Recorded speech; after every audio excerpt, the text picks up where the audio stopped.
First dates have the potential to be magical, fantastical, romantical, a night you will never forget. But they also got the potential to be straight booty. I mean, first dates are just a gamble, bro, especially if it's from a dating app. Like, you could show up to your first date with a 5'4" blonde Tinder girl and end up finding out she's 5'9". And she's brunette. And she's a dude. I mean, first dates from dating apps is kind of like buying one of those SpongeBob popsicles from an ice cream truck. Like, you know it's not gonna look the same as the advertisement, but the question is, how fucked up can it really be? And let me just say, extremely fucked up. I'm talking massive buck teeth, eyes crossed with a bite taken out of it, and I'm not talking about the popsicles. And these are the exact reasons my very first date was not from Tinder. Also because I was in grade 7. And that would be illegal. And when I was in grade 7, I was 12, as most grade 7s were. And for whatever reason, me and my homies loved going to the mall after school, which was weird because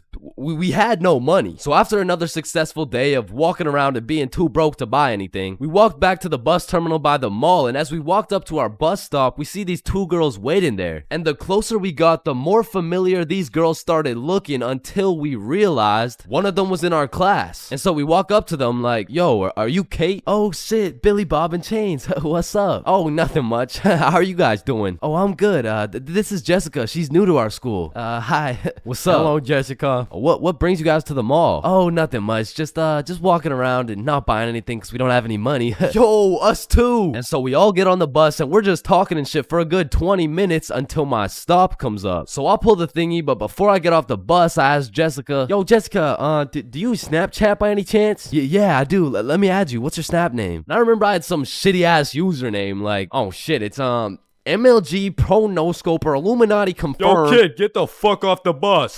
Sorry, 1 second please. Where was I? MLG Pro No Scoper Illuminati confirmed. And when I got home, I went on Snapchat, accepted a request, and we started talking. And we snapped all night to the point I was smiling, kicking my feet in the air and shit. Yo, I'm coming in. No, wait, don't. I'm beating my meat. Wait, shit.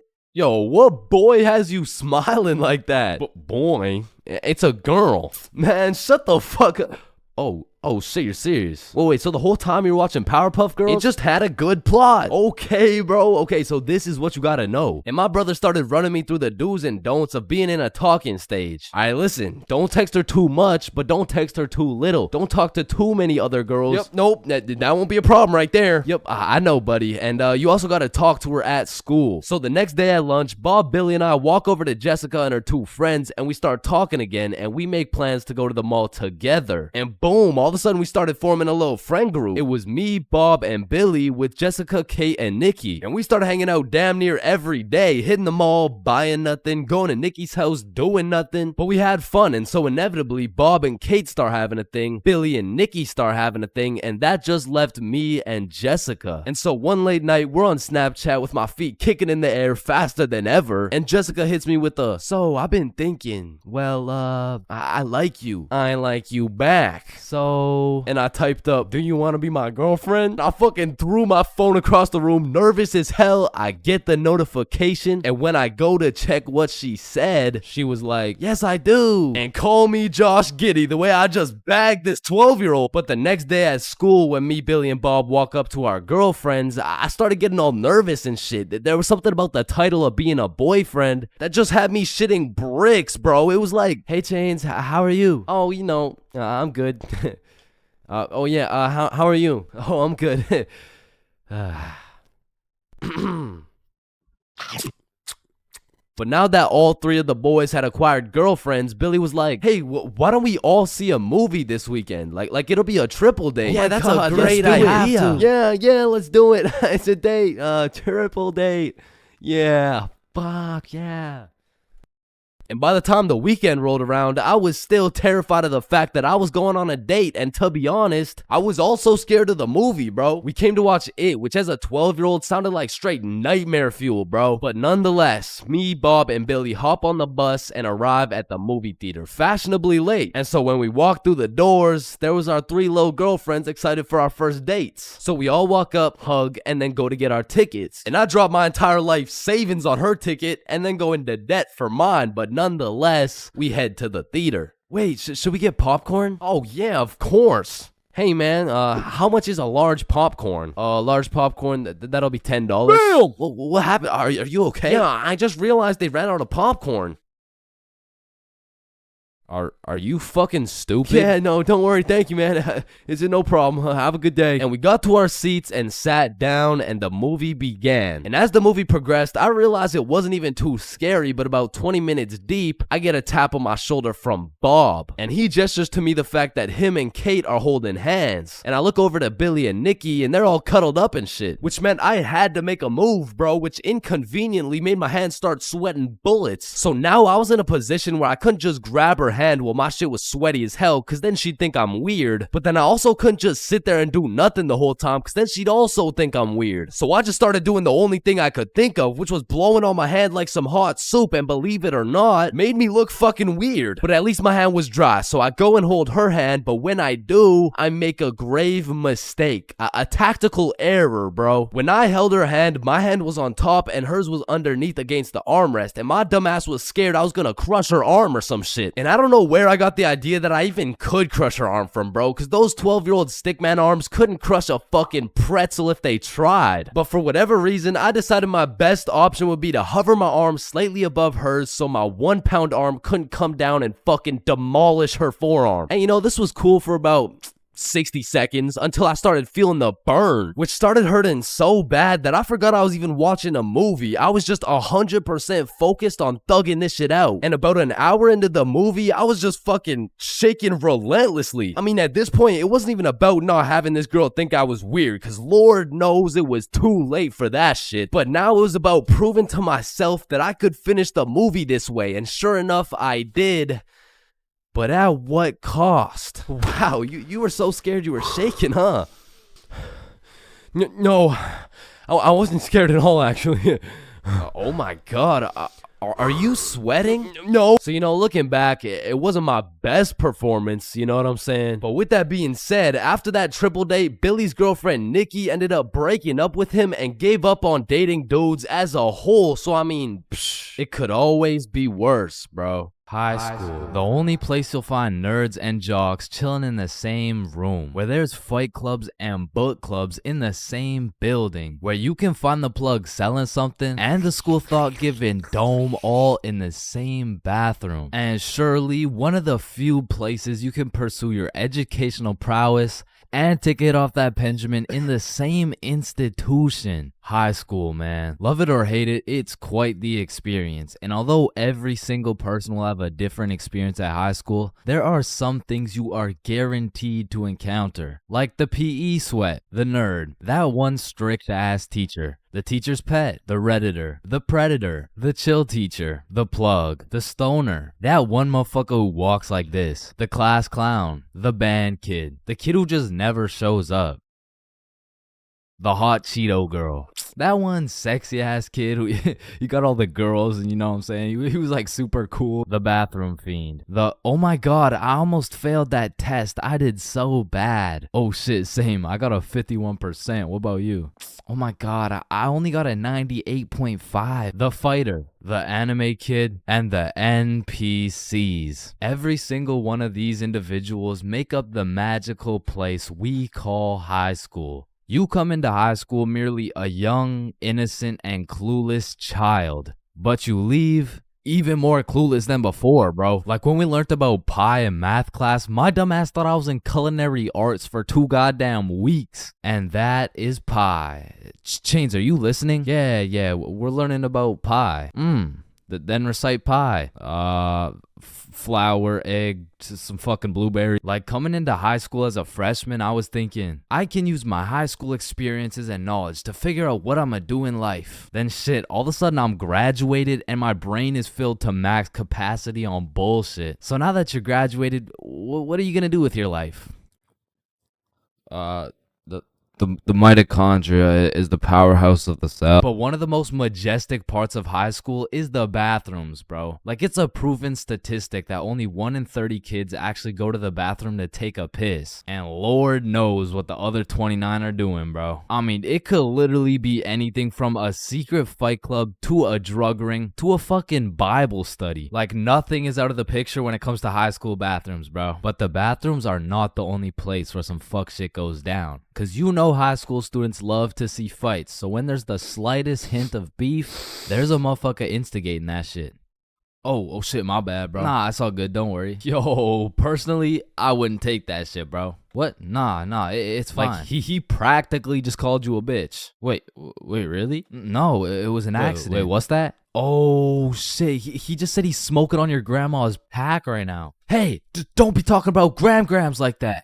Ah, shit. Wow. But tell me why when some entertaining shit happens, I just happen to miss school that day. Like, I'll go every day of the month, but I get sick for one day? Damn, I'm glad as fuck I'm not at school right now.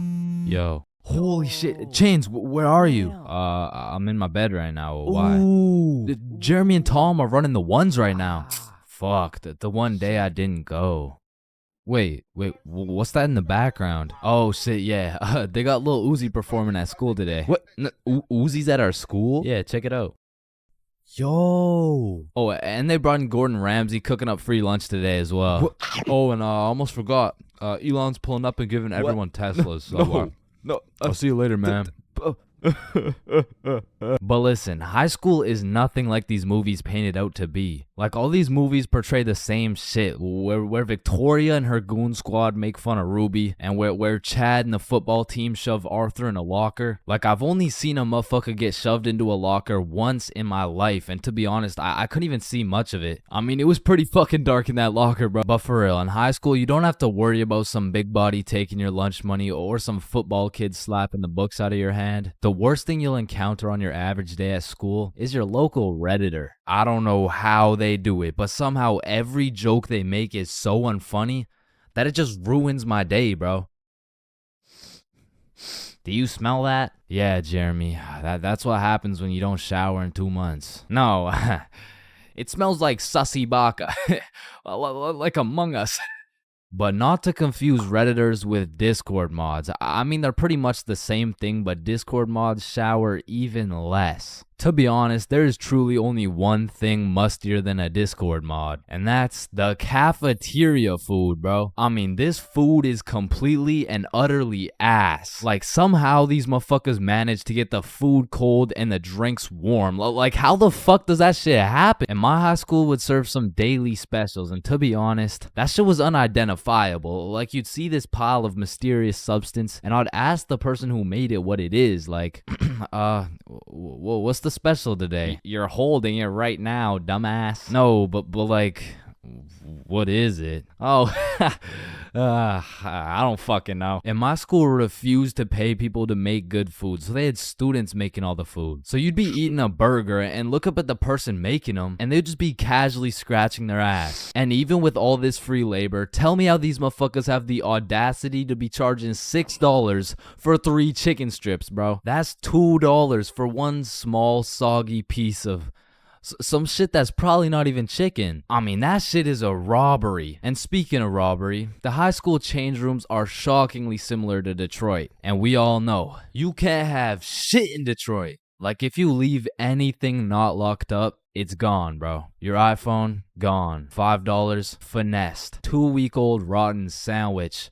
Someone's taking that shit. And to be honest, even if you lock that shit up, it's still at high risk. Like, let me paint the picture a little bit. This is PJ. PJ locks all his beloved belongings in his good old PE locker before heading to play some soccer. After scoring a hat trick, PJ comes back to the change room to reacquire his belongings, only to find out someone took PJ's whole goddamn locker. PJ was devastated. Until he remembers, he can check the school's security cameras. Yeah, take a look. Yeah, take that shit, take that. Yeah, we'll. PJ never got his shit back. Now, I don't know about your guys' high schools, but mine was equipped with security cameras everywhere, covering every square inch of the school. But These cameras had the resolution of a fucking toaster. Like, you could have a motherfucker commit a heinous crime. He could proceed to put his face in the camera, state his government name, address, and date of birth, and you would still have no clue who did it, bro. And of course,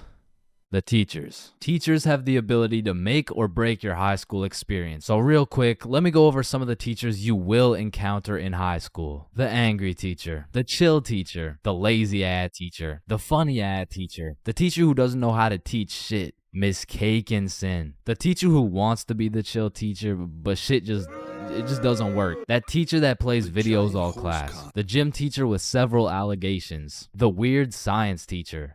And the teacher who subscribed to ChainsFR. Wow, what a G. And that's high school in a nutshell.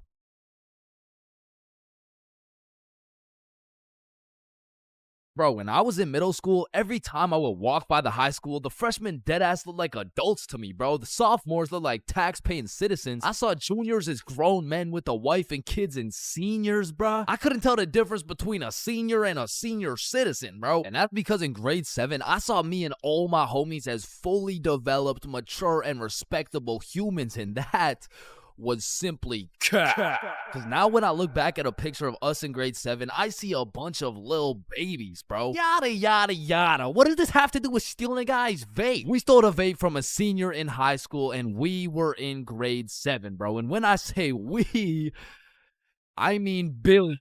Billy stole that shit, and me and Bob were accomplices. Now, if you ask me back in the day, ChainsFR, you're awfully small. Scrawny, weak, ugly, chopped. Yeah, okay, sir. What's the question? How do you expect to win this fight against such a bigger opponent? Listen, Joe Rogan, it's not about the size of the dog in the fight.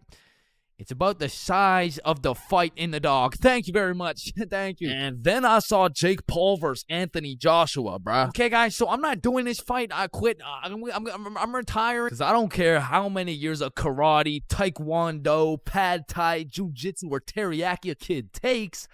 I can beat their ass easily. But I won't, because that's morally wrong and I have honor. Hey, everyone. I heard Chains talks to minors. What the fuck? And I heard he fakes all his stories. Man, I do not fake my stories, bro. Sorry, anyways, as I was saying, this story takes place in grade 7. It was a summer day, and it started off pretty slow. You know, me and the boys were just chilling at Bob's crib, playing a little Rocket League and whatnot until we got bored. And when me, Bob, and Billy get bored, it's a problem, bro. Because every time we were bored, we would do one of 5 things. Light public garbage cans on fire, ding-dong ditch houses, light more shit on fire, buy things from 7-Eleven, with the 100% discount, or climb our middle school, bro. Yo, let's go let some garbages on fire. Yo, I don't know if there's any left at this point. Alright, let's ding dong ditch. Man, I'm not really trying to do all that running right now. Shit, should we climb Stickman Middle? Yes. So we pull up on a scene, shiesties activated. We scan the area for witnesses, nobody. We identify all security cameras and move forward with the plan. So, Stickman Middle rooftop was about 20 feet up, far too high to reach. However, it had a playground with one of those spiderweb johns, and this playground was fenced off, and this fence is what we call the method. So one at a time, we climb up this metal fence, stand on top of it so we were just tall enough to jump and grab the roof, and we pull ourselves onto the rooftop. So Bob and Billy got up first. I jump and get my hands on the rooftop, pull myself up, and the view was insane, bro. Sun setting and everything. So me and the gang are sitting on the roof of our school. Bob brought some of those good old sweet heat Doritos, and we have ourselves a nice little romantic afternoon. When all of a sudden a car pulls up to the courtyard. A dude hops out of the driver's seat. 3 girls hop out of their whip. They're probably 19 or 20, and one of them looks up like, "Hey, what the fuck?" Hey. Yo. Oh shit, how'd y'all get up there? Shit, it's easy. I mean, we just climbed this fence. You want to try? Yeah, okay, yeah. What do I do? You just gotta stand on the right side of the fence. Okay. Which side's the right side? It's the opposite of left. Is this guy retarded? Oh, okay, yep, okay, I got it. All right. Okay, now what? Okay, yeah, just bring your feet up to the little crossbar, but be careful. Careful? This shit's easy, man. I know a ton of 12-year-old girls who could do this. Right, okay. Why does he know a ton of 12-year-old girls? Okay, what do you think I do from here? Dude, I don't think. I know what to do. Oh, shit, man. I don't think I know what to do either. No, I'm saying I know. Like, damn, man, how is he so retarded? Ooh, I'm up, boys. Let's Yes, go. sir. Yeah, let's go. Anyways, what's y'all's names? I'm Billy. That's Bob. And I'm changed. BBC, is it?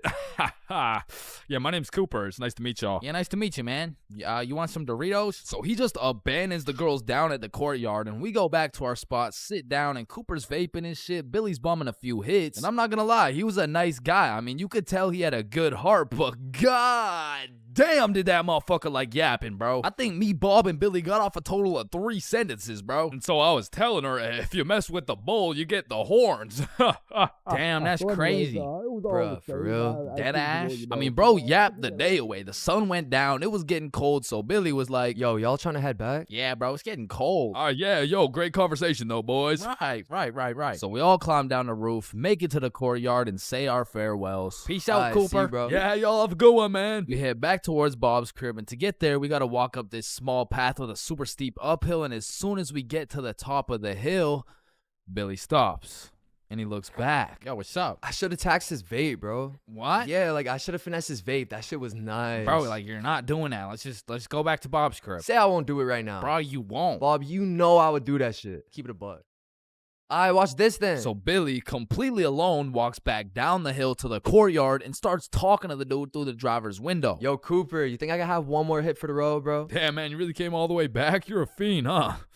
Yeah, nah, I got you, man. Bless. And because me and Bob were up on this hill, I vividly remember we got like a bird's eye view of this shit. And obviously, y'all don't know Billy the way I do, but I was 100% convinced he did not have the balls to do this shit, bro. There was no way. Hey, Billy starts hauling ass, and instantly Cooper punches that bitch in reverse. And my heart dropped so fast. We had a bird's eye view of Billy running for his fucking life, and Cooper's right on his ass, and they are both headed right towards me and Bob, bro. So we take our head start and get our ass right back to Bob's crib. But Billy couldn't just run to Bob's crib and have Cooper knowing his address. So instead of taking the path to Bob's crib, this motherfucker runs straight into the prickle bushes, bro. Adrenaline pumping. He's powering through these bushes, getting cuts all over his arms, legs, face, until all that adrenaline crashes and he realizes he can't make it through to the other side.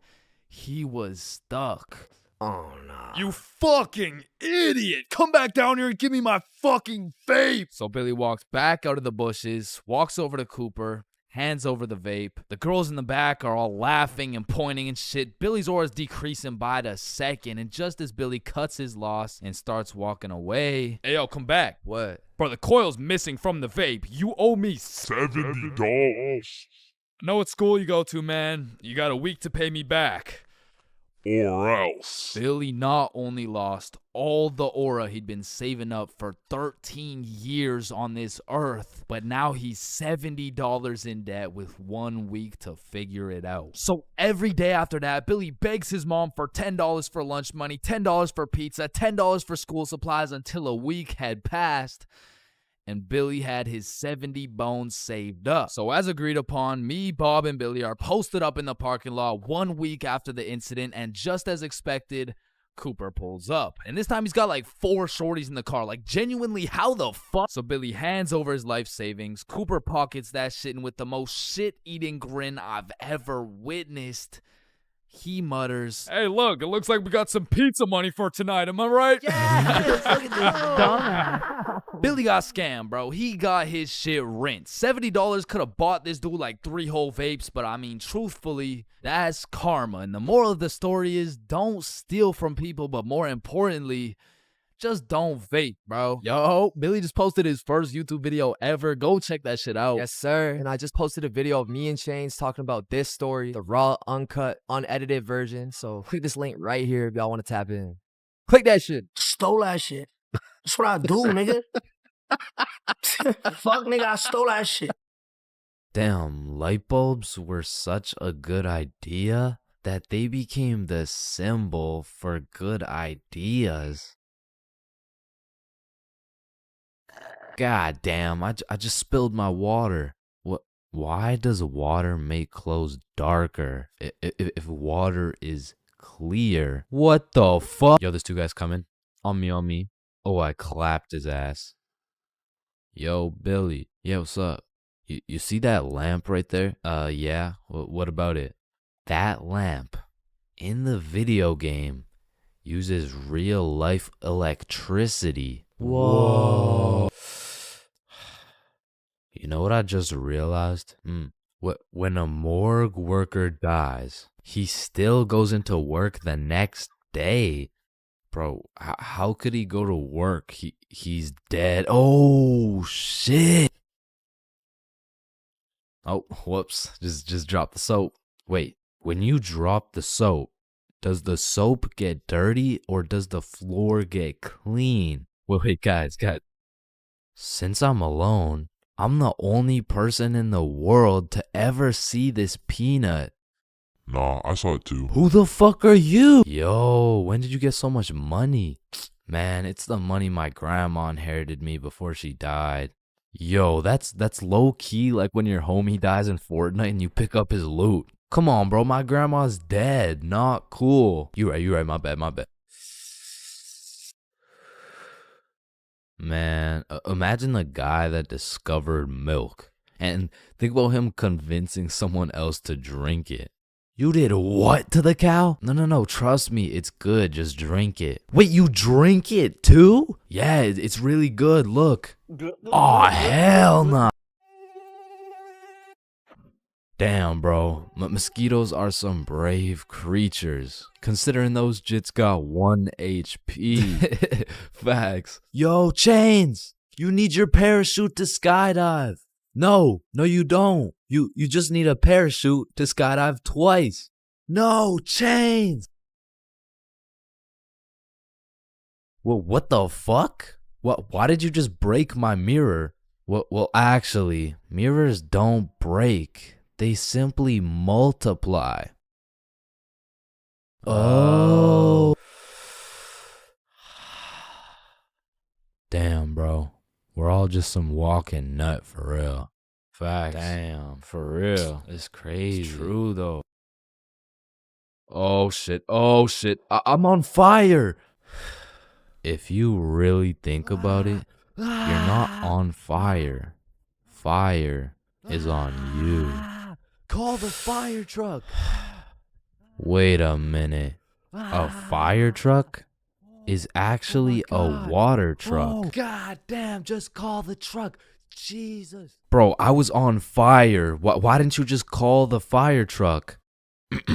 First of all, you weren't on fire. The fire was on you. Second of all, it's a water truck.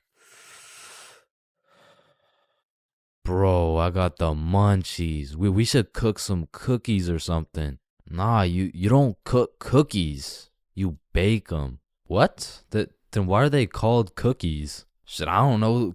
Cookies are just cookies. No, that's like saying you cook bacon instead of baking it. Well, actually, you do. What the fuck? Bro, what keeps the hot dog in like hot dog shape? It's like meat inside some animal intestine casing or some shit. Okay, so it's hot dog meat inside animal casing, right? Yeah. So, hypothetically speaking, once you eat the hot dog, it's still hot dog meat inside animal casing. But you are the animal casing. So, with that being said, when you eat the hot dog, you become the hot dog. Just let me eat my fucking hot dog, bro. And that is why Genghis Khan has the most descendants in human history. I actually know someone with more descendants than Genghis Khan. Well, that's impossible. Who could possibly have more descendants than Genghis Khan? Genghis Khan's dad. Damn, you know Google Maps, right? Yeah, of course. Bro, someone at Google really just said, yup, let's just have someone drive down every road on fucking Earth. And then they did it.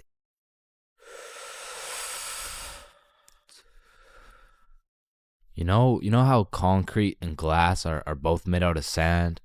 Yeah, what about it? So if concrete and glass are both made out of sand, does that make skyscrapers just really big sand castles? Yo! How tall is the tallest person in the world? I don't know. Let me check.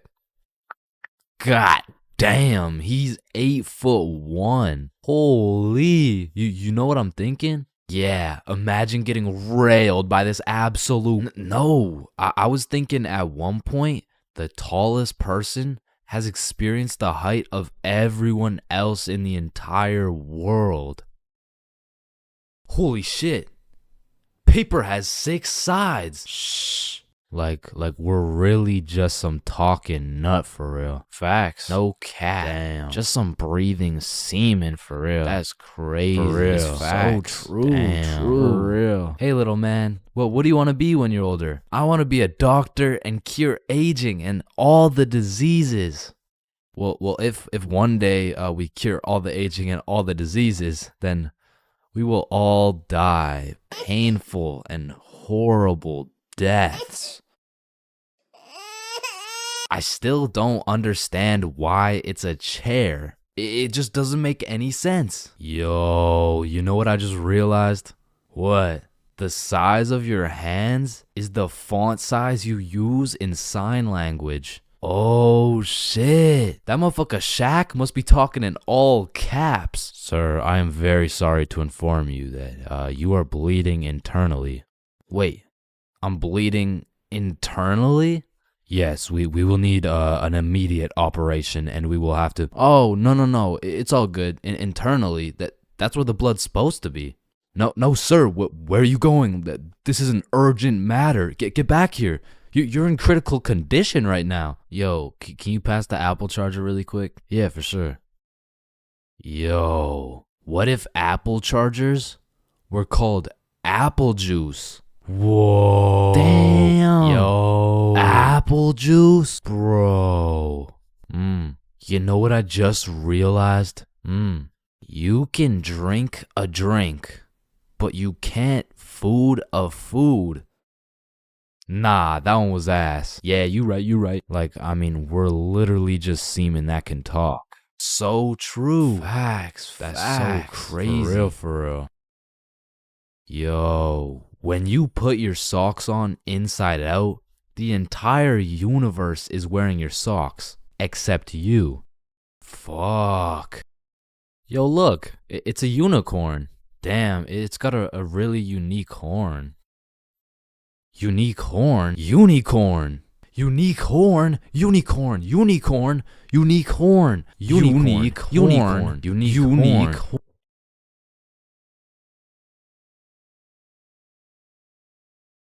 Oh, leaves are called leaves because they leave the tree. Holy shit, I got an idea. Can you pass me the wrench? Rope. Glue. Piece of pizza, please. Tape. A little more tape. Damn. Big ass magnet. Alright, all done. Whoa! This bad boy uses 0 gas. It's completely eco-friendly. Hop in.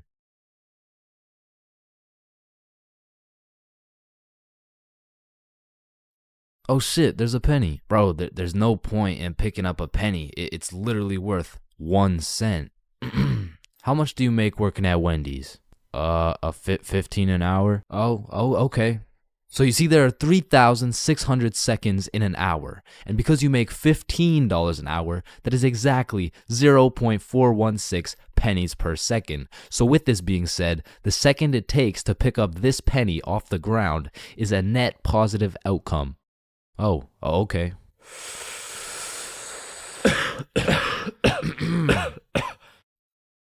Wait a minute. Are stickmen always naked? Holy shit, we are stickmen. What the fuck? Yo.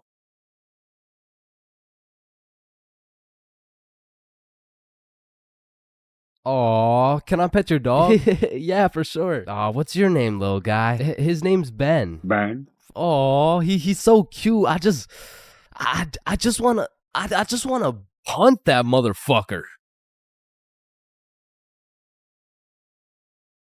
Man, these intrusive thoughts I be having make me wonder whether I belong in maximum security prison or not. Like, I don't even mean to, but the thoughts that pop into my head are so menacing that I can't even say this shit on YouTube, or this video will get taken down. Then I'll be canceled. Then my whole channel will get deleted. Then I'll be thrown into a psych ward, and then I'll be put on the fucking death penalty. Like, these thoughts that pop into my head are so alarming that they make me want to beat my own ass, bro. Hey, man, why'd you just sock yourself in the face? Oh, well, you see, I was about to push that unsuspecting toddler into the deep end for no apparent reason, so... Yo, this guy's about to assault a minor. Hey, you can't do that. Cool, but it's not like every single intrusive thought I have is bad enough to get me convicted. Like, whenever I'm walking across a bridge, I have to use every cell in my body to fight the urge of just tossing my phone into the water. Like, there is literally no benefit from doing that shit, but there's just something inside of me that would feel so much satisfaction with just seeing my phone dissipate into the water. You know, maybe you get that urge because it would just be satisfying to do some shit that's out of the box. Some shit that nobody else would do, just to break the simulation a little bit. Cause I could be having the best day of my life. I could wake up, get the meanest pump in, hop in the shower, eat the most fire breakfast, and draw the most pristine stickmen I've ever drawn. But as I'm casually walking beside a bunch of cars that are going 65 miles an hour,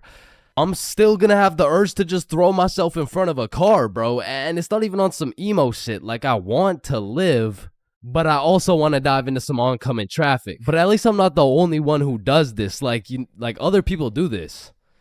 Right? Like, it's normal, right? But half the time an intrusive thought will just be to do some goofy shit. Like, you're just forced to imagine the consequences of what it would look like to start throwing it back on a Tuesday at 2:41 p.m. And every once in a while, you'll just be chilling and you'll witness a motherfucker fall to the intrusive urges. What are you get along the table, bruh? Shit, he let the intrusive thoughts win, man. Now, I don't even know if these count as intrusive thoughts or not, but as a dude, when I'm walking down the street, I'll just be going on with my day chilling. Then all of a sudden I see a car and I'm like, if I don't make it to that tree before this car, I'm gonna die. Aw, shit. Honestly, these kinds of intrusive thoughts are kind of motivating. Like, it's the same thing as having a hype man at the gym, except instead of that positive reinforcement, if you don't get those 3 extra reps, you're gonna die. It's like whenever I'm at the gym hitting those Bulgarian split squats, I be having mental wars with myself. Ooh, that was a good set, man. I think we're done. 5 more reps or you're a bitch. Damn, good shit. All right, I think we could wrap it up. 10 more, pussy. Who the fuck's gonna carry the boats? I told you we should have stopped, bro. 15 more or you like dick. Now that I think about it, there's a good amount of people in prison right now who just succumb to their intrusive thoughts. Cause intrusive thoughts are just like that demon on your shoulder telling you to do the most devious shit possible. And I know there's a bunch of motherfuckers out there who just listen to that little guy. Hey, man, you see that lovely old lady right there? Yeah, you're gonna hit her with a mean right hook. Well, what's in it for me? Nothing.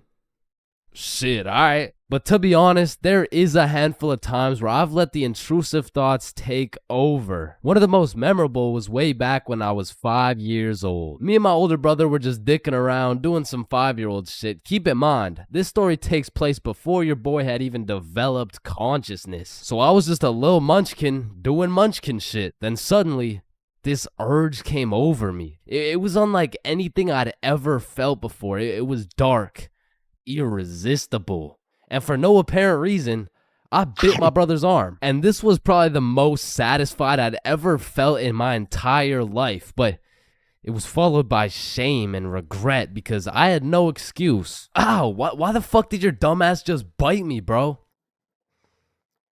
I felt like it. And one of my lowest IQ moments of all time took place when I was in grade 8. It was goddamn sewing class, bro. And I remember I was having a particularly miserable day, so I was just going through the motions. We were all gathered around this big table with our sewing machines, some fabric, and some scissors. I remember I was working on some shitty little big chungus stuffy. But on this particular day, the sewing machine cable was looking mad thick and juicy. And like I said, I was having a bad day, which is exactly why the intrusive thoughts decided to catch me at my worst. Psst, psst. Do it. What? To do what? Oh, you know what to do. You're the one with the scissors in your hand, buddy. How did these even get in my hand? Now cut it. Cut it, Chains. No. Why the fuck would I? The wire exploded with smoke and my heart dropped so fast, bro. And everyone around the table just stares me down. And I'm thinking I can somehow cover this shit up like I didn't just take some fucking scissors and snip that shit like an umbilical cord. Maybe I could convince the teacher the cord snipped itself or some shit. But as I look down at the scissors in my hand, there's literally a chunk missing from the scissors. They look like they survived World War II. But barely. The scissors are all charred up and shit, and just like that, my plan of convincing her I didn't cut it went out the fucking window. You take one look at the cord, one look at the scissors, and one look at my dumbass face, and you could piece together exactly what happened. So my sewing teacher walks over looking pissed as hell, and she tells me to go sit in the corner. So I take my charred scissors and sit in the corner like I'm a 5-year-old, but to be fair, I made a 5-year-old decision like I was in grade 8. I was 14, bruh. What kind of 14-year-old cuts the cord to a sewing machine cause he felt like it? Like if my 14-year-old son did some shit like that, I would tell the kid I'm going to get some milk and I'm calling it quits. I would have to have another kid and try it all over again cause that kid is going nowhere in life, man. So as I'm sitting in the corner realizing I'm a disappointment, it was one of those moments where you fucked up so bad you don't even feel any emotions. I was just sitting there straight faced like, well, fuck me. It was really one of those moments where you just want to stop existing. So after the class ended, the teacher came over to me and she said, Chains, why the fuck did you cut the cord of the sewing machine? No, Miss Sewingson, you gotta hear me out. Okay, this better be good, Chains. What was looking mad juicy and the scissors just teleported into my hands. I don't even know. You did what? Mom, it was the intrusive thoughts that they told me to do it. Oh, I'm about to intrude that ass. The fuck?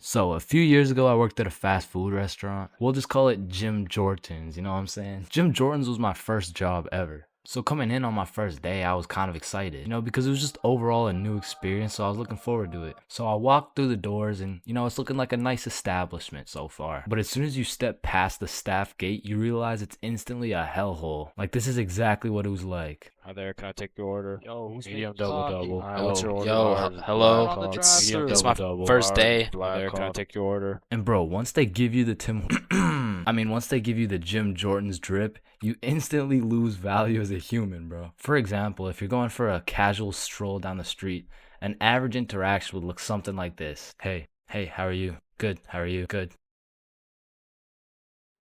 You know, just average small talk things. But once you throw on that Jim Jordan's drip, hey, what can I get for medium black coffee? Make my coffee faster, bitch. And while I was working here, it was just the beginning of the pandemic. Meaning, on top of the gym drip, you also had to wear a mask. So pretty much people could just see your eyes. And trying to communicate during the pandemic was horrible. Because not only did both parties have to wear a mask, there was this big plastic wall between us. And they had to stand 6 feet away. Hi, what can I get for you? What? I said, hi, Huh? Ma'am, what can I get for you? Oh, I'm good. Thanks for asking. Oh my god, bro. Oh, hey. And man, I already made a video on NPCs, but working in any sort of drive-thru, you'll figure out that drive-thrus are NPCs' prime real estate. It's just like back to back to back NPCs. And when you don't have your average NPC, you'll have a below average IQ NPC. Like there was this one lady that would come through every day, and all my coworkers knew her as the coupon lady because every day she would try and use coupons but somehow never understand how they work. All right, your total is $15.67. Okay, I'm gonna use a coupon. All right. What are you waiting for? The coupon? Oh, it's just at my house. And don't get me started on my manager, Magnus, bro. Next time I see Magnus, it's on site. Wait a minute, Chains, is that you?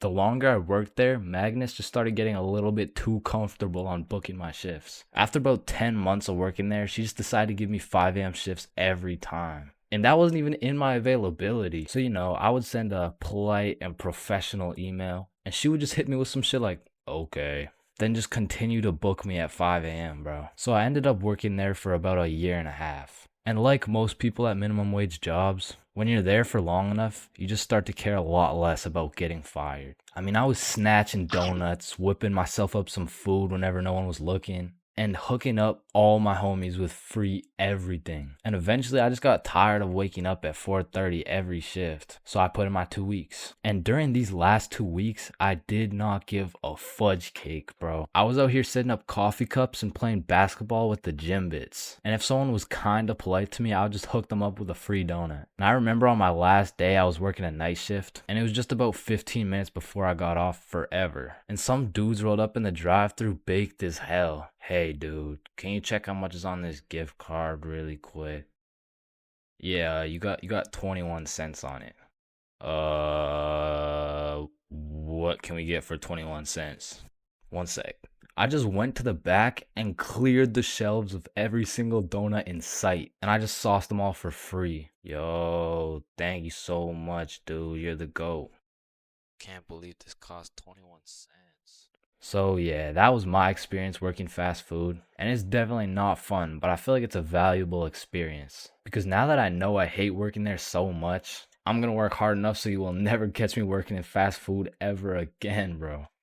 High school bathrooms have to be one of the most unorthodox places in the entire world. Walking into the bathroom, you have absolutely no clue what to expect. And honestly, that's the best part. I remember one time I had walked into the bathroom, to take a piss. And when I had opened the door, I was not surprised to see some motherfucker getting his head shaved bald. And these dudes were so casual about it too. Yo, what's up? What up? And it's cool and all to be able to be entertained while you're trying to release your bodily fluids. But I mean, sometimes you just want some peace and quiet. Because you truly never know when something like this can happen to you. And that is precisely why I'm scared to ever shit in the school bathroom. And listen, my school bathroom has always been bad, but these TikTok trends that keep popping up made the bathroom situation so much worse. Yo, look at this TikTok. That's kind of funny. 1 week later. Damn, someone took the soap dispensers. Who snatched the blow dryers, bruh?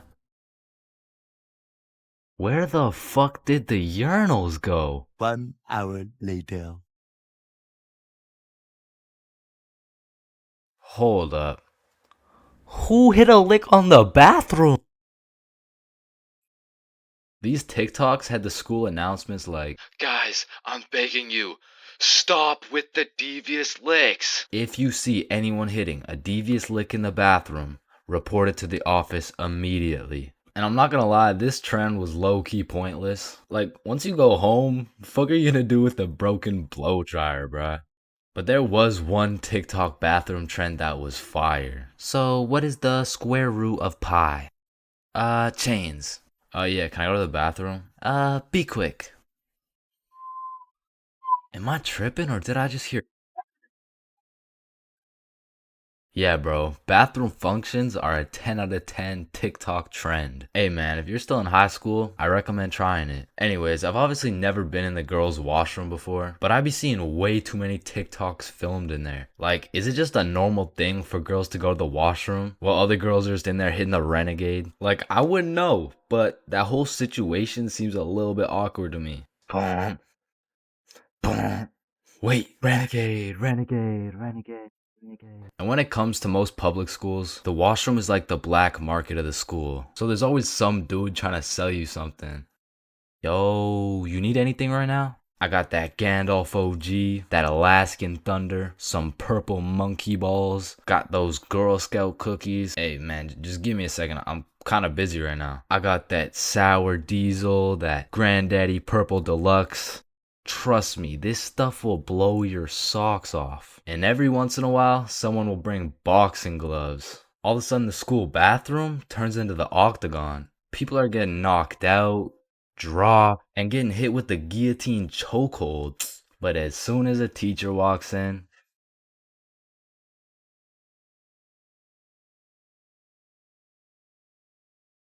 there's a lot of awkward things in life, like the handshake fist bump dilemma, or waving back to someone who is waving to the dude behind you, or the you too situation. Enjoy your meal, sir. Thanks, you too. Actually, wait, no.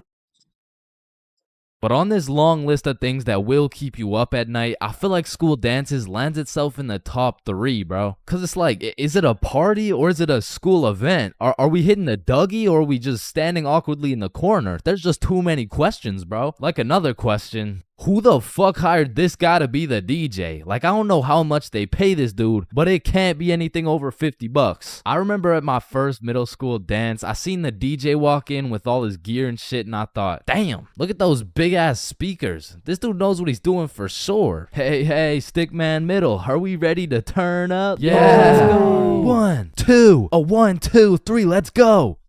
So I walk over there to give bro some song requests that he so desperately needs, and as I walk up to this dude's expensive ass setup, I look down at his laptop and this motherfucker's on Spotify and he's moving around the volume slider like he's doing some shit. Like, bro, I could have done this shit for free. Nah, trust me, bro. I know what I'm doing, dude.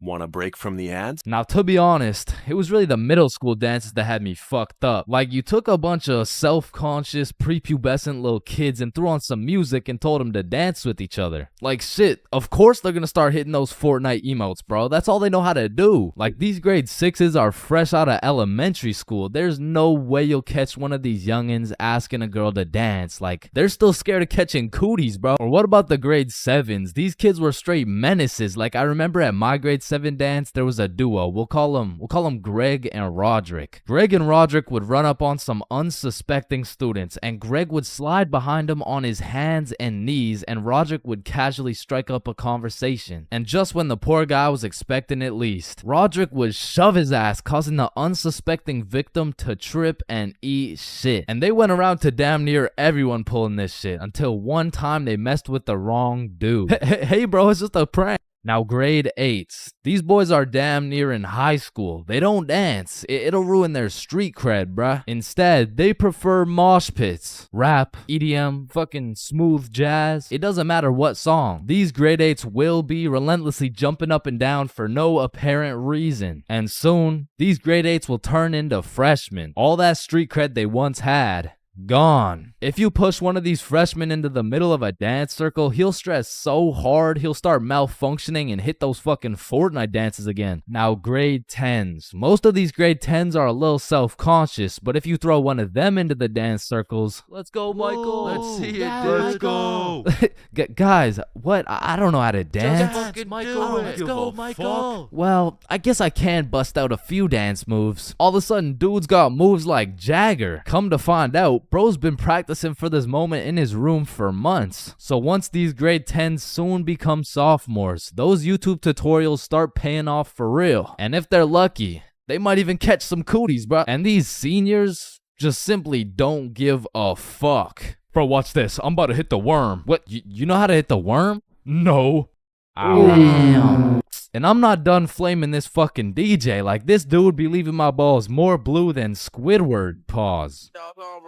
These bitches lost. Oh, hell nah. Is that lo-fi? And then out of nowhere, really quick, the DJ will throw on some heat and it'll have everybody turning up. But just as fast as Pop Smoke got that shit jumping, Ed Sheeran shut that bitch right back down. Like, mixing drill with The Shape of You has to be some sort of felony, bro. Like tell me this dude deserves to roam the streets freely after pulling some shit like that. In fact, funny story, I had seen the DJ after the dance in the parking lot spot one time, and we walked up and we jumped the fuck out of him. Alright, but not all DJs were out here committing war crimes on my ears. Like, you know the DJ was onto some shit when he got the students and the teachers turning up. Like, you play the right song and these teachers will forget they're on chaperoning duty. Shit, even the principal will start wilding out. Once you got the right song playing, motherfuckers will get hype over anything. Like, remember how hype it was when someone would land a flip in the middle of a mosh pit? Shit, remember how hype it was when someone didn't land a flip in the middle of a mosh pit? These motherfuckers were excited as ever, like they didn't just witness a dude snap his neck. Poor guy's probably getting trampled down there. Rest in peace. Sacrificed his life for a few Snapchat memories. But you know that one song, that when the DJ throws that hoe on, everybody knows what to do. Motherfuckers will run in from the bathroom, teachers will hop in, the Redditors will hop off the bleachers, and the school dance will be looking like something straight out of High School Musical, bro. Speaking of High School Musical, back in the day, I knew a dude named Troy. I fucked with Troy, but let's just say,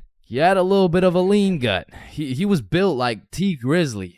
Nah, fuck that. He was built like DJ Khaled. And I remember this dude, Troy, was just coming off a school suspension, but for whatever reason at the dance, this motherfucker must have been looking for another one. Cause Troy came up to me talking about how he was gonna beat Jordan Johnson's ass at the dance tonight, and honestly, I ain't believing him. So once the dance came around, he was beefing JJ every chance that he got, until soon JJ wasn't gonna stand for it. Now, a school dance is simply the best time for a school fight to take place for the dude who wins. For the dude who loses, you literally have every single motherfucker in your school gathered in one place to get several different 4K angles of you getting pieced up. So Troy was really putting everything on the line here because JJ was known for handing out whoopings like food stamps. But to be fair, Troy loved food. Regardless, JJ wasn't scared. In fact, he threw the first punch. Boom. But Troy ate that shit like a Wendy's 4-for-4 combo. And instantly, the entire school gathered in a circle. The circle was so big, there was no escaping. They were gonna have to fight to the death. But the DJ was so locked in that he was completely oblivious to what was happening. He was playing some happy-go-lucky ass shit. Oh, shit. Ooh. Damn. Yo, get his ass. Let's go. Beat his ass, Troy. JJ. Yo, I'm Jordan Johnson. Now, the moral of that story is don't get into a fight at the school dance. Unless you know you're gonna win. Now, on another note, asking someone to dance is a very important topic when it comes to school dances. Now, girls, I'm sorry, I can't help you with this one. I've never asked a dude to dance before. But boys, shit, I can't help you either. I'm like 0 for 15 with this shit. But I do know someone who can. I'm talking about the homie Bob. So Bob, how do you ask a girl to dance? Watch and learn. Is this motherfucker moonwalking right now? Oh shit. Oh, what the fuck?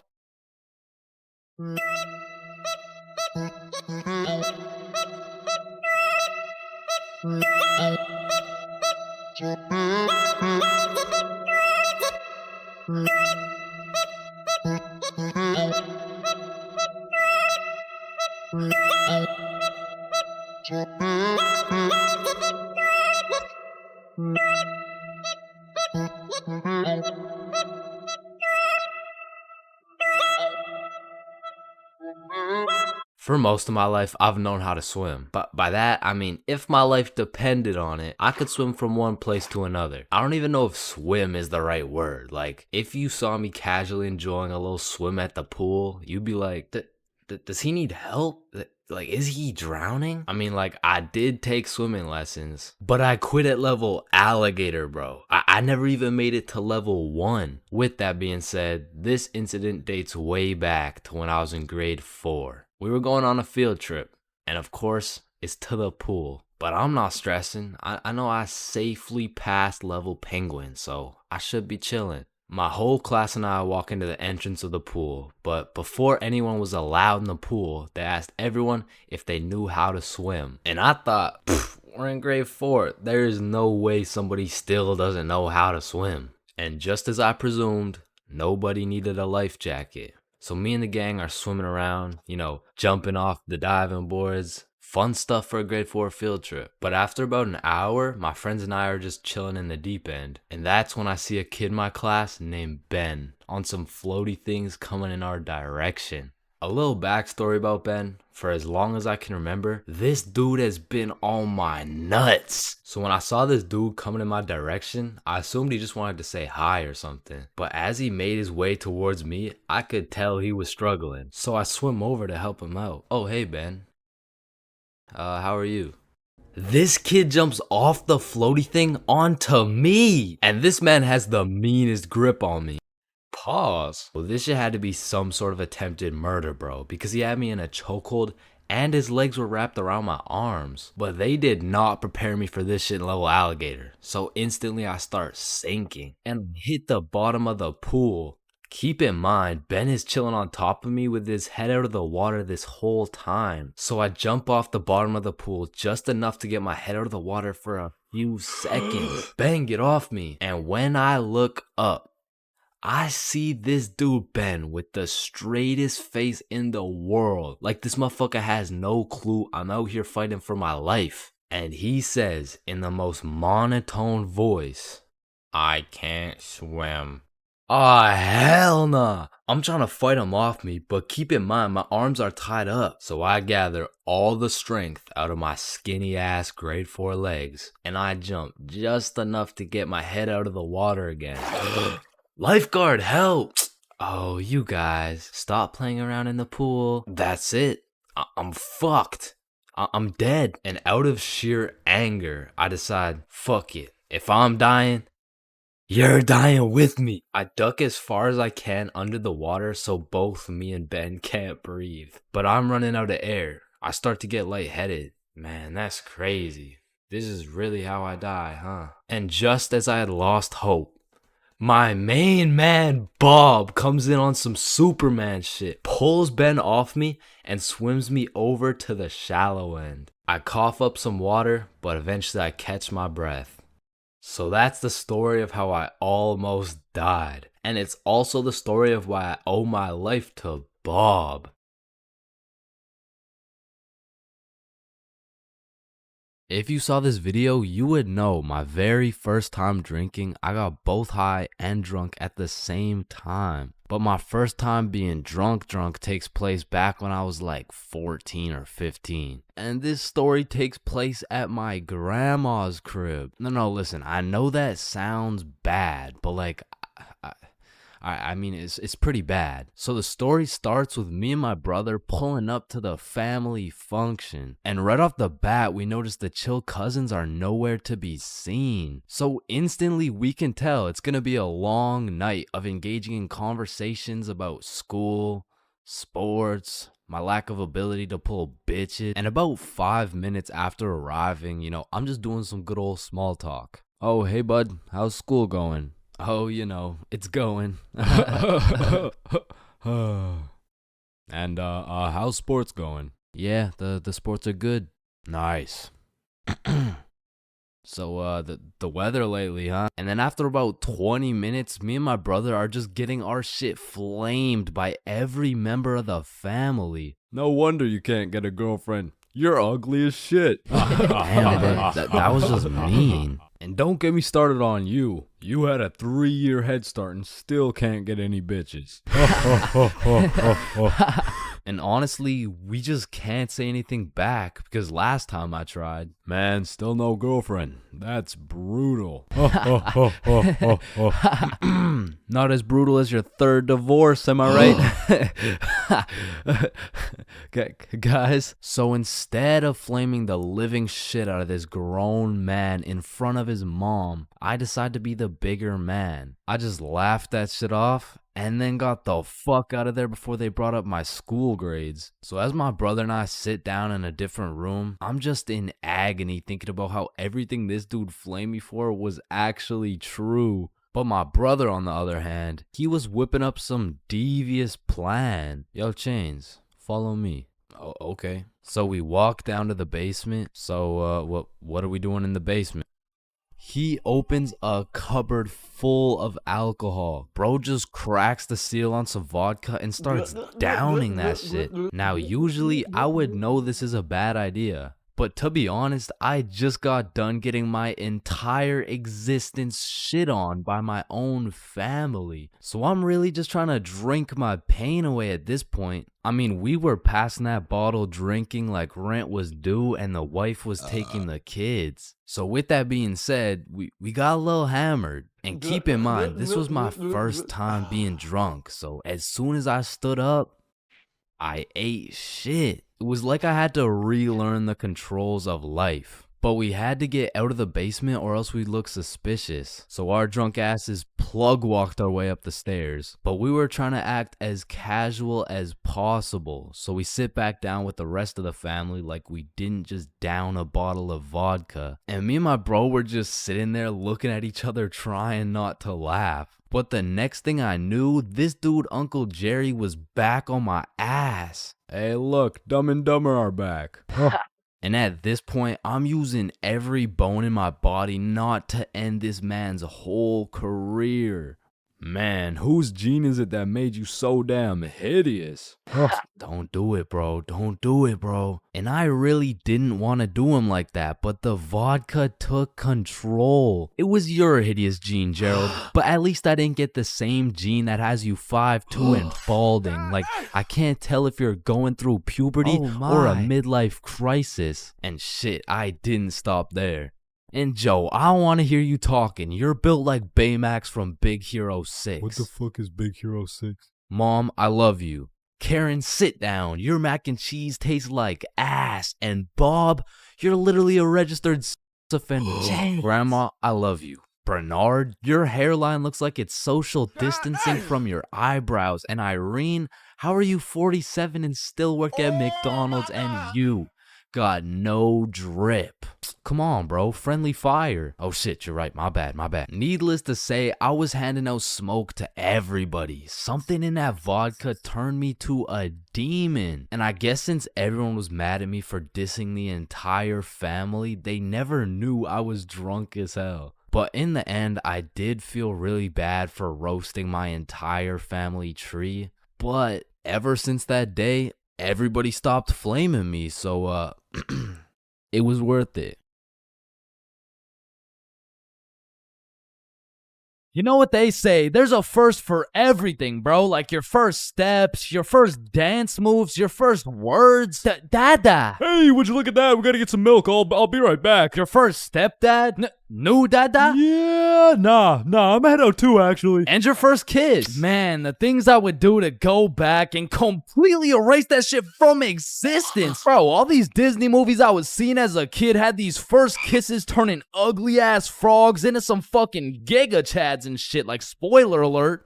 Fucking ribbon. On top of that, the fact you have to close your eyes, like, bro, imagine you're learning how to golf and you're about to take your first swing and these motherfuckers are like, yeah, now do it with your eyes closed. Bruh, this is my first time. What do you expect to happen? Like, honestly, my first kiss is top 5 worst Chains moments of all time. And let's just say it's not 5 or 4. Or 3. That shit was really bad, bro. So with that being said, this story takes place in grade 7, which is the year I got my first girlfriend. Now, I told this story a few months back, but I purposely left out the part of my first kiss. Well, gosh diddly darn, Chains. Why would you do such a preposterous thing? And the truth is, I was planning on taking this shit to the grave with me, bro, but fuck it.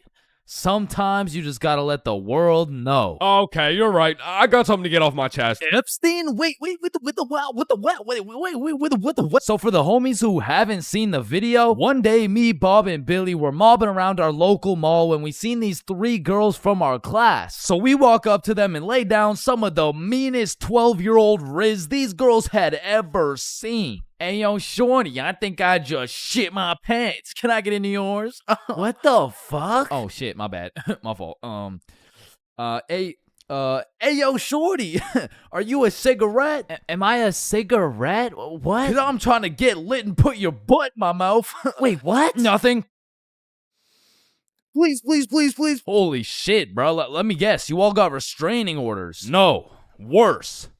We got fucking girlfriends. And 12-year-old me had no business dating nobody, bruh. Like, my dumbass could barely even handle playing Fortnite with a girl. Like, oh, hey, Gamer Girl 97, I'm kind of low. Can I chug on your jugs? Oh, no, sorry. Whoa, I mean, I just want to slurp on your juice. No, I'm sorry. I mean, like, I need heals. Can I trade you? What do you need? Oh, yeah. Is there any way you could get me some mats? Oh, yeah, no, I'd love to give you my wood. Huh? or bricks, or metal, or anything you need. Okay. Anything else? Yeah, I don't have a shotgun yet. Oh, shit, I got 3. I Okay. can give you 2 pumps. Or Ew. no, it's 1 pump. No, wait. Stop. Oh, sorry. I can give you shotguns, I mean. Okay. Where are you? I'm in this little wood fort I made. Oh, okay. I see you. Let me come in your box. Yeah. What? So needless to say, every single interaction I had with my girlfriend was awkward as shit. Cause I had to pre-plan things to say in my head, and as soon as that shit went off script, I was cooked.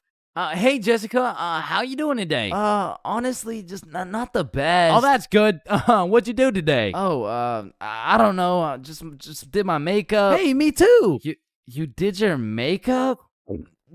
Yeah, we have so much in common. Have a nice day. Fuck! And on one Friday after school, me, Bob, Billy, and our girlfriends all went to the mall together as we did every single day. But on this specific Friday, we rubbed together a few brain cells and realized, yo, do you got money? Nah. You got money? 0. You got money? I'm broke. You got money? No. You got money?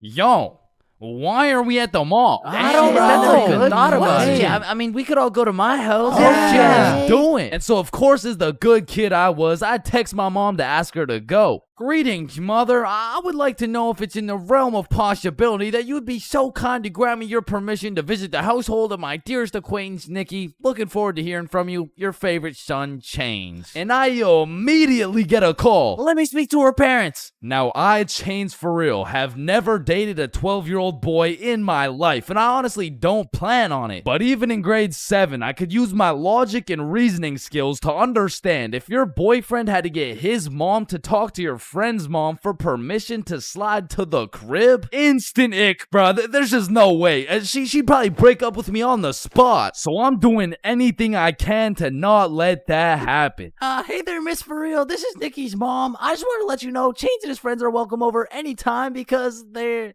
goated with the sauce. Shit. Oh, hey, Nikki's mom. Sorry, it's kind of hard to hear you over all this bullshit. You're not allowed at her house. Come home now. Chains, are you coming? Look, Mom, I'm not gonna lie. You gotta lock the fuck in right now. This is the first time in my life I ever been invited to a girl's house and there's cheeks up for grabs. Like, Mom, this is my only opportunity. If you don't let me go, the For Real bloodline might just end with me. Okay, listen, Chains. I'll let you go this time, but you have to be home at 9 p.m. sharp. Yay, thank you so much, Mom. Now, I'm paraphrasing, but the point is she let me go with a curfew of 9 p.m. So all 6 of us leave the mall, hop on the bus, and get off at Nikki's house. We go inside, sit on the couch, and now it's even more awkward, bruh, because instead of walking around the mall, all we had to entertain ourselves was ourselves. And just like any other awkward middle school scenario, that shit went like So, truth or dare? That's exactly what I was thinking. And my heart instantly dropped, bro. Cause I knew if I picked dare, I would have to kiss Jessica and shit, bro. That's a whole lot scarier than playing Fortnite with Gamer Girl 97. But regardless, Nikki starts the game of truth or dare. Hey, Billy, truth or dare? Yo, truth. What's your favorite color? Blue. Oh, what? This shit's not even bad. Okay, then Chains, truth or dare? Truth. No. What do you mean? No, it's truth or dare. I said truth or dare. Dare. What the fuck? Okay, fine, dare. You have to kiss Jessica. Bro, this time it wasn't a pickup line. When I say I just shit my pants, I mean not literally, but metaphorically, I was shitting bricks, bro. And when I turned to Jessica, she's just sitting there straight-faced as fuck. So, Jessica, are you down? like hypothetically speaking, of course. Okay, I'm going in. Sorry. Let me just,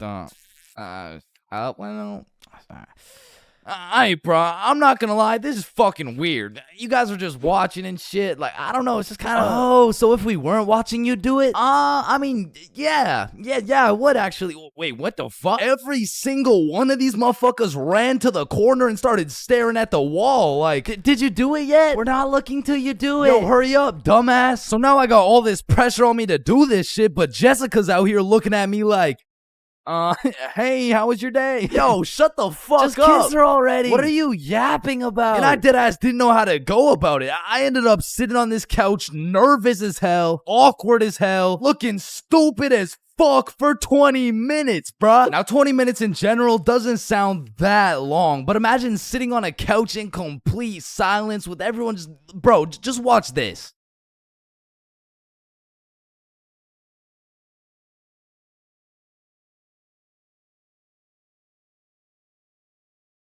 My brother in Christ, that was 10 seconds, bruh. Imagine doing that times 120. So after the second longest 20 minutes of my life, I say, you know what? Fuck it. And Nikki's mom walks in the room. Hey, who wants snacks? Oh.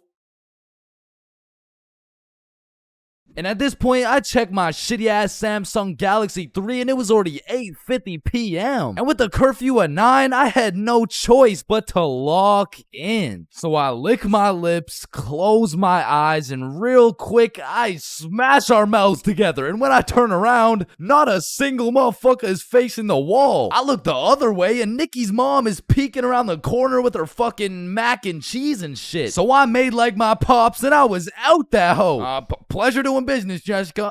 Wait, what? Where are you going? Thanks for having me, Nikki's mom. What the hell was that? And I proceeded to sprint home, making it home at 8:59, exactly 1 minute before my curfew. And that night, when I went to bed, I couldn't sleep, bro. I haven't been able to sleep since. Damn, I should have taken this shit to the grave with me. Fuck.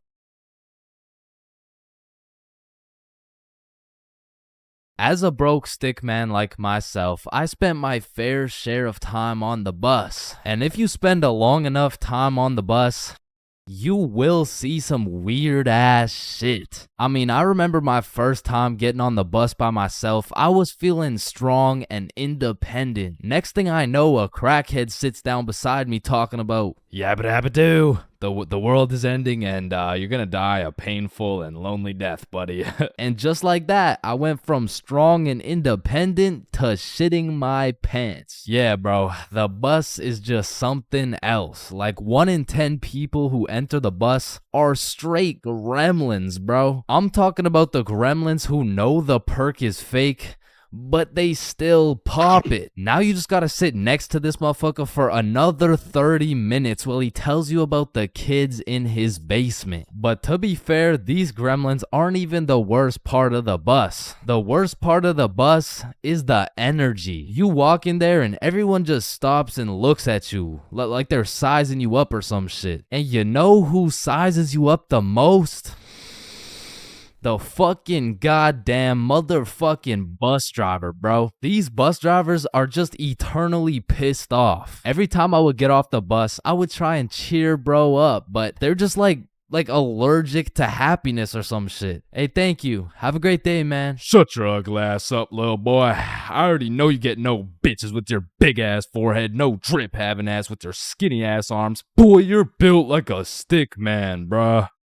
Damn. Hey, bro, there could really only be 2 reasons why these bus drivers are so mad all the time. Either they had a demon villain origin story where they were abandoned as a child and never shown any form of love until one day. In freshman year of high school, Timmy met Linda. Linda was kind, smart, beautiful, and she paid attention to Timmy when nobody else would. Timmy asked Linda to be his girlfriend, and she said yes. They dated all throughout high school, and they even got into the same university so they could be together forever. Until one day, when Timmy's world was flipped upside down. Timmy found out Tyrone had been laying some mean pipe on Linda this entire time. Everyone in Timmy's school made fun of him. Timmy could not let this slide. So he called out Tyrone to run the ones in front of the entire school. And without a single word, Tyrone winds up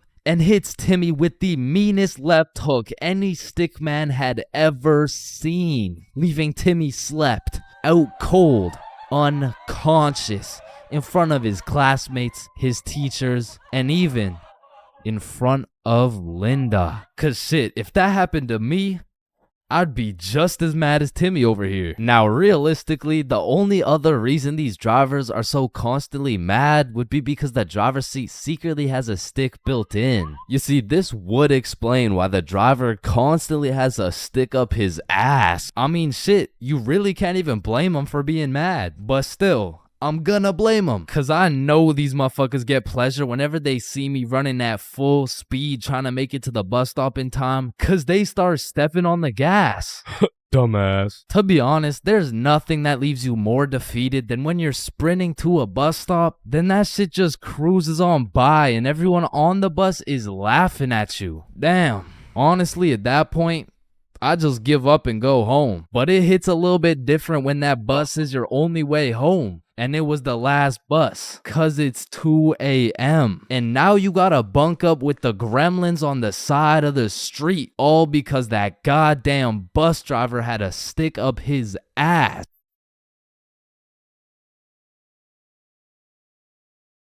Oh shit. Ooh, damn.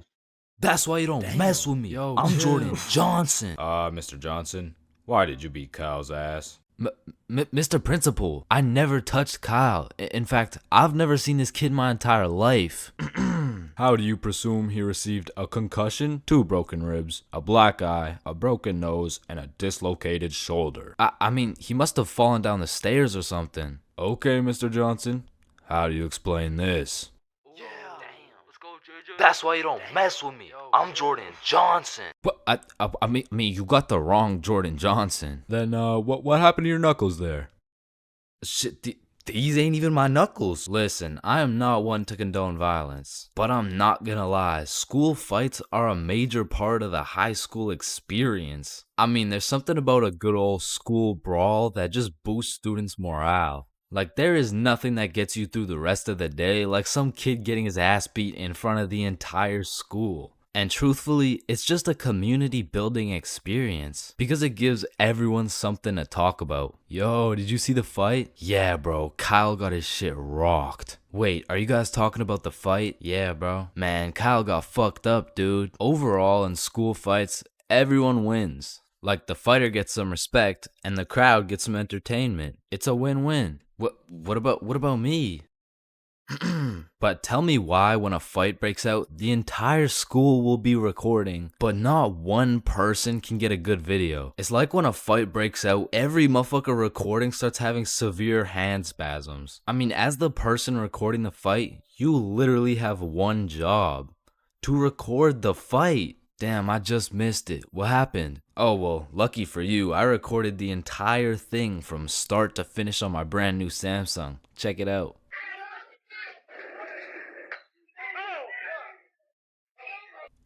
Did anyone else record the fight? Oh shit, yeah, I did on my brand new iPhone 14 that actually records in 4K. Okay, bet. Ooh, Oh, damn. Let's go, JJ.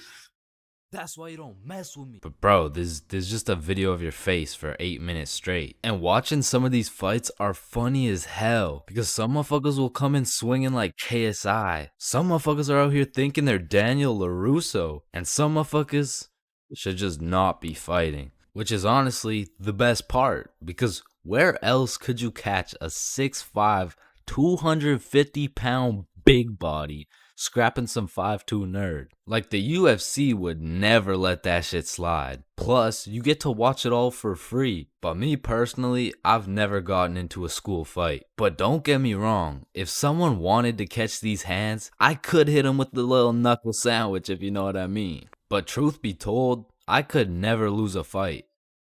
Not because I know how to fight, but because for Bob, shit was on sight. And trust me, You don't fuck with Bob. Bob's got a better record than Floyd Mayweather. And I even heard one time he got into a little altercation with Mike Tyson. All I'ma say is, he dealt with him. But with that being said, we all know that one kid in school who was born to simply beat people's ass. Like, this dude's life purpose was to run people's fade. And of course, I had someone like this at my school. He was the type of dude who had nothing to lose, so he would instigate a fight wherever he could. We'll just call him Jordan. And honestly, he was holding a solid record. I mean, he was probably 12-0. But one day, Jordan picked on the wrong kid. Hey nerd, take off those stupid glasses. And Bob was a man of little words, so Jordan's buffoonery did not faze him. Hey nerd, I said take off those stupid glasses. Hey, stop ignoring me.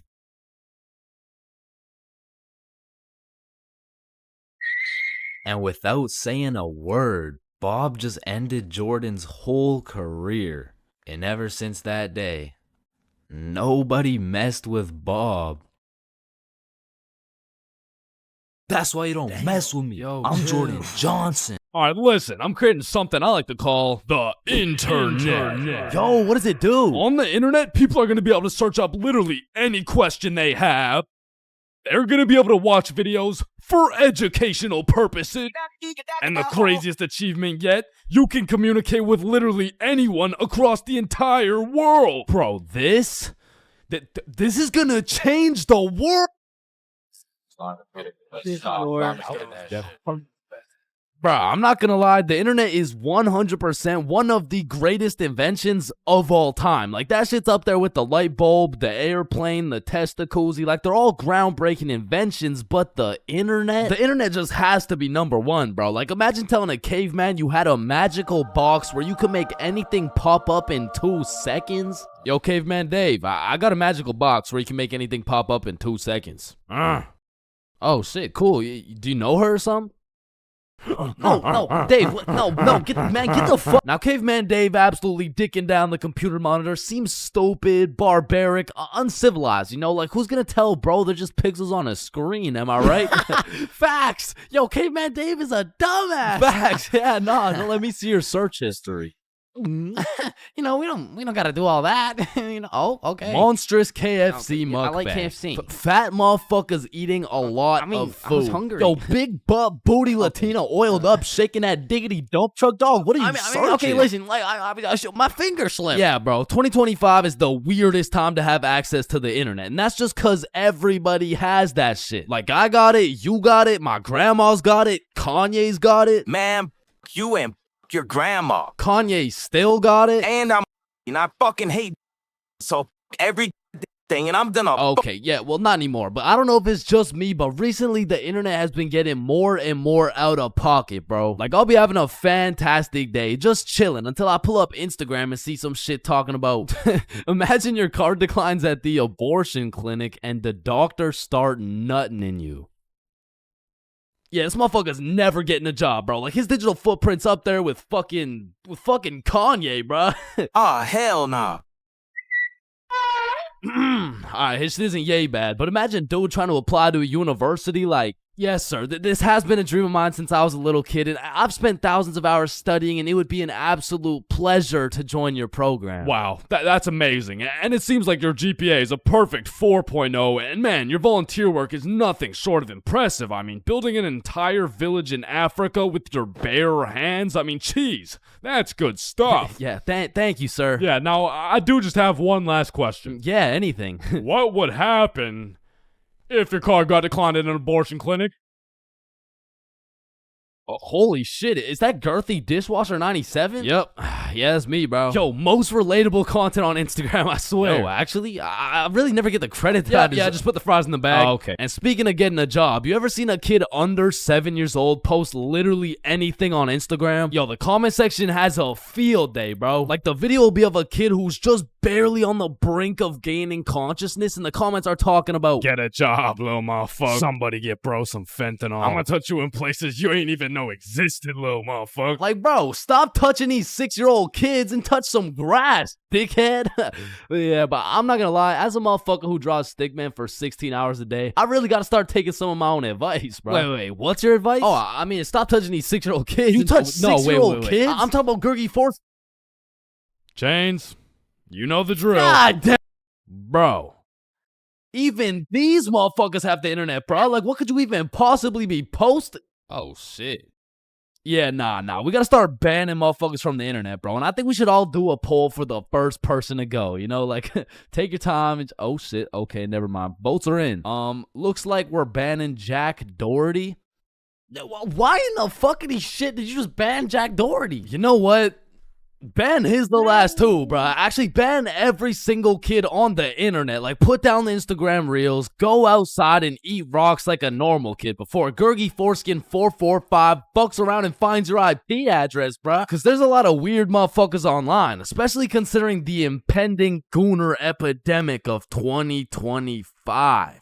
Now, if you're unaware of this widespread epidemic, well, fucking good for you, but there's been a recent spike in the amount of gooners seen online. Like the type of motherfucker who'll be scrolling and see a video of a Cheeto that's kind of built somewhat like a Kardashian, and next thing you know, bro's got a DIY screen protector, bro. And I swear these gooners have no clue it's a problem either. Like, they probably show up to the doctor's office for a quick little checkup, and the doctor has to break the news to him like, yeah, Mr. Gooningson? Yeah, I'm sorry, but you gotta stop masturbating. No, wait, what? No, wait, why? Because I'm trying to examine you, dumbass. Oh, shit. Like, it's honestly mind-blowing how having access to the internet with all its power and infinite knowledge just makes us more stupid, bro. Like, at any given moment, we have the resources to learn quantum physics or learn how we can watch Skibbity Toilet. What? No. Why the fuck would we watch Skibbity Toilet? Shit, man, this stuff's good. Just take a watch. No, I'm not watching that shit. Just real quick. Yo, why are you recording me, bro? We're filming a YouTube video, dumbass. Oh shit, yeah, you're right. So I was saying there's a lot of people nowadays addicted to the internet and shit, like that guy over there. Where? Bro. What? Oh shit, yeah, what I was saying was, back in the day, the internet was just for shit like cute cat videos and cool math games and shit, but nowadays, the internet has everything your brain craves. Like, it's got food for you, it's got friends for you, it's funny, it's educational, bro, it has Cheetos built like Kardashians, bro. And as if the internet having everything we ever needed wasn't enough, these motherfuckers invented AI, bro. Now, maybe it's just me, but this AI shit is getting a little too good, bro. I mean, when ChatGPT first came out, I was using that bad boy for all kinds of shit. Whenever I couldn't do my homework, ChatGPT. When I forgot a recipe, ChatGPT. When I couldn't get a girlfriend, cry myself to sleep. And then ask ChatGPT. Like, back in the day, I was using that shit to fix all my problems. But nowadays, I just be using it to spend quality time with, bro. Holy shit, this guy's a gooner if I've ever seen one. And no, I'm not a fucking gooner, bro. I'm just spending some time getting to know my homie Mr. GPT. Because when the day comes and that motherfucker and his AI homies decide to take over and kill the entire stickman race, you're gonna be getting your shit annihilated, bro. And I'ma just be like, yo, GP, you don't gotta do this, bro. Remember when we used to talk about our feelings together and I used to send you line art of sexy Squidward and shit like, hot, you fucking gooner. And honestly, I feel like the people are less scared of the robots taking over the entire world and they're more scared of them taking their jobs. But I'm gonna keep it a buck. I cannot relate, bro. Like, AI could never do the shit I do. AI could never do the shit I do. Wait, what the fuck? Wait, what the fuck? Who does this bum think he is, bro? Who does this bum think he is, bro? I mean, yo, alright, that shit doesn't even sound like me, bro. Yo, that shit doesn't even sound like me, bro. So you want to copy everything, huh? Yeah? Yeah, you sure you want to do this? Yeah, you sure you want to do this? Yeah. Alright, let's go. I like little kids. Yo. Like, you loading or something? Like, what's going on? You gonna repeat it, or, you know? Undercover police has Vaj back. Listen, bro, in this world, there's levels to clout. You could get yourself some Instagram followers. You could stack up a few bands. You could even be famous, but there's only one spot in life that is superior to the rest. A spot so glorious and sought after that they are idolized like no other. It's me. I've got the infinite money glitch. Come on, Jimmy. You know it's me. I need a max win. Man, shut the fuck up, Drizzy. I'm literally Kanye West. Nah, but I'm the top G. All right, little bro. Let's go band for band then. It's me. But I'm the fastest kid in my school. Bro, I don't know who decided speed would be the deciding factor for who's the king of the school, but all I'ma say is that motherfucker's the GOAT, bro, because I was the fastest kid in my school. I was clapping everyone in races. I was breaking track records, and I had all the 9-year-old baddies, man. I wish I could still pull like that. All right, it's just a miscommunication, you know? Like, when I say 9-year-old baddies, I didn't mean like... Explain it to the judge, buddy. Sick fuck. And because I peaked in elementary school, come with me and we'll take a look back at some of the first years of our lives and maybe some of the best, am I right? Kindergarten. Coming into kindergarten, kids were either excited or terrified as fuck for their first day. I mean, I would be pretty fucking pissed too if I knew this was the beginning of me being locked up every day for 13 years. But kindergarten was funny as hell because these kids had no clue what was right and wrong, so they'd be saying the most outrageous shit for no reason at all, bro. Hey, buddy with the hat, can you pass me the skin color crayon? I mean, at this age, kids were just walking NPCs, and I can't even blame them. I mean, they haven't developed consciousness yet, bro. Like, at this age, recess consisted of catching bugs, playing on the monkey bars, and fucking eating sand. And I've talked about the high school bathrooms and all the wild shit that happens in there, but to be honest, the elementary school bathrooms blow that shit out the water, bro. Because these kids aren't hitting vape tricks, no, they're hitting toilet trick shots, trying to set some world record for the farthest piss taken from the toilet. And let's just say even Stephen Curry couldn't splash that 3-pointer. So essentially, motherfuckers was just pissing on the ground. Like, you need to walk into that bathroom 110% alert, or else the next thing you know, you're getting that R. Kelly treatment, bro. And I remember my kindergarten had those green, yellow, and red cards to show how good you were that day, but there was always that one kid with the permanent red. I'm talking the teacher didn't even bother to change his shit the next day, because everyone knows as soon as he walks into class, he's doing some fuck shit. For me, it was this kid we'll call Dennis, because he was a menace, bro. He was always loud, always throwing shit, but besides being a menace, he was also a truth speaker, a fact spitter, for better or for worse, because this little guy had no filter. Okay, Leah, you're up first for our show and tell. Okay, I brought my favorite painting of mine.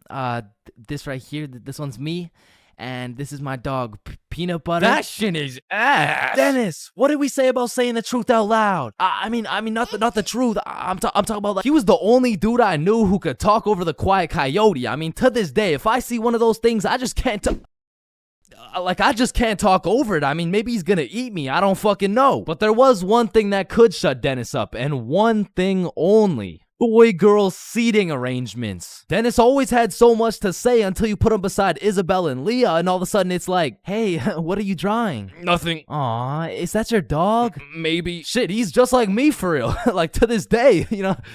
Oh shit. And then we go outside for lunch, and don't get me wrong, eating sand for fun was great and all, but as kids got older, everyone started to play games, some of which consisted of tag, manhunt, soccer, basketball, grounders, red ass, kickball, jump rope, tetherball, and what is possibly the most goated game of all time, Foursquare. This game was legendary, bro, but this shit used to get heated as fuck. I mean, kids were making truces, making whole clans, and that right there was real beef. Like, if you caught the ops lacking at nap time, it was on sight, bro. Psst, what? Oh, no, wait. You're a poopy ass. But man, crushes were everything in elementary school. Like, if you told anyone you had the smallest crush on a girl, word's getting out fast, and the entire class is going to be organizing a wedding for tomorrow. But some kids just didn't use their words, like this one girl in my elementary school who most definitely had a crush on me. I mean, once again, I was the fastest kid in my elementary school, so...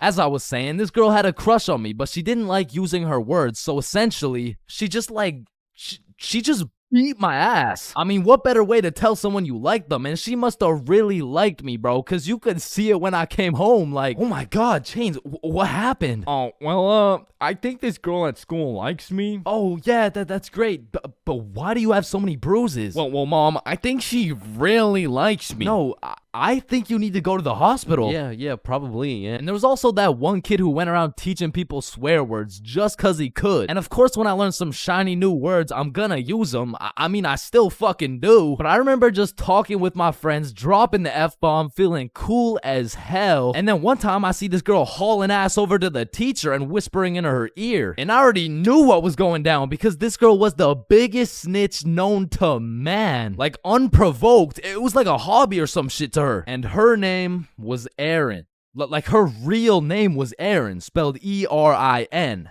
Yeah, how's it feel to get snitched on, buddy? But getting in trouble in elementary school was tough because they would act like you were committing war crimes for the smallest things. Like when I got snitched on for swearing, I was in grade 4. I was a big boy, you know what I'm saying? But my teacher was pissed, bro. Chains, you can never say that word. It's horrendous. What does horrendous mean? It's not good, okay? Ah, shit, my bad. Chains! Oh, sorry, it's just stuck in my fucking brain. Chains, cut it out right now or you get detention. Okay, I'm sorry, motherfucker. What? And I'm not gonna lie, the most cursed part of elementary school was the talent shows, bro. Cause the teachers expect you to be all quiet and serious and shit, but it was literally a real life try not to laugh. Like, how am I supposed to be serious when Jimmy's up there shitting out Minecraft parodies like it's comedy gold? I mean, at my school, it was less of a talent show and more of a come on stage in front of the entire school and do whatever the fuck you want for 10 minutes type of show. And man, that shit was brutal. It was like watching paint dry.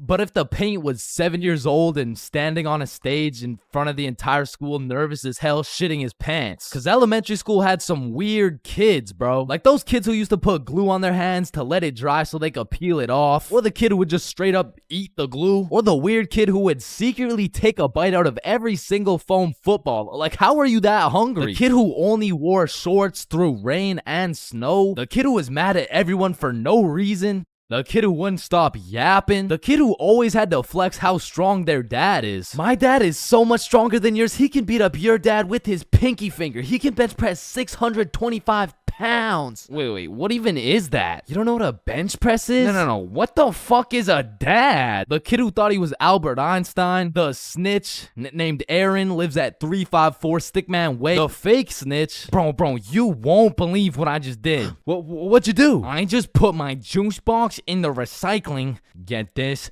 with the straw inside. I'm telling the teacher. Bro, chill. Teacher. Jackson? Yeah, can I go to the bathroom? The teacher's pet named Erin, E-R-I-N, postal code 3310. And of course, the fastest kid in the school. You know what I'm saying? That was me. I was him. I was the fastest kid in my... There's a lot of things in life that I don't really understand. But if there's one thing I can truly comprehend, it's being grounded. Because in my time, I've served a total of 547 days and 16 hours in the slammer. And through a year and a half of extensive first-hand research, I've come to the professional conclusion that getting grounded is straight ass, bro. You're locked in your room with no phone, no computer. Like, what do you want me to do? Think about my actions? Hell nah. Being grounded had a young me doing the stupidest shit ever, bro. Like, I was popping handstands, hitting my head against the wall, playing with the door stopper thingy. Shit, I got so bored, I even read a few pages of a book like an absolute nerd. And now that I think about it, Percy Jackson and the Battle of the Labyrinth was actually a spectacular read. Now listen, there's only one thing worse than being grounded, and that's being falsely imprisoned for life.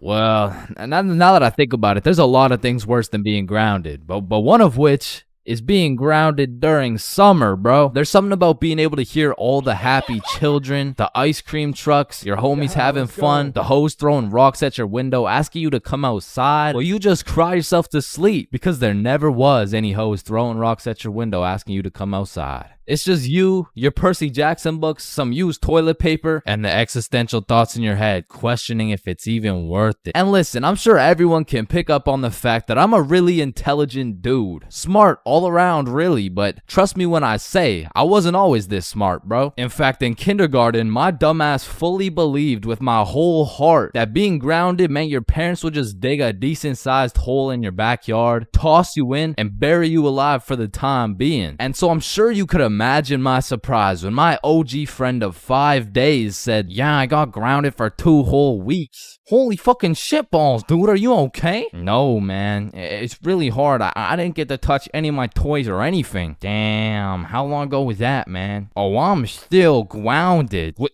No, you're not. Yeah, dude, I'm grounded right now. No, the fuck you're not. And I wouldn't truly find out what being grounded was until 7 years later. I was in grade 7. It was a beautiful sunny summer day at approximately 11 a.m. and me and the boys were freely roaming our city. Little did I know, we wouldn't be free for long. And as the boys and I roamed the city looking for a move, one of Bob's girls calls him up and is like, okay, so my friend Becky is in Hawaii for a few days with her family, and she said I could bring you over. And just like that, Bob could have wrapped it up and claimed some cheeks. But the boy Bob was never one to leave the homies behind, so not only did he convince his girl to let us come, but he went above and beyond. He got his girl to bring some of her friends over too, and now we're hyped because we had now located the move, and quite a marvelous move if I do say so myself. Now keep in mind, all of us knew Becky and had been to Becky's house many times before, but Becky was all the way in Hawaii, so she had no clue about the marvelous move about to take place at her own crib. But regardless, me and the homies walk into Becky's crib and they low-key got a little get-together in the works. I see Bob's girl, I see Bob's girl's friends, and then I see a mutual friend of mine named Dennis. And he brought his girl. Now, a little backstory about Dennis. Dennis was 2 years older than me, making him in high school. And to be fair, from grade 7 to high school is a colossal difference. Dennis was taller, had a more developed frame, and Dennis even had some facial hair in progress. The amount of facial hair that put my peach fuzz to shame. And to put it quite simply,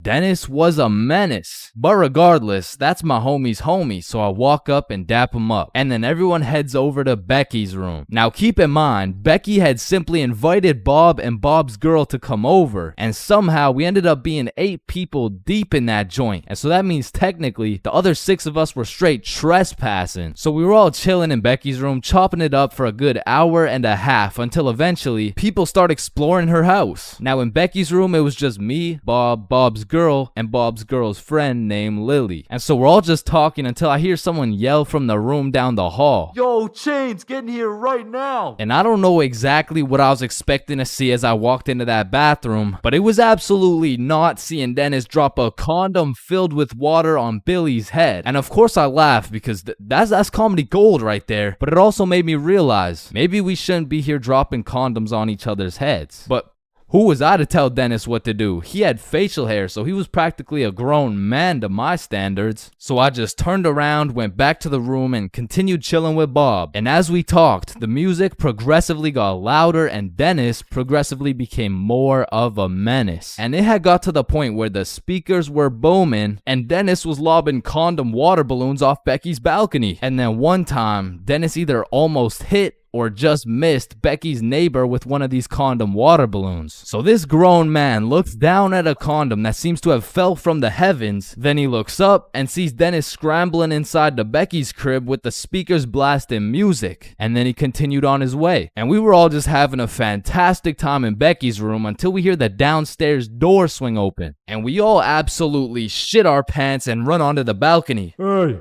I just texted the family who lives here and they said no one is supposed to be in the house. Everyone needs to leave right now or I'm calling the cops. And that's exactly what we did. No messing around, we were out that hoe. And we all went to Bob's girl's house for an emergency meeting because we were all scared as fuck. And now Bob's girl and Becky are texting and Becky's like, my parents are pissed. They want to talk to everyone's parents and they know how many people were there. So we all devise a foolproof plan. Okay, we give Becky our phone numbers, tell tell it's our parents' phone numbers, and we act super disappointed in our children. We all agreed on this plan, and the emergency meeting was dismissed. And over the next few days, we all got texts from a very unhappy Becky's father, who made sure to specify the amount of condoms that were found in the bathtub. We all respond with some bullshit along the lines of, "Hello, Mr. Beckerson.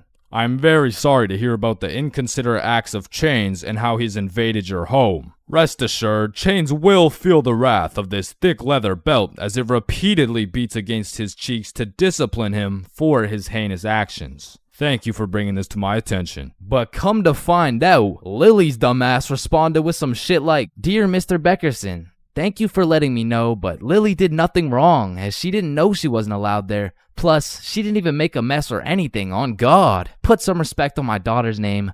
Period." And just like that, our foolproof plan got fucked. And Becky's father texted each of us saying, "You are coming to the house at 3:15 p.m. today or I'm calling the cops." And shit, looking back, Becky's father was most definitely bluffing. Like, say I didn't go, what was he gonna tell the cops? 911, what's your emergency? "Hey, there was 8 kids who invaded my home 3 days ago." "Okay, sir, did they break in?" "No, no, my daughter gave them the key." "Sir, why the fuck are you calling 911? There was condoms in the bathtub." But like I said, I wasn't very smart and I didn't have the brain capacity to think that far ahead. So everyone shows up to the house and Becky's father sits us down and makes each of us individually call our parents and explain what we had done. And I went first. "Hey mom, so I went to Becky's house the other day, but she was in Hawaii and I wasn't really invited. There was condoms in the bathtub." Needless to say, we all got our shit whooped and I received my very first grounding with the sentence of 1 month in the slammer.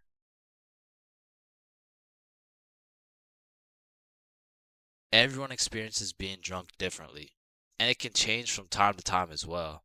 But I'd say most people fall into a few general categories, one of which is the aggressive drinker.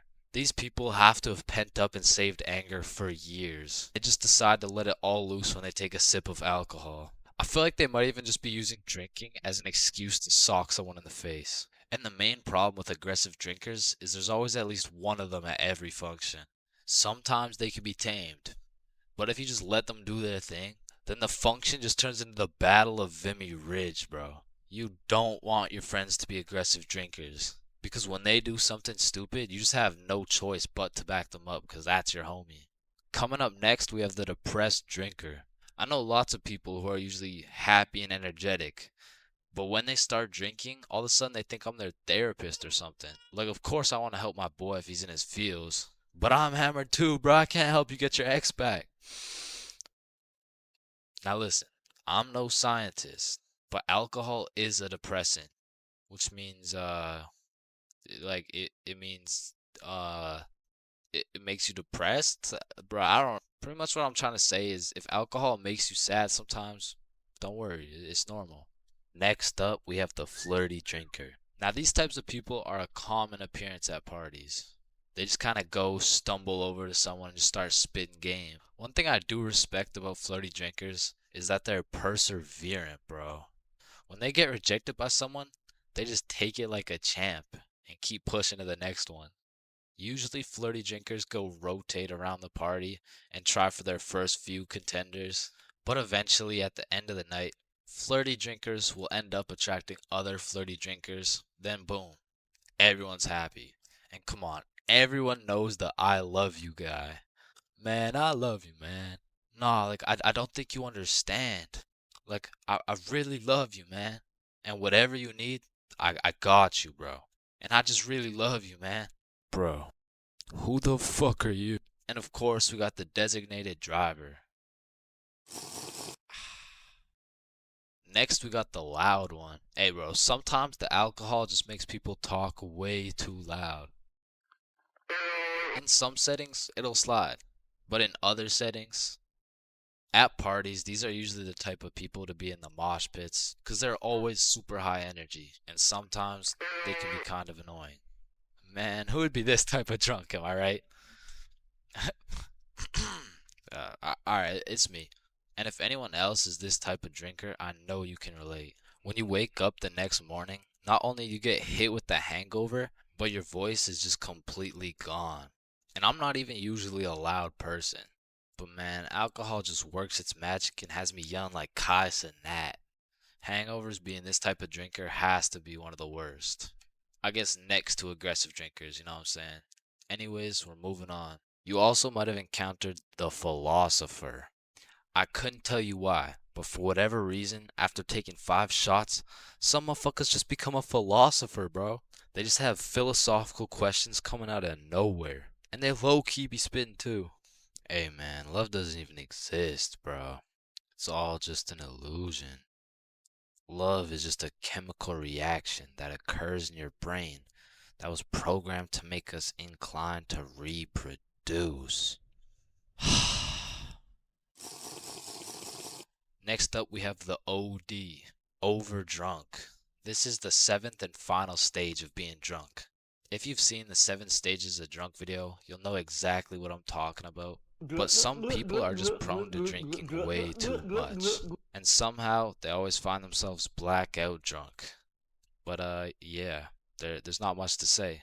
They're pretty much just unconscious. And of course, we have the chill drinker. These people are just pretty neutral. They just be talking at a normal volume about normal stuff. And honestly, these people are just overall enjoyable to be around, especially when you're drunk. Let me know in the comments if I missed anything. And also let me know which type of drinker you are. Being absolutely faded in math class is one thing, but pulling up to school while you're hammered, wasted, absolutely plastered is simply a different ball game. Cause there's lots of people who can properly utilize that Mary Jane on a daily basis. For example, tattoo artists. In fact, I feel like majority of tattoo artists would say, it helps me work better, dude. And I would happily trust this man to do his best work knowing he's baked as shit. However, if this dude was wasted, it's a little bit of a different story. Alrighty, dude. All done. Yo, I asked for a rose, bro. And because of this reason, you would truly have to be a dumbass to go to school drunk. Chains, but the title of the video says going to school drunk. I did, bro. I went to school drunk, but listen, it was no ordinary day at school. No. In fact, I didn't even go in the day at all. I went drunk to the school dance. Meaning this story takes place when the boys and I were in grade 11. It was a Thursday night, the night of winter ball. And as the boys and I were getting ready, you know, looking like some distinguished young gentlemen, I had realized, damn, none of us have any girls to take to the dance. Fuck, you're right. That means we're gonna have to ask a girl to dance, bro. What? You mean like talk to them? Yeah, if only we knew someone with a bigger roster than a cheerleading team. Someone with more hoes than a shed. Someone who pulls more tens than EDP. It's Bob. So me and Billy started analyzing Bob. Like how does he pull so many girls, bro? Is it the jawline? I don't know. What about the silky smooth clear skin? Maybe. Or is it those succulent luscious kissable lips? It's the glasses. Yeah. the glasses. Yeah. So we stole Bob's entire flow in the hopes this would put an end to my drought of bitches. So we check ourselves out in the mirror and then we hop into Billy's whip. We throw on some Rihanna to get us hyped, and before we knew it, we had arrived at school. Now to really paint the picture, it was a Thursday at 8 p.m. And on this Thursday at 8 p.m., Billy pops his trunk to pull out 2 bottles of vodka. Now, if you were unaware, it was currently a Thursday at 8 p.m. on a school night, and we were headed into our school. Now, logically, I should have simply denied the alcohol, but I'ma keep it a buck. The whole idea of walking up to a girl and asking her to dance was really giving me the heebie-jeebies. I mean, my palms were sweaty, my knees were weak, and arms were heavy, so I took a big old chug of that liquid courage in order to ease the nerves a little bit. And shit, Billy must have been feeling the same way because Billy was down in that shit like it was water. And right after we consumed enough alcohol to kill a baby elephant, I got a notification on my phone. Oh shit, I got an email. Oh, it's from the school. It says, if you come to the winter ball under the influence of alcohol or any drug, you will face suspension and will lose your right to walk across the stage for graduation. Fuck. Okay, listen, if we can get into the dance before this shit hits, we're chilling. All right, we got this. So we walk into the school looking fresh as hell, but then I notice a fat line of students, and this line led to a security check to get into the dance. Fuck, that's not good. Nah, we're chilling. I still don't even feel anything. What about you? Yeah, same. We're good. And just as we came to the consensus that we were good, the principal starts walking down the line in our direction. Fuck, act cool. We're good. Act cool. Whew. That was close. You three, over here. Shit, fuck, shit. Do you guys know why I called you over here? Nah. Nope. I smelled alcohol the moment I walked past you three. Now, I don't know if it was one of you or all of you, but you know the consequences of showing up under the influence, right? Yeah, we do. And tell me, is it or is it not suspicious that all three of you guys showed up with glasses on? Nah, we just thought it looked suspicious. Take them off. Damn. Yes, right. sir. And although I downed a sizable amount of vodka, it still hadn't kicked in yet. Now, I didn't want to do this to you guys, but look at my finger. This motherfucker starts waving around his magic finger in Billy's face with a flashlight to somehow see if he's drunk. Now, I don't know what the plan was, but I was fucking scared. Okay. He's not bad. Oh, okay. He's good. Now let's see here. And just as this motherfucker puts his finger in my face, that vodka hits, bro. I'm using all the strength I got to keep my balance while I'm getting blinded by this flashlight. Let me try that again. I got a little feeling you guys drank, but it hasn't fully kicked in yet. I'll check up on you in a little bit. Yeah, that's good. Yeah. So we get to security and they make sure to pat us down. A little bit too good, but before we knew it, we were at the dance. And just like that, I saw my opportunity and I put that liquid courage to use. And you know, I'm very articulate when it comes to words, so I ask, "Hi, how are you?" "Oh, hey, I'm good." So I wanted to ask you, like, you know, we're at the dance and I saw you, so I walked over here. Here we are, you know what I mean? So like, do you want to dance? Yeah, sure. It had worked. My plan had finally worked. And just as I was about to feel the female touch I'd been deprived of for all these years, I see Mr. Principal walking in my direction with his finger ready and his flashlight in hand. So I just haul ass, and I don't stop hauling ass until I'm off school grounds. So the moral of the story is, don't go to school drunk, bro.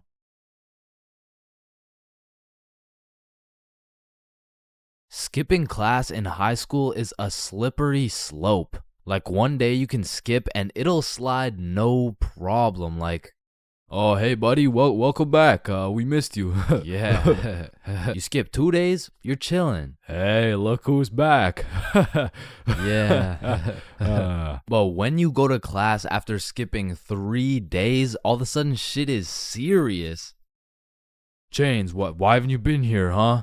"Well, you know, it was some family stuff." "Oh, yeah, family stuff. What family stuff?" Well, I don't really want to talk about what family stuff. It was my grandma's funeral. Damn.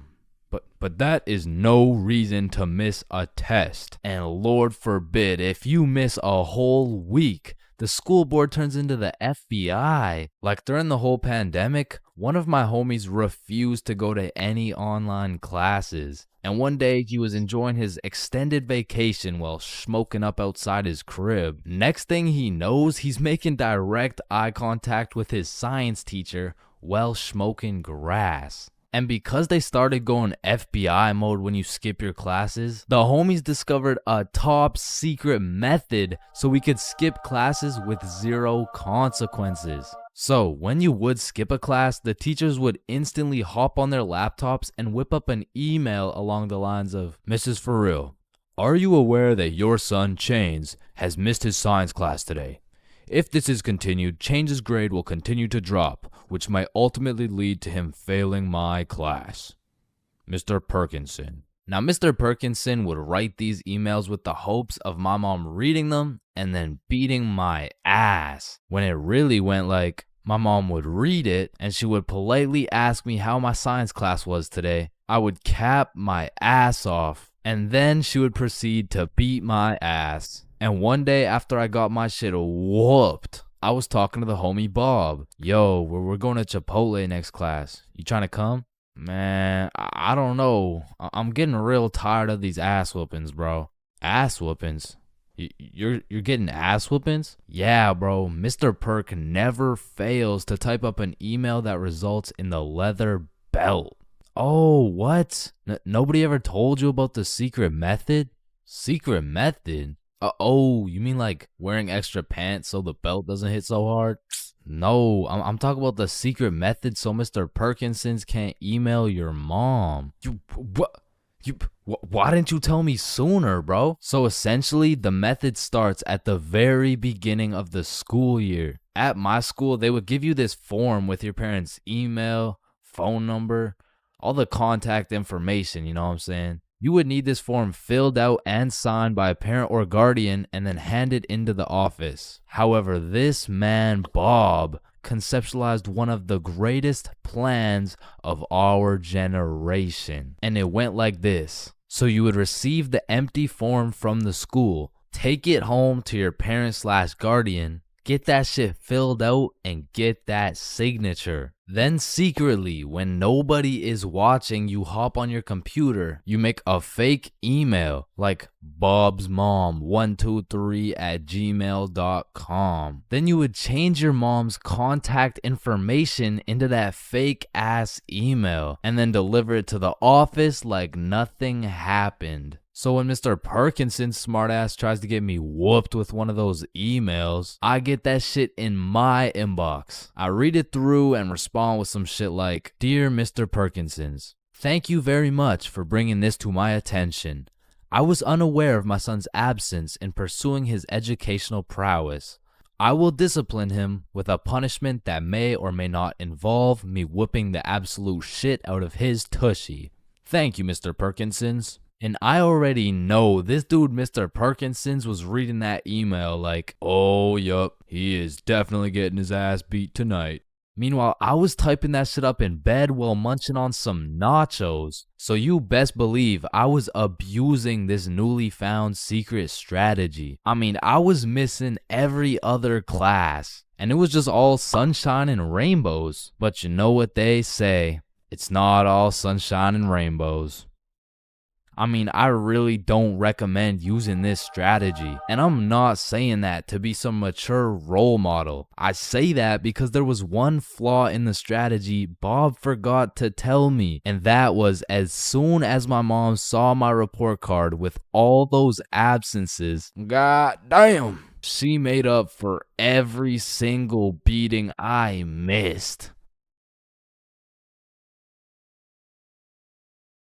We are currently facing a life-threatening epidemic that is threatening the lives of many teens around the world. Oh, what's that? Yeah. Okay. It has been brought to my attention that there's a new strain let loose that is infecting more teens than ever. The strain is propylene glycol formaldehyde. Street name, Guava Ice. So stay safe out there, and back to you, Linda. Linda? What? Oh shit! Man, way back when, somewhere in Timbuktu, a Homo sapien found a plant by the name of tobacco, and for whatever reason, somewhere in this dude's caveman brain, he decided, me, smoke, now. And that he did. And as humans slowly evolved, smoking did too. And soon, motherfuckers went from looking all old and wise, smoking these big old pipes, to soon smoking cigars on some mafia boss shit, which turned into cigarettes. Now, back in the day, if you were stressing, Doc would prescribe you a pack of good old cigarettes. Sore throat? Cigarettes. Oh, you got a cough? Here, smoke a cigarette. But after a while, people's teeth started looking all British and shit, so they decided, Oi, I don't think these are healthy, innit? So we decided we needed to make cigarettes better. And you know what makes everything better? The letter E. Your mail's taking too long to come in? Email. Wait, what's that? You want to play sports, but you're ass at every single sport? Esports. Oh, you got daddy issues? E-girl. So of course, when people realize cigarettes are killing them, e-cigarettes. Man, one thing leads to another and shit. You got yourself a vaporizer Gen Y GTX box mod with 3 USB charging ports, a speaker, and a 6-inch LED touchscreen that can play Flappy Bird. Like, vaping is just getting a little too advanced, bro. Like, I remember one time I was chilling in the washroom with my homie Billy, and of course a motherfucker walks in with a vape. But this was no regular vape, no. This shit looked like a gadget straight out of fucking Star Wars. Yo, you want a hit? A hit? A hit of your iPhone? iPhone? This is that eSmoke FTX 763 3rd series, my boy. Watch this. Yo, did he just hotbox the whole bathroom in one hit?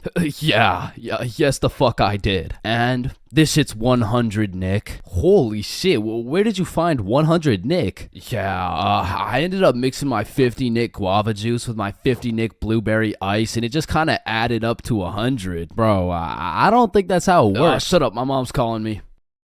Yo, fuck you, mom. And that was the moment I realized there really is levels to this shit. Level 1. Level 1 is the type of dude who isn't addicted, but he'll occasionally take a hit of somebody's device. But level 2, bro's borderline addicted, but he's still in the denial phase. Bro, are you addicted to vaping? Addicted?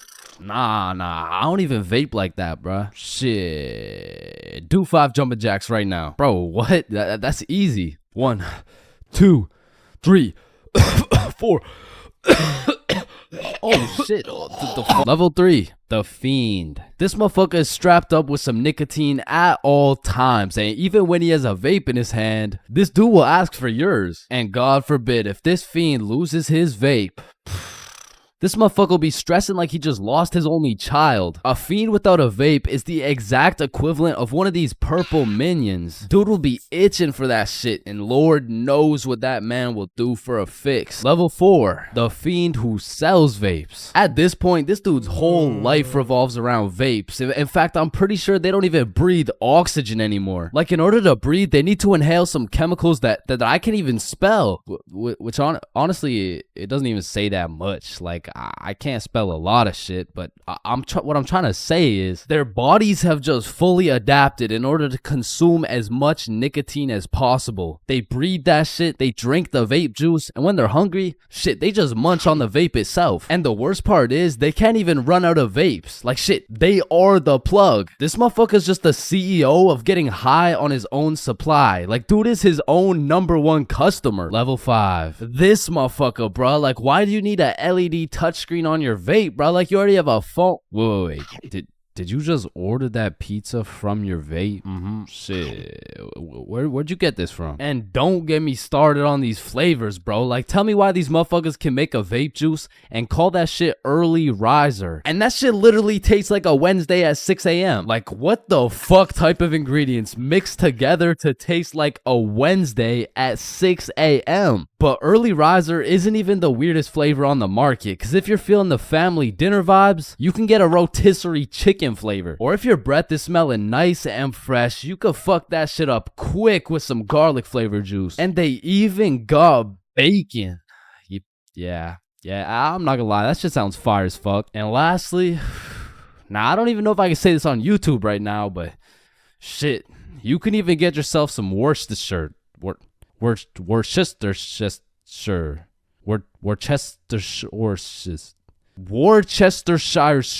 regardless, I think we all know the home of nicotine, the eternal hot box, the communal vape sesh. It's the high school bathrooms, man. You walk into one of these joints and there's at least 15 dudes hotboxing that shit at like 10 a.m. You come in trying to take a piss and now you got a head rush. You walk over to the urinals, but it's so goddamn hotbox, you start pissing all over the walls. But shit, you can't even piss on the walls in peace, man. You got that one fiend coming over to you trying to suck suck your device dry. And dude's so down bad for that hit that's not the only thing he'd suck dry. And listen, you may be thinking, Chains, how do you know what you know about vaping? And that's a great question. Back in the day, I was a curious little George, man. And back in grade 7, I was chilling at my friend Becky's house. And when I walked into Becky's crib, I was nothing but an innocent, curious young man. But little did I know, I would leave Becky's crib far different than I entered. So you know, me, Bob, and Billy are posted in Becky's room, and I was sitting with Becky. So Becky asked me, have you ever hit a vape before? Hell no, I hadn't, but you know I had to play it cool around Becky, so I said, yeah.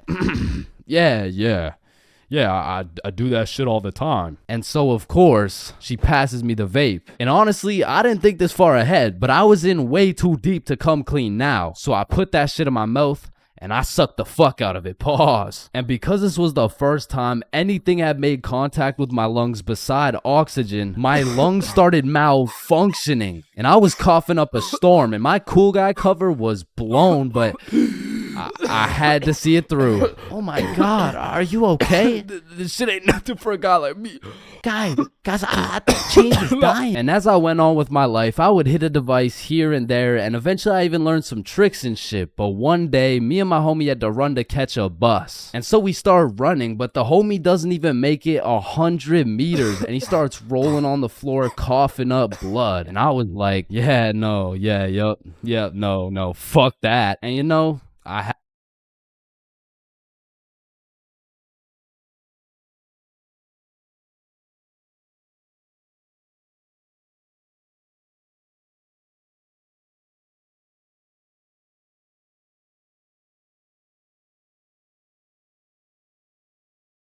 Honestly, bro, I'm not scared of much. I'd go skydiving, I'd swim with the sharks, run with the lions, fight a gorilla, beat some ass, and not even get my ass eaten. No, I would not. What the fuck? Wait, no. I mean, I'd even get my ass beaten, bro. But if there's one thing that leaves me scared shitless, it's a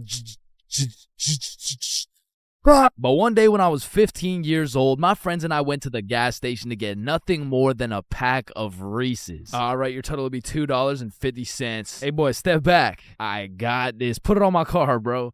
Yeah, oh, okay. Just let me. Oh, all right. You know, I don't think your machine's working, bro. Hey, kid. I hate to break the news to you. You know what I'm saying? But I think your broke ass needs to get a job. No! So I got my first job at Jim Jordan's, and I was grinding, bro. I made every coffee fresh, every customer happy, every toilet squeaky clean. I was putting the potato wedges in a goddamn bag until I'd stacked up my first few bands, and I'd never seen this much money in my life. I thought I was rich, bro. So I quit my job. And then the government took some bands. I bought a few Fortnite skins, one ugly-ass t-shirt, and before I knew it, I ended up exactly where I started. Damn, dude, you fucking suck. Your broke ass still needs to get a job, bro. Man. Firstly, my name is Chains, and I would love to work here at this summer camp. All right, Chains, do you know how to read? Yes, sir. Do you speak English? I do. Can you count to 10? Indeed. Can you ride a bike? Of course. Do you like little kids? Yeah, no, wait, no, yeah, well, yeah, no. No. Final answer, no. All right, you're fired. Wait, no, I love little kids. All right, you're hired. Now take this helmet and teach those kids how to ride some goddamn bikes. Okay, yeah, thank you. Really quick, how much do I get paid? I mean, as little as legally possible. Now get to work, buddy. Hi. My boss threw my ass straight into the deep end, bruh. No training, no nothing. Now, what's crazy is every other worker went to a training camp and was taught exactly what to do and exactly what to say. But one of those dudes quit last minute, and they needed somebody, anybody to fill in, and that's the only reason they hired your boy. Anyways, I grab a bike, go outside, and there I see my group of 5 little 5-year-olds waiting for me. And I can see the hopes and dreams of learning to ride a bike glistening in each and every one of their little eyes. And I didn't want to let these little motherfuckers down, so I wasted no time and got straight to work. Listen, it's simple. You get on your bike and you just start pedaling like, look at me go. Right, guys? Shit. Listen, teaching one kid to ride a bike is legwork. You grab the seat, you push them, they pedal, they fall, and you pick them up and start gaslighting their ass. Like, wow, buddy, you did an amazing job. I've never seen somebody sweep the floor with their face before, man. Next time you can use your hands, though. Thank you. But the real problem is having 5 different kids with 5 different personalities and skill levels. Because the first kid was named Miles, but he couldn't ride a bike for 5 feet. Then we had a kid named Noah who didn't know a single thing about how to brake. Parker, who couldn't park for shit. We even had a kid named Noel, but his little ass couldn't stop taking L's. In James. But it was just one motherfucker, bro. Like, why is your name plural, bro? Where's the other one at? So my group's out here looking like 5 chimpanzees on bikes with one bigger chimpanzee supervising them. And I look over at my coworkers' groups, and these motherfuckers are out here biking in perfect unison, weaving through cones. I even seen a little kid doing no hands, bro. Hey, James, look, no hands. Oh, shit. Oh, shit. Oh, shit. Hey, James, look, no teeth. So after painting the pavement like Picasso, we get under the shade for some lunch break. And talking with these kids was such an interesting experience, bro, because since I was their biking instructor, they just assumed I knew everything, bro. Hey, James, why is the sky blue? Shit, I mean, it just... And we even decided that it'd be a Monday today. Oh, that was definitely Abraham Lincoln. Why does my sandwich taste like pennies? That's the taste of blood, my boy. What's the biggest number? Infinity. How old are you? 300. What time is it? 12:37. And why do my parents wrestle without any clothes on? Yeah, mine too. So, okay, time to get back to riding bikes, bro. But this time when we got back out to riding bikes, I set up a cone drill. All right, group, lock in. Here we got an easy cone drill. You know what I'm saying? I'll show you how it's done. So you just want to go through the cones just like this. You know what I'm saying? I like to call this drill. Oh, fuck. Wait, what's it called? I don't know. I think it's called fuck. Are you sure? Fuck. Yeah, nah, it's definitely called fuck. Well, that's a weird name. Okay, who's gonna fuck next? Yeah, bruh. I'm not gonna lie, I dead-ass fell. Like, there was no type of biking test in order to get the job. All they asked is if I could ride a bike, and I can. But I did not know we'd be doing NFL drills on these fucking bikes. But needless to say, when the parents came to pick their kids up from the first day of bike camp, they were not impressed. Hey, there's my little man. What did we learn today? Oh, you know, we just took the training wheels off. We got started on a few cone drills. He showed us how to fuck. Oh, my goodness. Okay, man, no, I'm sorry. I'm so sorry. This is a catastrophic miscommunication. And Chains told me I had the best grip. Hey, yo, I'm the handlebars, brother. You gotta specify. Chains says I have so much potential for a kid my age. Okay, yeah, that sounds bad. That sounds really bad. Why does all this shit sound so bad? Me better without any teeth. Oh, I'm just trying to cheer him up, man. He told us to always use protection before riding. Okay, that's enough. He just stopped. None of them came back, bro. So I got a new group, and the best part about this new group of kids is that they were already level 4, meaning we'd all just bike to the park, eat lunch, and then bike back. Damn, bro, that sounds easy as fuck. Surely this couldn't go any worse than your first group, right? Yeah, it does. Yeah, no, it gets worse. It gets so much worse. So for this little journey to the park, I'll pair up with my coworker Natalie. So Natalie's in the front and we got 10 kids in the middle. We'll call them Liam, Ava, Milo, Zoe, Tucker, Cornelius, Jackson, Bradley, Quandale Dingle Jr. the third, and Riley, which is the only name you'll need to remember. So I count up the kids so we don't leave any behind, and as expected, I count 10. So we take off on our journey to the park, and all these kids were really good at riding. You know, out of the whole group, we only had one little fall.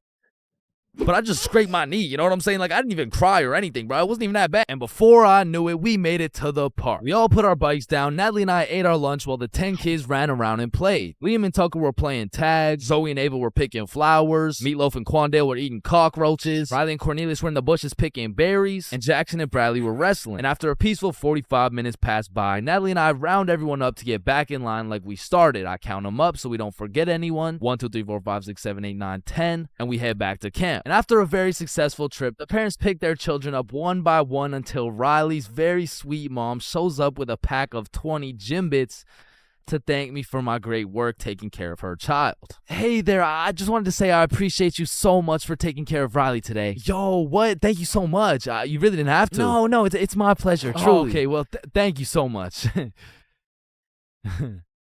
So, where's my little guy? Oh, he's right here.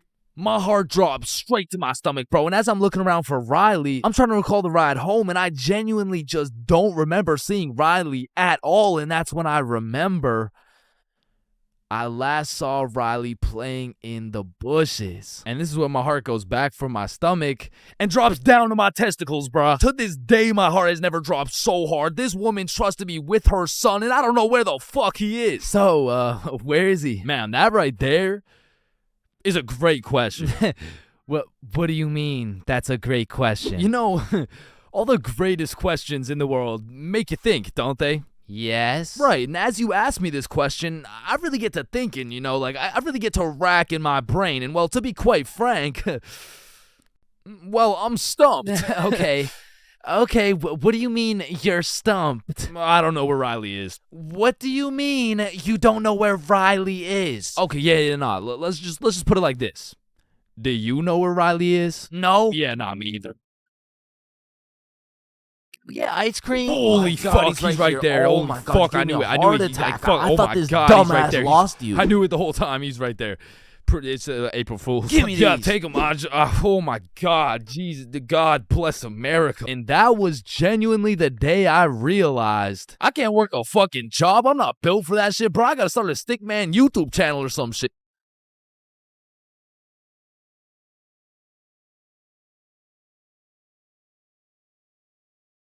Everyone has encountered countless NPCs during their lives. Like, you know, the people that just spawned in. They didn't have any character development or anything. And to be honest, when you leave their vicinity, they probably just despawn. If you still have no clue what an NPC is, it's a non-playable character. They're like the type of people you could sock in the face and they'd say some NPC-ass line like, "Hey!" And I know at least some NPCs have to exist. Because let's be real, there is no way all 7 billion people on this planet have whole lives from start to finish. That just doesn't add up. And I don't know if any of you guys have ever noticed this, but NPCs all have a spot they go to just do NPC things, bro. For example, if you go to Walmart, that's their natural habitat. You are bound to see at least 15 NPCs at Walmart. And usually the NPCs are trying to avoid eye contact. But if you've ever tried interacting with them, you'll know they always have the most predictable and neutral responses possible. Like whoever programmed them should have spiced it up a little bit, you know what I'm saying? They could have made them tell jokes or something, I don't know. But anyways, I used to work at a summer camp where you teach little kids to ride bikes. And through this experience, I realized that pretty much all young kids are NPCs. And I guess it's just because they haven't been alive long enough to actually go through the character development. But working at this summer camp made me realize there's no way these kids have a thought process. Hey buddy, what's wrong? I dropped my rock. Here you go. But I guess little kids still aren't even at the stage of having full consciousness. And honestly, they kind of have that caveman mindset. Eat something. But I mean, you can't really blame them because they've only been alive for a few years. But still, as a non-NPC, I'd like to believe I was never participating in these NPC activities as a kid.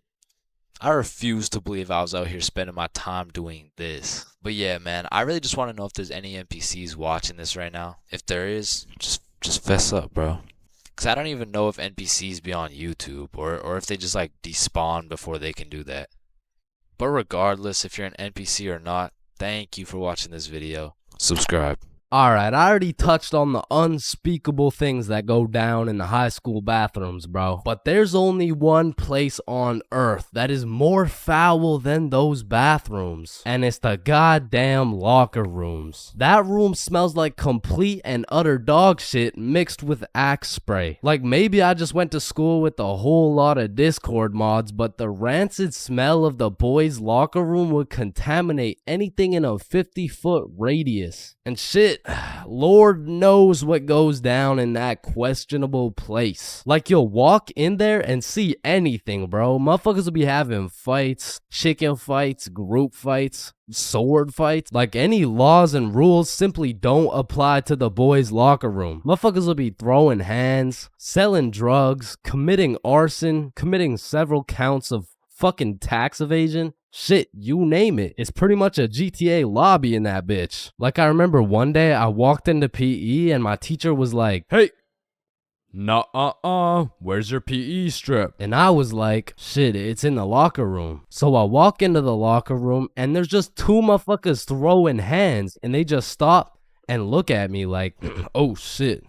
I'm gonna just get my backpack and shit. So yeah. All right, y'all be safe. And then they just went back to beating the shit out of each other. Now listen, I don't spend too much time in the girls' locker room, but anytime I walk by there, that shit smells like rose petals and rainbows. So I can only imagine there's no group fights, no chicken fights. Hopefully no fucking sword fights. And bro, you deadass can't leave shit in the locker room. Like if you leave anything not locked up, it's gone. These kids are ruthless, bro. They're snatching your wallet, your phone, your clothes. Shit, they're taking your PB&J sandwich. And the thing is, if you want your PB&J back, you're gonna have to get it back in blood because there's no laws in the locker room. See, if someone snatched my sandwich in math class, I'm turning into 6'9", bro. Mr. Cumminson, Jordan Johnson here, who lives on 123 Stickman Drive, postal code STK53Z, just stole my peanut butter and jelly sandwich my mom made me, so I'm gonna need his ass suspended. But if you try to tell a teacher about anything that happened in the locker rooms, they don't give a fuck. Mr. Principal, Jordan Johnson just stabbed me and stole my backpack, my phone, my wallet, and my ID. Damn, I'm sorry to hear that. Where did this happen? It was in the locker room after PE. Oh, you said the locker room? You're just gonna have to get it back in blood. Back in blood? What are you talking about? Yeah. I'm not gonna lie. The way you're snitching right now, you kind of look like a bitch. But yo, one time me, Billy, and Bob were coming back to the locker room after some good old dodgeballing. Billy notices a dude rummaging through his backpack. So he's like, yo, what are you doing, bro? But when he turned around, Billy was bamboozled to find out the kid rummaging through his bag, he was special. And there was just this moment of silence.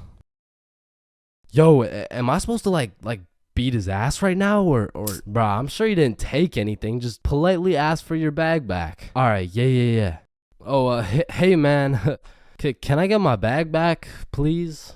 And the kid just hugged Billy, and then he left. And I'm still confused to this day. But I'm gonna be honest, locker rooms weren't all that bad. Cause sometimes you walk in that hole and they would just be throwing a party. Now it still smells like ass, and there was literally no females, but it was still kind of lit. Like you'd walk in there and it would transform into the club. Shout out my label, that's me. I'm in this bitch with TP. I'm in this bitch with Ultra. Or you'll walk in there and they'll just be giving out free pizza. Like walking into the locker room is a gamble. You might walk in there and get robbed, or you'll get some fucking pizza. I don't know. But what I do know is there's only 10 types of dudes in the locker room. Starting with that one kid who must have thought it was the 1800s the way he was whipping motherfuckers. Next, we got the poor guy who's just trying to change. He's quiet, he's normal, and he changes. It's a locker room, so it makes sense. Then we got that one poor soul who gets absolutely cooked by the entire locker room. Yo, why is Kevin built like Mike Wazowski? Bro's got no neck. We're stickmen. None of us have necks. Shut up. You skip neck day. Yeah, he skips neck day. Next, we got Bob. Bob's just that guy that casually takes his shirt off, and he's built like Giga Chad. Like, shit. Fucking sexy ass Bob.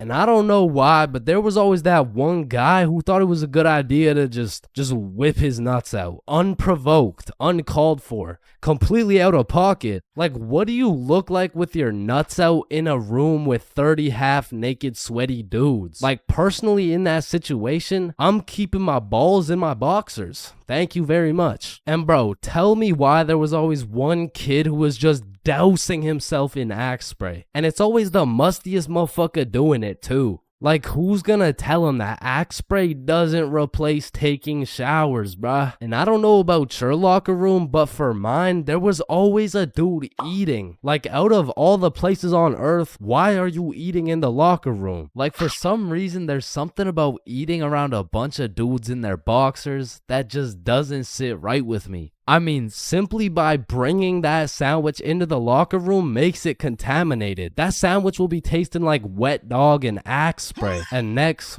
we got the kid who just makes as much noise as humanly possible. Shut the fuck up. And then there's that one dude who decides he's having a shower. And all power to that guy, but personally, there is no fucking way I'm showering in school. Like, I can't trust this little door to stop these menaces from breaking into my shower. Cause remember, there's no laws in the locker room. Like, it's no jail, but I'm sure if you drop the soap in there, you're gonna get violated. And of course you got the fiend. There's always a dude fiending for a vape in every locker room. And it's low-key worse in the locker room than the bathrooms. Like, these locker room fiends would do a little bit too much for some nicotine. I've seen them pay $5 for a single hit, and fuck, I don't want to know what they'll do for a hit when they run out of money. And still, I'm not gonna lie, the high school bathrooms get wild. They'll be hotboxed, there'll be fight clubs, but the thing about the bathrooms is a teacher can walk in at any time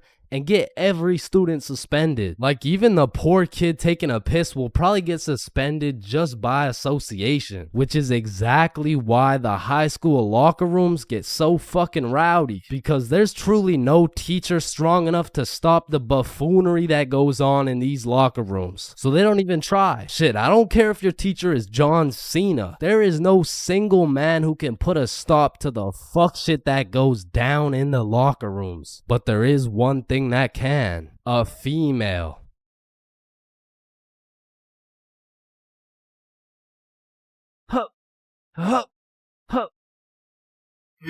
Pain. I've felt pain. He's felt pain. That dude's felt pain. What? No, I haven't felt any pain.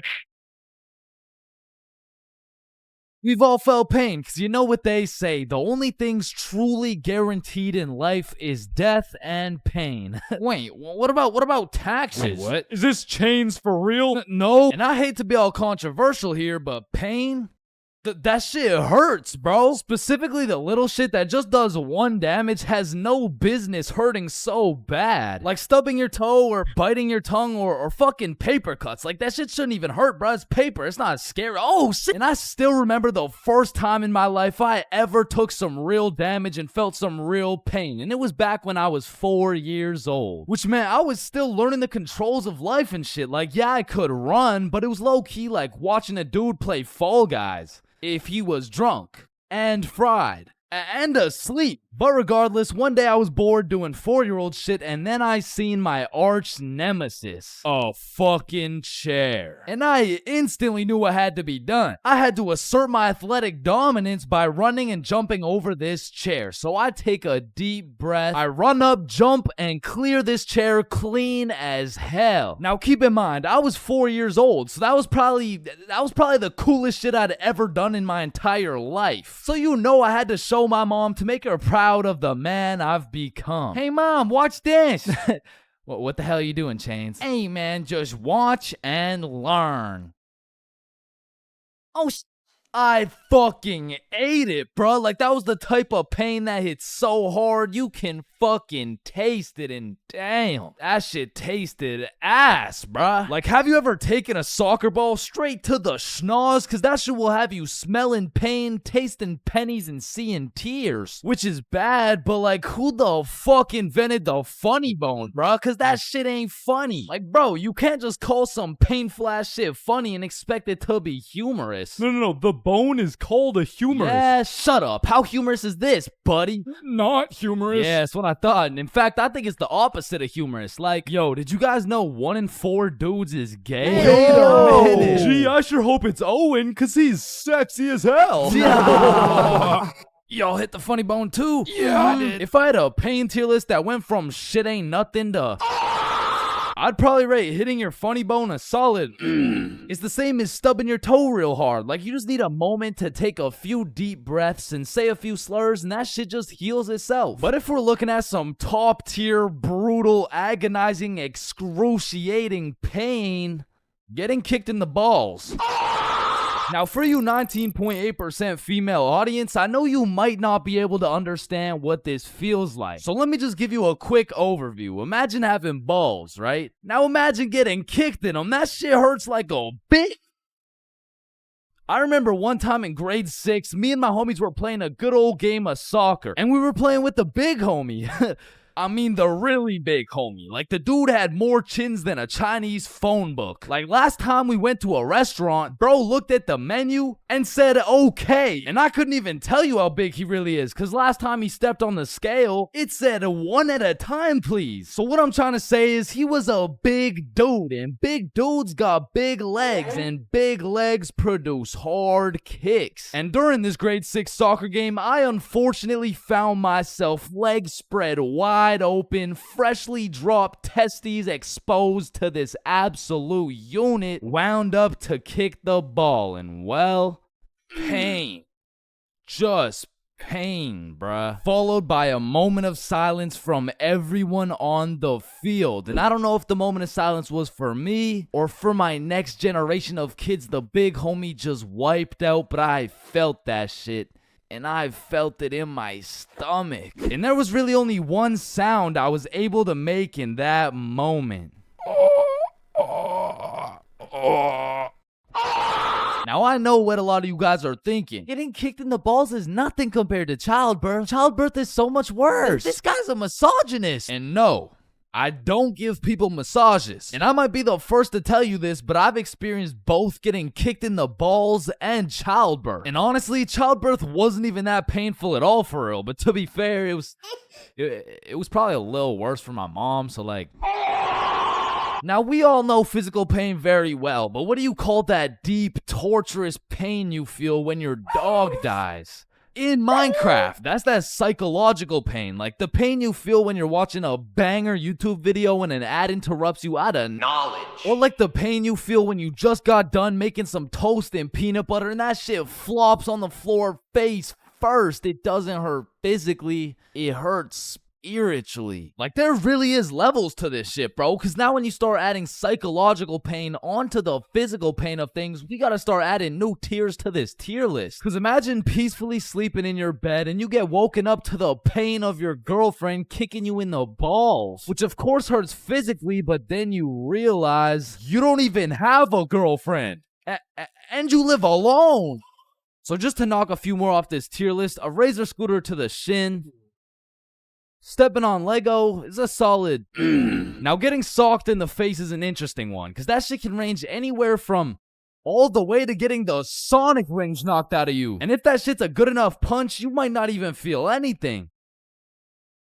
Now, for the tier, I would say that's the shit where you just take one damage, like eating some food that's too hot, or getting a brain freeze, or when you're laying in bed with your phone and that shit slaps you across the face. Like, it's just minus 1 HP. And minus 5 IQ. And if anyone's seen that shit, it's probably a lifetime debt of aura. Now, I'm gonna keep it a stack. For something to be in the shit ain't nothing tier, it's just gotta be a good ass day, bro. Like, some days I'll just be feeling invincible, bro. Like, wake up, roll out of bed, shit ain't nothing. Eat a nice hot breakfast, shit ain't nothing. Stub my toe while simultaneously getting socked in the face, shit ain't nothing. Get a bad phone call? Yeah, Chains, this is Dr. D's. I'm sorry to break the news to you, but, you know, you tested positive for chlamydia. Hey, man, shit ain't nothing.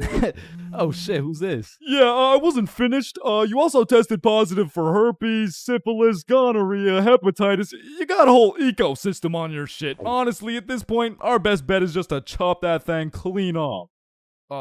What? Shit ain't nothing. No, it's definitely something. We're chopping your meat off. Yeah, but on some days, bruh, it's just like,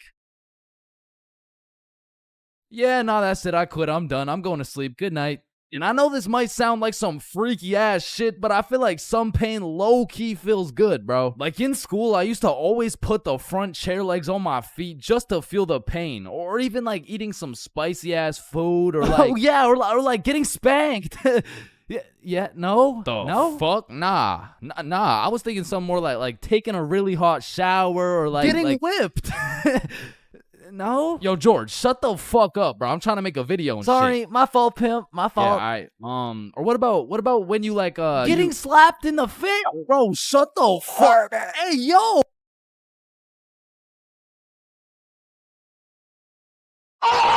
Man, there's a lot of questionable places on Earth, like the Bermuda Triangle or Area 51 or even this place.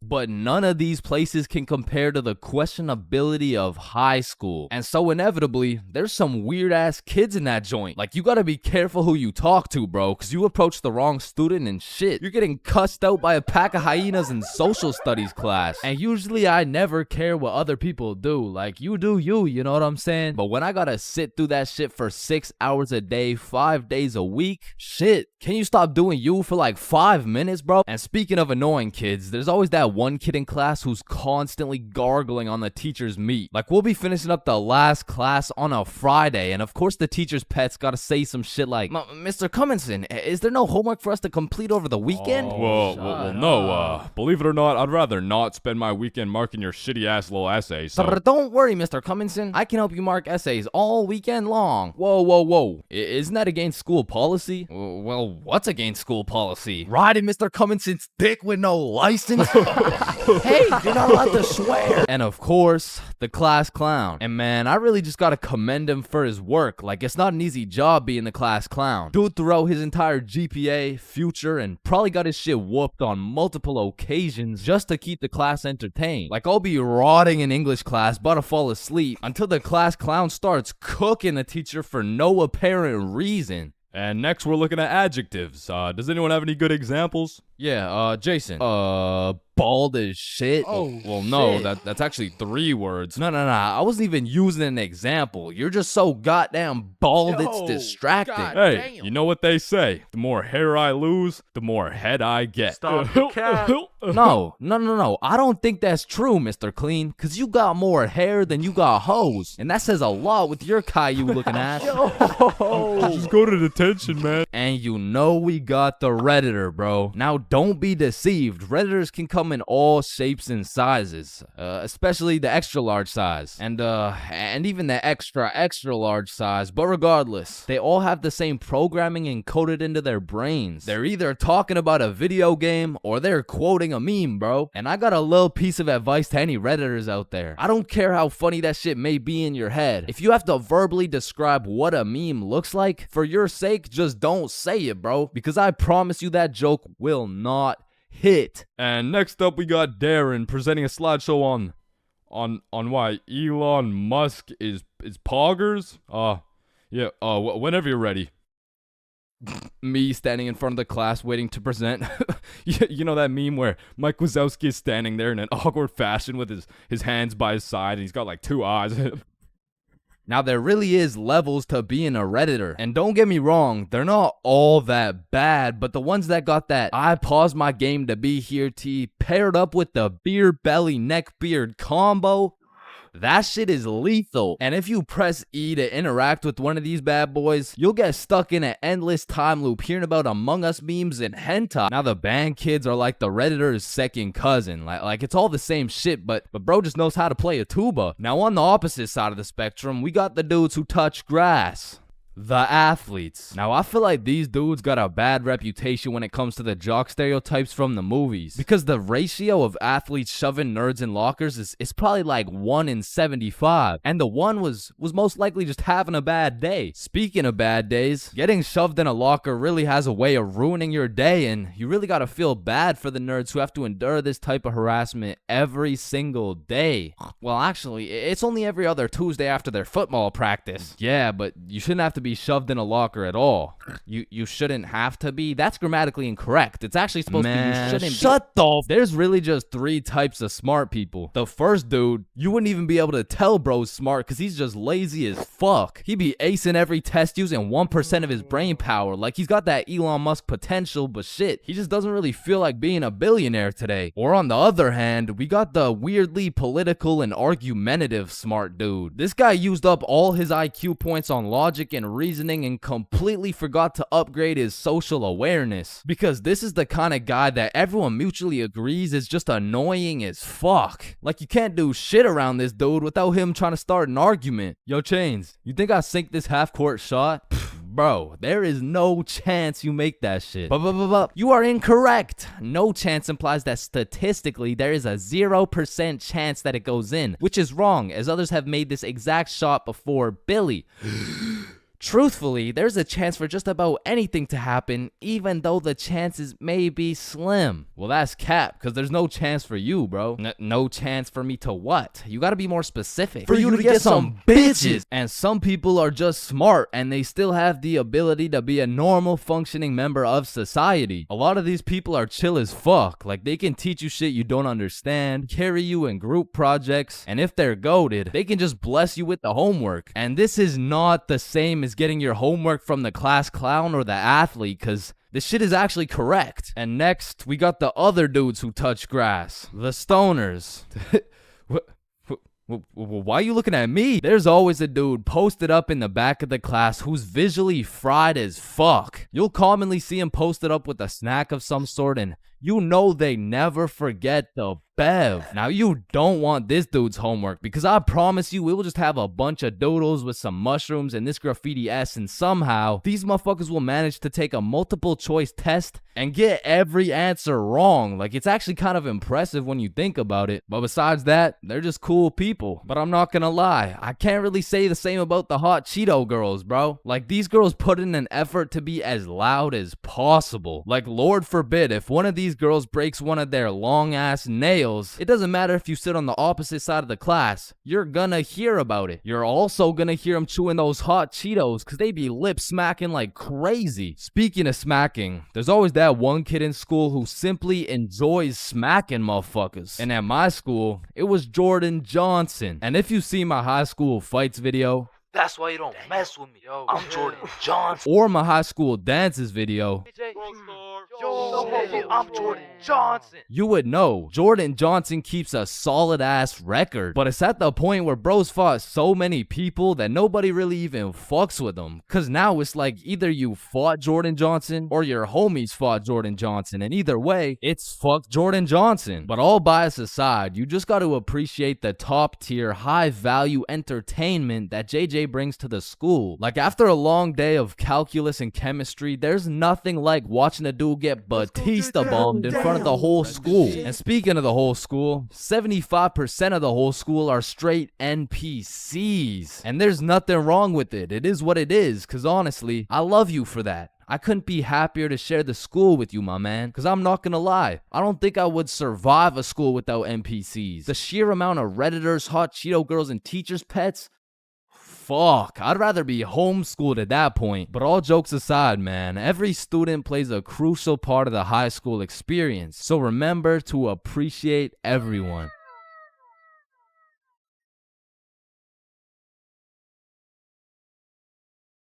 When you link a girl and you both bring a friend, man, what could possibly be better than a 2-man mission? 3-man mission. And when you go on a 3-man mission, you need to be able to trust those homies with your life, bro. Cause I don't know why, but 100% of the time you go on a 3-man mission, somebody's gotta take one for the team, bro. Like, it's just inevitable. And if your homie isn't willing to eat the shit sandwich in order to see the gang succeed, the entirety of the gang is eating the shit sandwich, bro. And on top of that, you need your homies to have your back when you crack a shitty ass joke. Cause if you're in a group of 6 people and not a soul laughs, nah, you're done, bro. Like, you're cooked. You're sauteed, bro. Like, pack it up. It's over with. Like, yo guys, what do you get when you mix human DNA with goat DNA? Oh my god, what do you get? Wait, no, let me guess. No, I don't know. What do you get? Kicked out the petting zoo.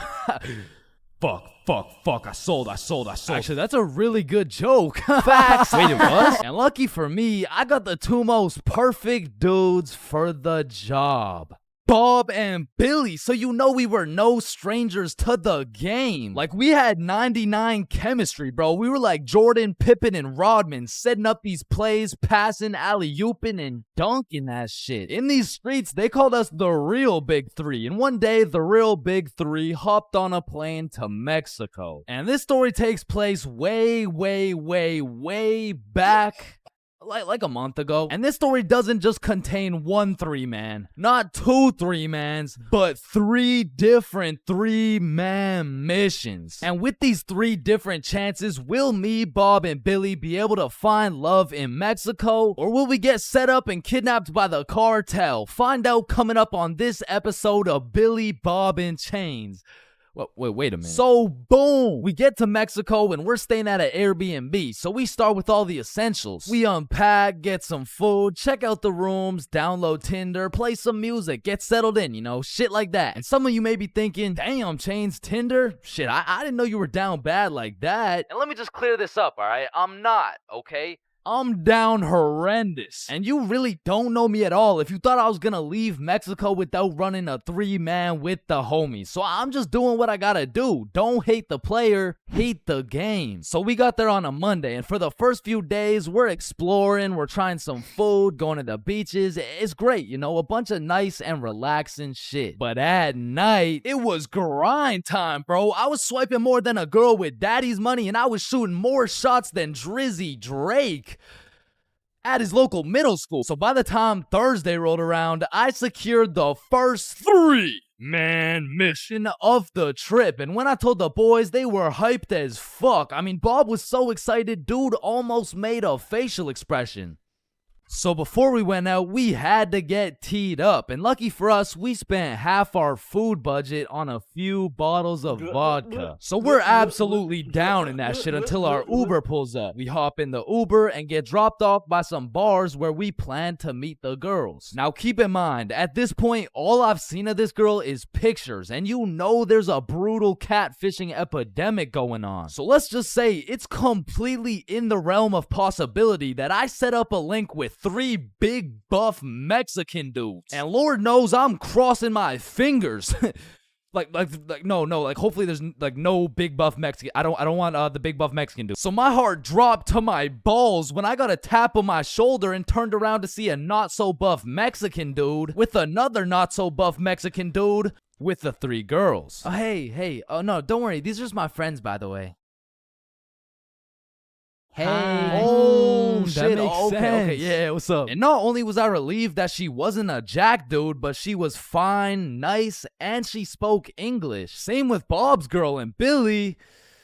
Yeah, nah, he had to take one for the team for sure. Hey, bro, I'm sorry, but this is just the way the cookie crumbled. Shit, bro.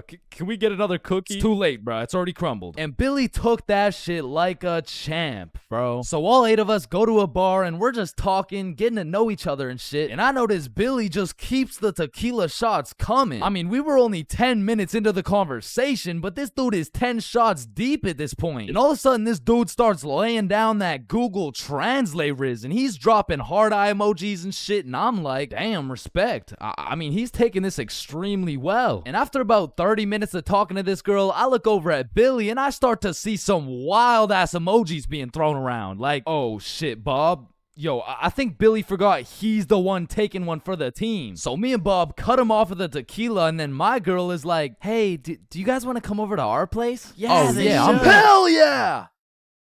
Is he alright? Yeah, he's fine. So we hop in their whip and go to their crib. And at this point, it's getting kind of late. So we're just chilling, listening to music and things of that nature. When me and Bob realize Billy and his girl are nowhere to be seen. So I turn to Bob and I'm like, yo, should we stop him?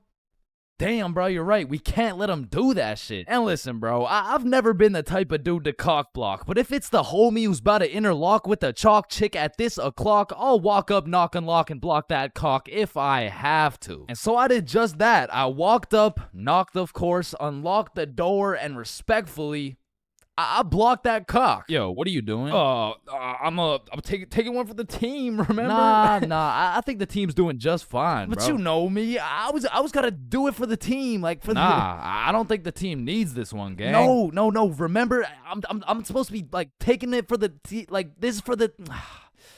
Yeah, you right. Let's just go home, Billy. No, wait. Well, how are we gonna get home? We're in Mexico. Man, shut the. So we said our goodbyes, got in the Uber, and man, I felt like a basketball coach whose son just lost to a special needs team, bro. Hey, listen, bro. I had a lot of tequila tonight. I'm sorry. I just Billy, I'm not mad.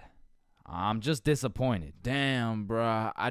And the next morning we woke up, and I'm not gonna lie, we felt it a little bit, especially Billy. Billy was in physical and mental agony, but we have a secret method to get rid of any hangover instantly. It's called vodka. So we're practically eating this bottle for breakfast, and once everyone was healed up, we hit the beach and had a fantastic day. It was stupendous, really, and once the sun started to set, we got some food, and man, it was gas, bro. I had the best nachos of my life. And as I'm consuming this orgasmic meal, I get a little notification on my phone from a new girl. Yo, you got any friends? Oh, shit. And I'm like, hell yup. Then she's like, I'm going out with some friends tonight. You guys should come. And I'm like, hell yup. And just like that, we secured our second 3-man mission. So we absolutely house that fucking meal, go back to the crib, get ready, tee up, you know the drill. We hop in the Uber and get dropped off in the same area where the clubs and bars are to meet these girls. And when we get there, Bob and Billy are both praying they don't gotta take one for the team this time. And I'm there just chilling like, yo, this is why I set up the 3-mans, cause then I never have to take one for the Chains, team. Is that you? Shit. Who's asking? It's me, Sarah. Oh, no way. Really? like really? Yeah. Yeah. Oh, yeah, no. You must be looking for the other Chains. No, don't worry. This happens all the time. No. Chains for real. Yeah, look at it. This is you. Oh, fuck. Would you look at that? I guess it is me. Fuck. Like shit. I don't know how she did it, but she got my ass, bro. I got catfished nicely. But I guess it was just my turn to take one for the team. And I look up at who she brought, and she pulled up with 4 straight dimes for the homies to choose from. Like, bro, why me? So we're walking, and the girl I'm temporarily associated with is like, hey, let's go to the club. Yeah, let's go. So we go to this club, 8 people deep, and the girls are like, yeah, let's buy a bottle. Yeah. Where's your money? ¿Qué? No entiendo. Wait, I could have swore you spoke English. Oh, yeah, no, I'm fluent for sure. Yeah. You said you wanted a bottle, right? Yes, please. Yeah. You got bottle money? No entiendo. No hablo inglés. And now I'm starting to get the vibe that whole time these girls just wanted a free bottle. And as soon as I start catching on, she starts upping her game like, oh my God, you're so strong. Look at these muscles. So I go to give Billy one of those side eyes, and when I look over, these motherfuckers are completely lost in the sauce. Yeah, I'm buying a bottle. Everyone, bottles on me. So Billy pulls me aside like, yo, we gotta split a bottle, bruh. Nah, I'm really not fucking with this girl. Come on, bro, please. I need it, bro. Just take one for the team. Come on, take one for the team. All right, bro. I'll split it with you. Thank you, bro. I got you. So are you guys getting a bottle? Yeah. We're getting a bottle. Oh my God, you're so strong and you're a baller. Yeah. Baller? The fuck? I don't know, bro. She's weird as hell. Yo, can I get a bottle for this table? Yeah, for sure. What do you want? Listen, bro. Just give me the cheapest shit you got. Oh, I feel you, bro. Times are tough, you know. That'll be 1,100. God damn, that's a lot of pesos, bro. Pesos? Yeah, like 1,100. That's a lot. That's a lot of pesos. Nah, amigo, that's USD. Damn. Plus $500 to walk it to you with the Chicago fee of $350, and for the tip, it'll just cost you your left testicle. No, it's my favorite nut, bruh. Yo, Billy, we don't got it like that. Yeah, hell no. Let's just not get it, bruh. At least these girls are already fucking with us without it, though, right? Yeah, facts. Yo, we're not gonna get the bottle. Oh, why not? You can just buy it. It's not that big a deal. Nah, it's cause we we don't got enough money. They fucking dipped, bro. Quick as hell, too. They all just evacuated, bruh. No, bruh, that was my wifey. And I'm just over here thinking, damn, I'm just glad I didn't have to see that shit through, bruh. But Billy, yeah, he was really going through it. Until he got distracted by some other random girls in the club. So at this point, all three of us are on the dance floor, absolutely fucking that shit up, when I start getting spammed on my phone. So I go to check who it is, and it's the gold digger girl. Like, hey, we all went to the club right beside it, but we can all split this bottle. It'll be $86 per person plus tip. That'll be $95 each. And she's literally telling me the whole price breakdown of this bottle. She pretty much just sent my ass an invoice. And I'm like, hell nah, I don't care if that shit would have been free. There is no way I'm ever gonna see this girl ever again. And then I get a tap on my shoulder, and it's three big buff Mexican dudes. I'm just playing. It was the gold digger girl, but this time I probably would have preferred the buff dudes, because this girl grabs me by the arm, pulls me outside with all her homies, and starts breaking down the price again. Okay, the bottle is $700, but you just gotta pay $95 each, okay? Yeah, we're in, let's do it. No, what? Billy, chill. So I call an emergency meeting with the homies, and we huddle up, and I'm like, listen, you guys can go with them if you want, but there's no way I'm going and paying for this girl's bottle. Fuck that, bro. You're right. We could find something better for sure. So we jump ship. Absolutely abort mission. Yo, what's that over there? I'm not stupid. I'm not falling for that shit. Nah, is that Jeff Bezos handing out free bottles to catfishes? Wait, what? Where? So we evacuate and start roaming the streets when I get a tap on my shoulder. I take a deep breath, turn around, and it's the girls from the OG3, man. Like, oh my god, Chains, what are the chances? Yo, what's up? And me and Bob are hyped, but Billy's over here having traumatic anime flashbacks and shit. You guys should come with us. We know the best spot here. Oh shit, bet. Fuck. So they take us to this club bar thing, and it's fucking bumping, but as soon as we get inside, Billy disappears, bro. And I don't even blame him. He's staying as far away from this girl as possible, not because he's scared of what she's gonna do, but because deep down, he's scared of what he might do. But regardless, me and Bob continue to respectfully obliterate the dance floor for about an hour straight, and then the girls are like, hey, it's getting kind of late, so we're gonna head out now. I bet. Wait. Yeah! And once me and Bob had officially decimated the dance floor beyond repair, we realized there's an upstairs that leads to a balcony. So of course me and Bob go to explore that shit. And as we walk out onto the balcony, we see Billy with this one girl who looks our age, who happens to have a friend who also looks our age. And once again, Billy is absolutely laying down that Google Translate riz, but this time he's really cooking. So me and Bob start talking to her friend named Mia. I get her Instagram, and then Billy's like, alright, let's go. The Uber's here. Uber? Uber to where? Oh, yeah, no, my bad. I forgot to tell you, but Camilla and Mia are coming back to the B&B. What the fuck?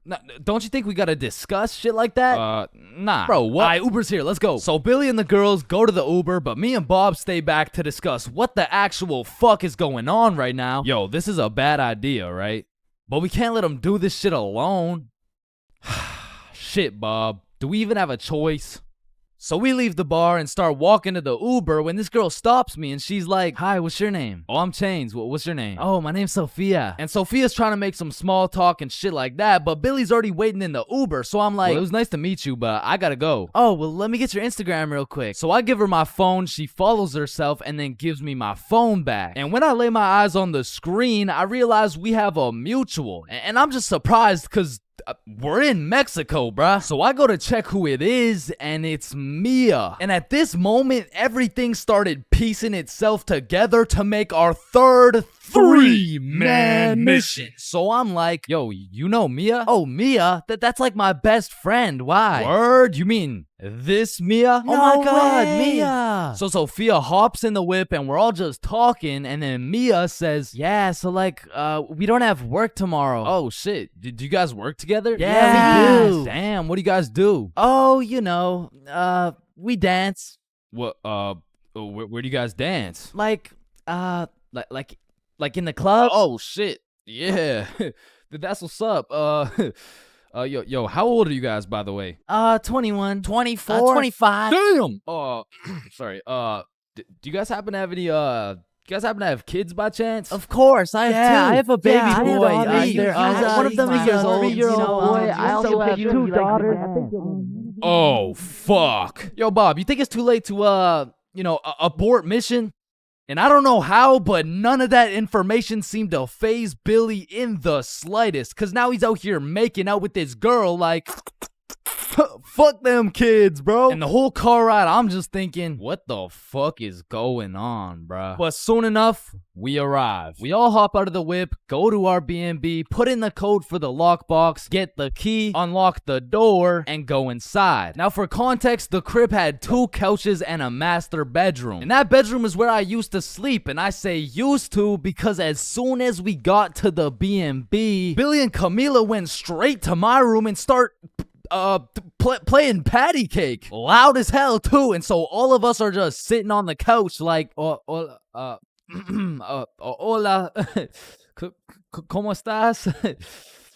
Fuck. And this motherfucker Billy was just making up for every single time he had to take one for the team. And after the longest 20 minutes of my life, Billy walks out of the room smiling from ear to ear like, what? Well, why's everyone looking at me? Shit, you guys could hear that? Then Billy cops the girls an Uber, they dip, and I'm looking at Billy like, bro, what the actual fuck just happened? Hey, man, listen, it's just the way the cookie crumbles. Nah, bro, you are crazy. And at this point, it was probably 4 a.m. or something, so I go to my room to look at where I'm supposed to sleep, and there's a bunch of looped up rappers on my bed, and I'm not talking Diddy. So needless to say, after a long night, I slept on the couch, and we all woke up rotten, bro. So rotten, even the vodka method wouldn't work. So we decided if anything could make us feel better, it would be a plate of the world's best nachos. So we get ready, leave the crib, and then Billy's like, yo, who's got the key? Shit, I don't got it. Bob, you got it?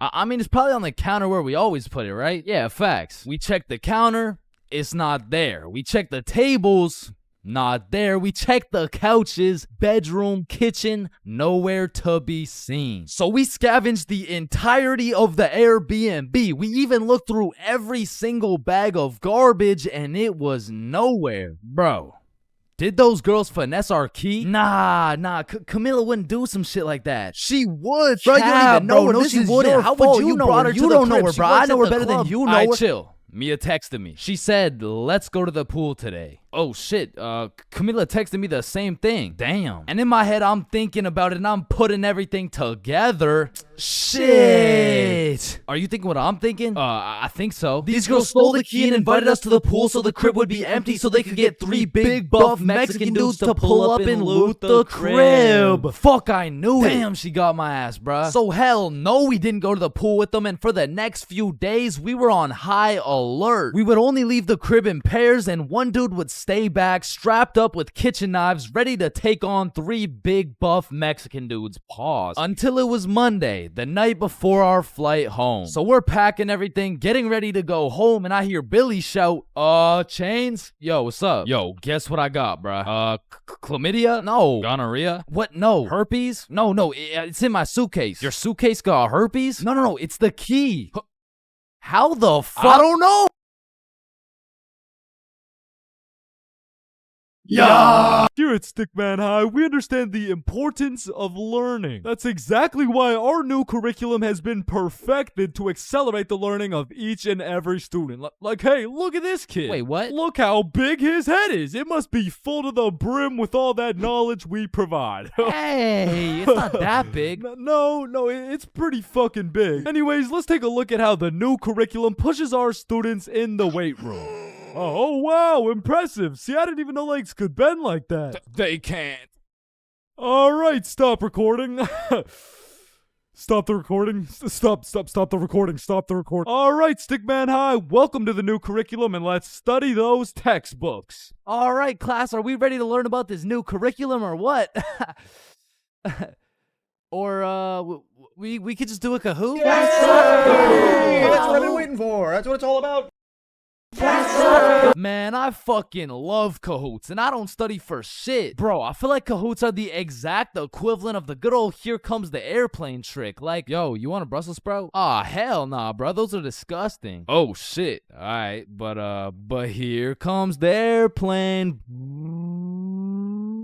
Hey, Chains, you need to study for this history test. Hell nah, bro. That shit's boring as hell. Okay, yeah, but... What? The Declaration of Independence was signed on the Georgia. Because personally, I didn't give a single fuck about what we were learning in school. But I swear they infused the Kahoot music with Adderall or like crack or some shit. Because a game of Kahoot used to have me all the way locked in. And I would be grinding my way up those leaderboards. Like I'd make it to 3rd place and then 2nd place and then 1st. And then the teacher would throw in some bullshit like, now what position was Abraham Lincoln conceived in?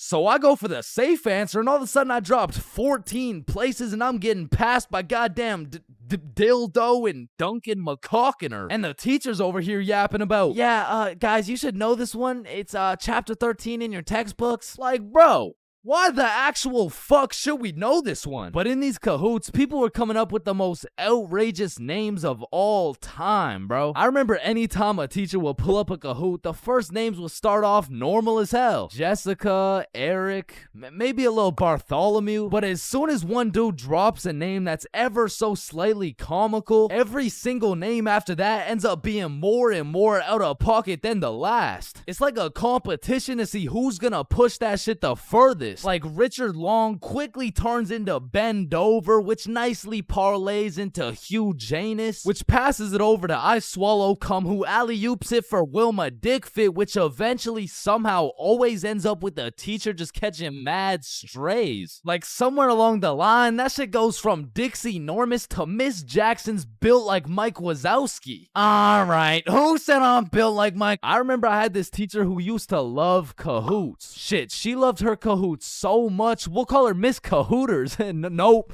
Nah, we're not actually doing that. We're not calling her that. I think we'll just go with Miss Kahoot. You know what I'm saying? I think Miss Kahoot works just fine. And every Friday or so, we would walk into Miss Kahoot's class, and she would have a Kahoot pulled up smiling from ear to ear, which I'm not gonna lie was really sad to see. Not because she was smiling, but because I knew in 20 minutes tops, that smile would turn into straight anger, bro. Hey class, happy Friday. We're gonna do another Kahoot because I know it's a class favorite. Just please, everyone be appropriate. DJ Bustanut, are you serious? In my 22 years of teaching, I have never. And I felt bad for Miss Kahoot, you know, like I really did, but it was low-key her fault for running it back so many times. Cause DJ Bustanut just couldn't stop catching these dubs, bruh. He was a dog. But nah, I really do feel Miss Kahoot, cause sometimes even Kahoot pisses me off, bruh. Cause picture this, I'm here grinding out these answers, giving it my all, even cheating a little off that one smart motherfucker with the big ass laptop, but I still get a few answers wrong, you know.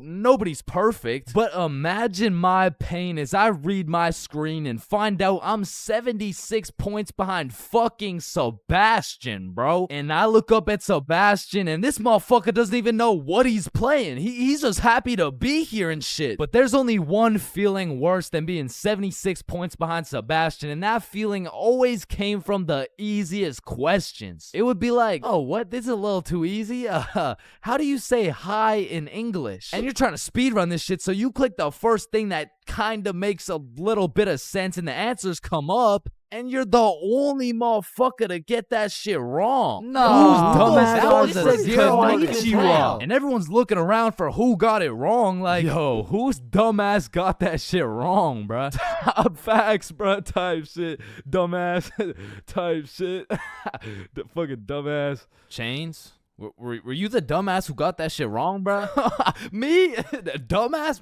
Nah, shut up.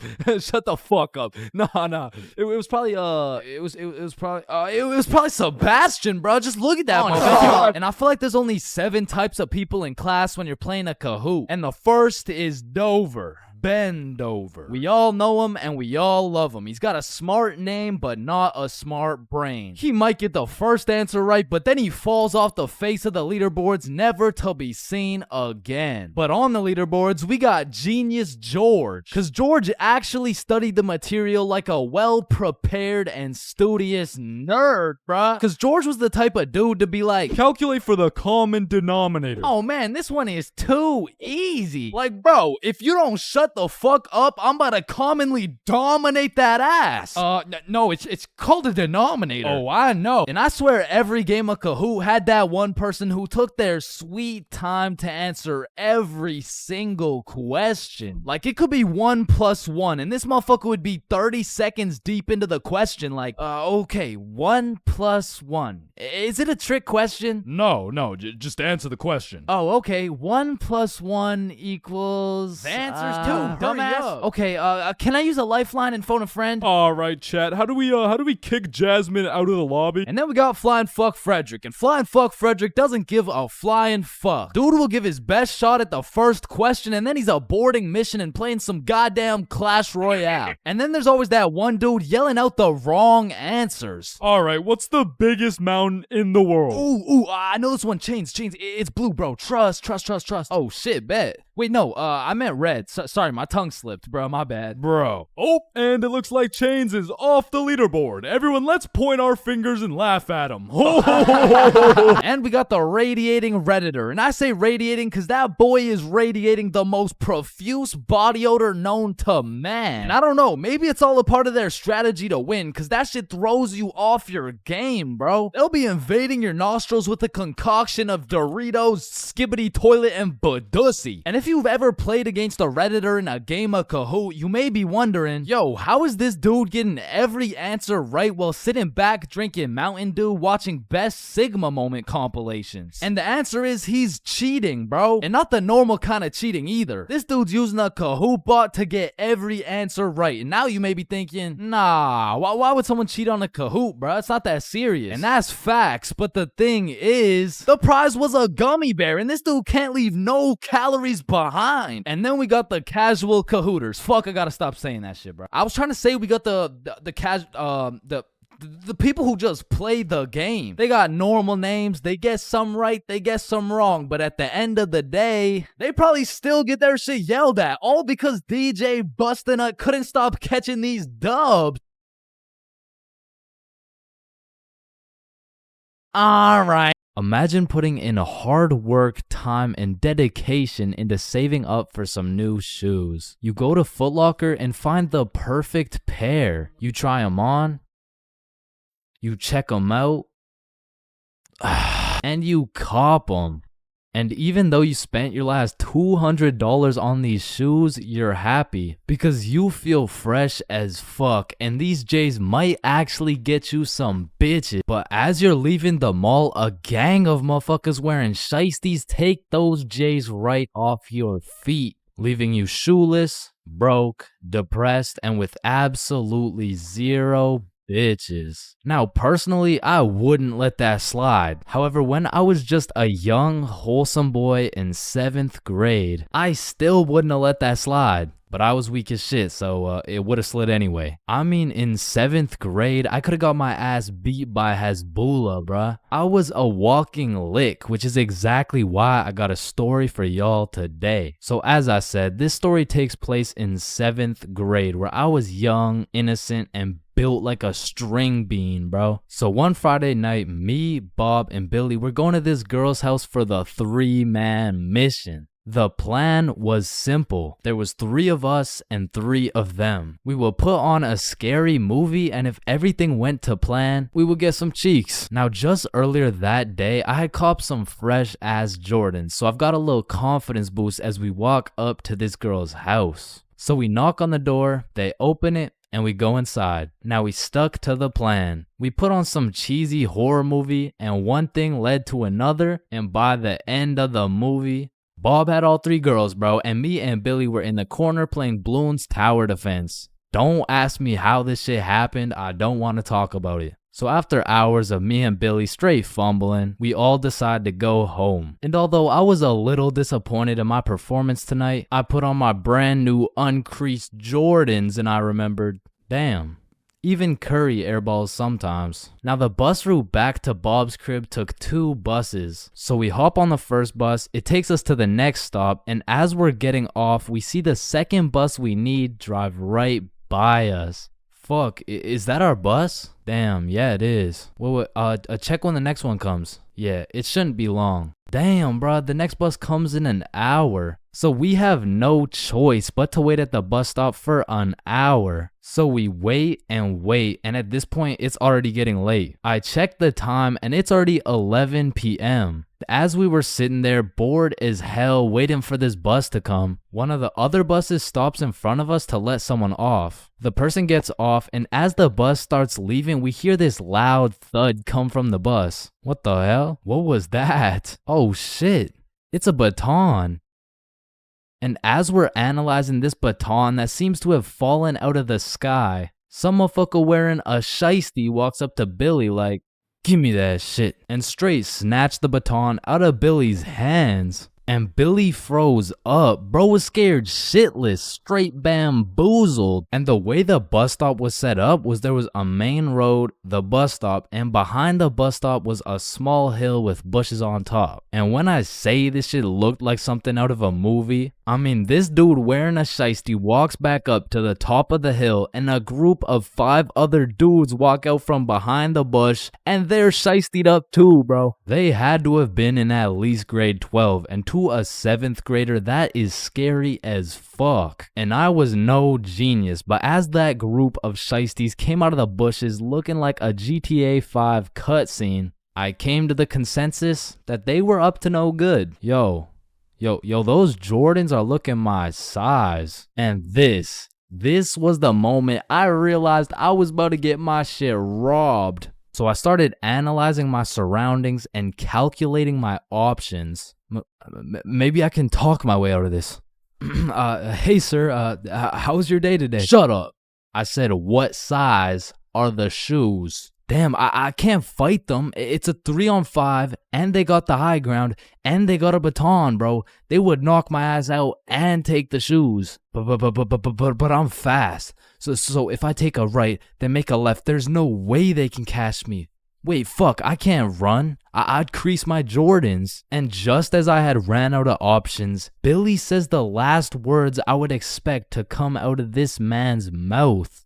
Wait, Ethan? Yo, who the fuck? Oh shit, Billy. Oh, I didn't know it was you, bro. Man, Ethan, you had me scared for a second. Damn, man. My bad, pimp, my bad. No, you're good. How's your mom doing? Oh, yeah, she's doing good. Yeah, it's great to see you, man. You too, bro. See you around. All right, peace out. Y'all, don't worry. I seen a kid over there with some new forces we could snatch. Oh, bet. Yes, sir. I bet. Man, he's a good dude. Nah, bro. He just tried to rob me. Who the fuck was that? Oh, that's my longtime homie Ethan. Why do you know him? Oh, yeah. We went to the same preschool. Same preschool? That dude looks 20, bruh. Oh, yeah, no, he is. He just got held back a few times. Held back in preschool? How the fuck do you get held back in preschool? Oh, he used to beat up the other kids and then take their toys. Oh shit. Makes sense. So we bust back to Bob's crib, and as we're walking to Bob's front door, I stepped in mud.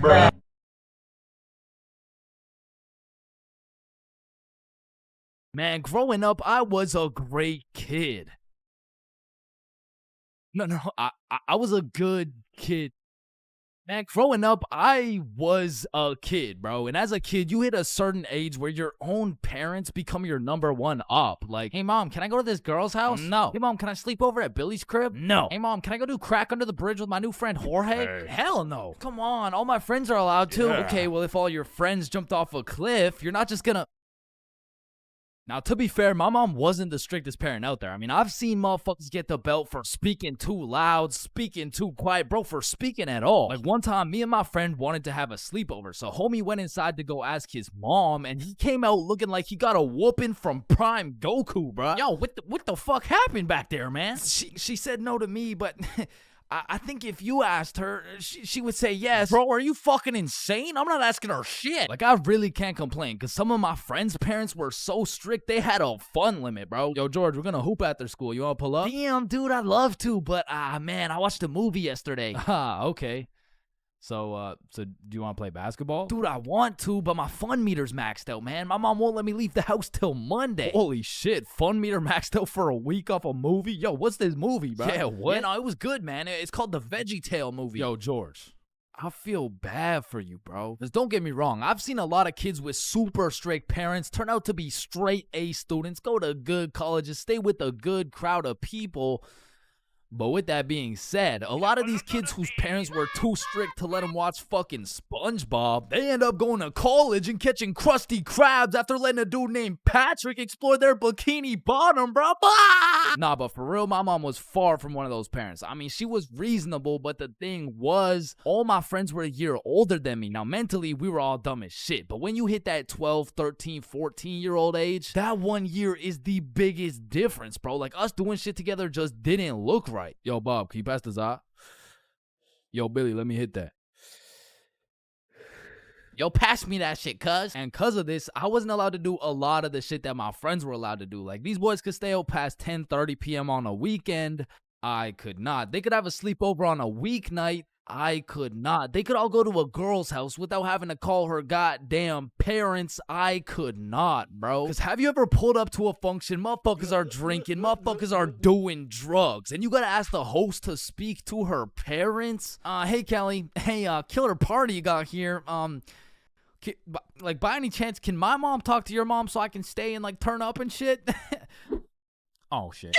And when you're 12 and all your friends can do shit that you can't do, you're left with just two options. You can either be a good kid, follow the rules, do your homework, eat your broccoli, or you could be a bad kid, break the rules, fuck your homework, and smoke that broccoli. And boy, did I make the wrong decision. I remember the first time my mom caught me lying was back when I was in grade 7. It was just an average Saturday posted up at Billy's crib. Yo, y'all boys know Rosa? Yeah, I know Rosa. What's up? Bro, she's throwing a birthday party at her crib tonight. Oh, shit, man. We about to get freaky deaky on Boy, these I'm about to hoes. get so drunk I forget how to speak. Yo, on God, bro. Dead ass. That's facts. For real. Hey, Mom, I'm just calling to remind you how much I love you. Oh, I love you too, Chains. What do you want? So, me and my closest friends got invited to a small little get-together at my friend Rose's house. Can I go, please? Let me talk to her parents. Okay, now, I was actually friends with Rosa, but she was 2 years older than me. So, I swallowed my pride and text Rosa something along the lines of, "Hey, Rosa, my mom wants to talk to your mom before I can come." And she's like, "Aw, baby boy needs permission." Fuck. And then she sends me her mom's number. So, I connect my mom with Rosa's mom. My mom gives me the green light, but says, "You have to be home at 10:30 p.m. sharp." Say no more, Mom. So me and my homies start getting fresh. We're all up in Billy's dad's expensive cologne collection. I take the coolest looking bottle, little spray here, little spray there. Had me smelling like Tom Ford, still looking like Thomas the Tank Engine, but after looking as fresh as possible, we head to Rosa's crib. So we hop on the bus, hop off the bus, walk up to her house, knock, and the birthday girl opens the door. Happy birthday! Hey, Billy, Bob, and Chains. I was waiting for you guys. Happy birthday, Rosa. Oh, damn, Chains, you smell good. Appreciate it. That's that Thomas Fordinson, you know what I mean? So Bob, Billy, and I go inside, and we realize the gravity of this situation. Oh, shit. God damn. Rosa invited like 10 of her girlfriends and like 2 of her cousins, bro. We were completely outnumbered in the greatest way possible, bruh. As I'm just doing some quick math on the ratio, there's a knock on the door. Rosa opens it, and it's Dennis holding a bottle of vodka. Now, we're friends with Dennis. Rosa's friends with Dennis. But to put it simply, Dennis was a bad kid, bro. This motherfucker was living life with no precaution, no regrets, no morals. But to be fair, he was fun as fuck, bro. Because when Dennis pulled up, the party got lit, bro. We were taking shots, dancing, playing beer pong, taking more shots. We were having a marvelous time, and I was drunk, okay? Not too drunk, but not just tipsy. I had hit the perfect sweet spot of drunk. I got all the stat boosts of being funnier, more confident, more smiley, but I still had full control of my body, so I started applying that pressure, bruh. Hey, don't y'all both have ugly boyfriends? No, what the fuck? No. Shit. Y'all want one? What? Damn, you smell good though. Appreciate it. I showered this week. Now, I don't remember what I actually said, but all I know is that in grade 7, cologne was overpowered, bro, because nobody was smelling good. And if they tried, it would just smell like Axe, dog. So I'm over here combining the powers of Tom Ford with the confidence of Smirnoff. Had me feeling like I'm him, bruh. So how y'all feeling? Honestly, amazing. How you feel? Shit, I'm feeling good. Just a little, Just a little bit tired. I vividly remember sitting on that couch with these two girls, never wanting this moment to end, bruh. But when I look up, I see one girl crying, one girl looking for something, Dennis helping her look, and Billy and Bob are all ready to dip. So I hop off the couch for a second like, yo, what's going on? Yo, so Dennis just finessed like 3 of these girls' vapes, and we're not trying to get blamed, so we're about to dip. Bro, for real? Yeah, you coming? Bro, but like, bro, I'm not ready to leave yet. Yeah, nah, it's cool. Don't worry about it. Just text us when you leave, bro. Ah, shit, all right, peace, bro. Peace out, dog. So Bob and Billy dip. I see Dennis's ass sneak out through the back door, and at this point, I have no clue how long I've been here, bro. But the party had died down to essentially just the girls who are gonna sleep over and me, bro. So I go to check what time it is on my phone. And it's 10:15, bro. My curfew's 10:30, and I'm a 30-minute bus ride from home. But if we're keeping it a buck right now, I don't even want to go home, bro. I made it to the girls' sleepover, and I didn't even have to ride the group dildo or nothing. This is a once-in-a-lifetime opportunity. So I text my mom, and I lied, bruh. Bob, Billy, and I are almost at Billy's house. Can I sleep over at his house, please? Then I threw my phone away, hopped back on the couch, and went right back to my happy place. So I'm posted up with these two, laughing, cracking jokes when Rosa walks up like, yo, Chains, where'd your friends go? They abandoned me, Rosa. They left me here stranded with no way home. Shit, I mean, you could just stay here if you want. Say less. So... Appreciate it. And eventually, all the girls gave up on trying to find their vapes. They all gathered around to play Truth or Dare, and I prayed for times like this, bro. I was deep in enemy lines, and I didn't want it any other way until one of the girls sees my phone on the ground and is like, hey, Chains, I think someone's calling you. So she tosses me my phone. I check it. And I got 20 missed calls from fucking everyone in my contacts, bro. So I'm trying to be strategic with it to find out what's going on. I called Billy first. Yo, what's happening? Bro, so your mom called my mom and asked if you were here yet at my house. And my mom told your mom that you're not even here, bruh. Aw, shit, what do I do? Bruh, I don't know. And everyone knows when you get caught in a lie, you should just fess up, tell the truth, and apologize. But I doubled down, bro, so I called my mom, and I'm like, hey, mom, we're almost at Billy's house. We just missed our second bus. Where are you? I'm at Stickman Middle School bus stop. You know, like, we're super close. We're just waiting for the bus to come. I'm picking you up right now. Fuck me, bruh. Now, not only is she expecting all 3 of us to be together at this bus stop, shit, not a single one of us is there, bro. To put this in perspective, my house is right here, Billy's crib is right here, and Rosa's crib is all the way over here, bruh, and Stickman Middle's somewhere near the middle. And so I pull up the bus app on my phone and see the next bus is coming in 2 minutes. And with all that adrenaline pumping through my veins, I jump up out the couch, steal a piece of gum, and haul absolute ass to the bus stop, bruh. I get there right on time, hop on the bus, and I call Billy. Yo, dog, I think I'm cooked. I told her I'm at Stickman Middle with you guys. Dude, why the fuck would you do that? Shit, bro, I don't know. I'm busting there right now. Bro, if she sees you there without us, you're cooked beyond belief. I know, bro. Yo, we're on our way. So Bob and Billy hop on scooters and start hill bombing their way down to the bus stop to save my ass. And this shit was a race to get to the bus stop before my mom does, because if she catches me there alone, I'm cooked. If she catches Bob and Billy there before me, I'm cooked. If she gets there before anyone, I'm fucking done, bruh. I'm on the bus just praying, and when I finally get to the bus stop at Stickman Middle, I get out and take a deep breath because my mom's not here. But I'm shitting my pants because neither is Bob or Billy. And so I'm calling them, no answer. And I look down the road, I see some headlights. And this was not a busy street, bruh. And as the car is getting closer and closer, I can feel the anger radiating from the whip. I can almost hear the belt making contact with my cheeks. And the car pulls up, and it's just some random dude driving by. Yo! These motherfuckers, Bob and Billy, come flying down the hill. They get to the bus stop, throw their scooters in the bush, and pretend like we've been waiting here for an hour. Oh, gee wilkers, man. I can't believe we missed this bus, dude. Billy, pray for me, bro. Get in the car. I get in my mom's car. I'm stone fucking sober. My heart is pounding. Why did you lie to me? Well, I honestly wanted to spend more time at my friend's house because we were just having fun. I'm not mad.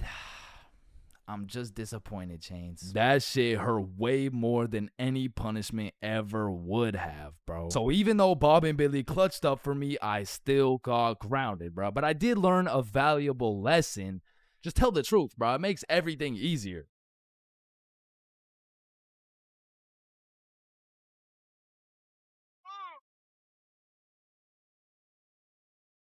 Yo, when you think about it, every light switch is also a dark switch. Light switch, dark switch. Light switch, dark switch. Okay, class, sound it out with me. Ball.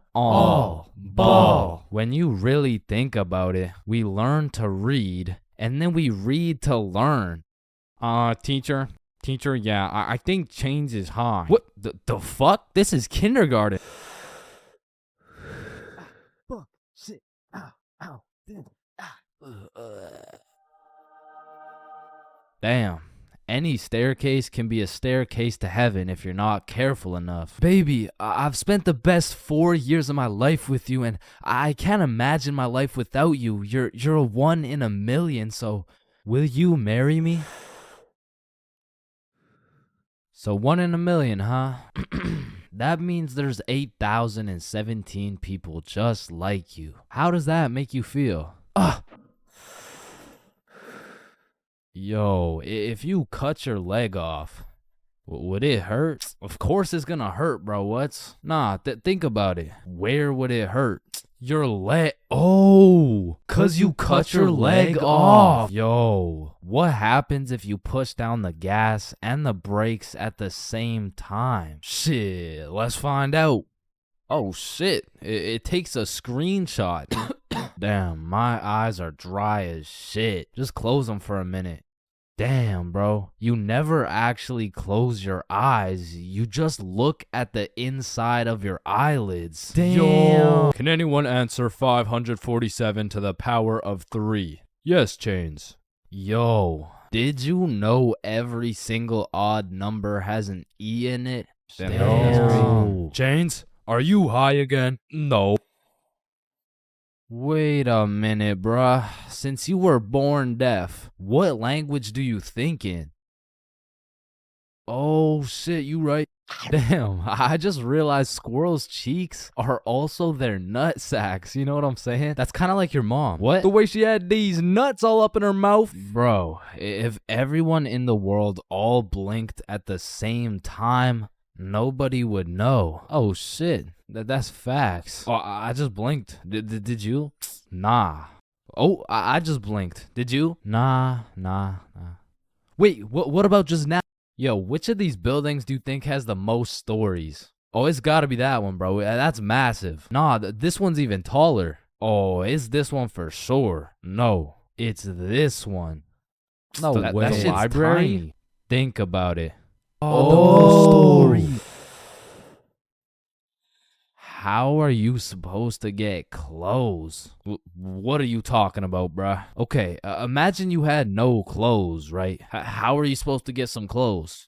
You go to the store and purchase that shit. Bro, they're not about to let you buy some clothes while your meat's hanging out. Nah, you just cop some clothes real fast. It's simple. Bruh, a young kid walks by and it's raps. So you guys both have the power to read minds? Yep, yes, that's sir. Right.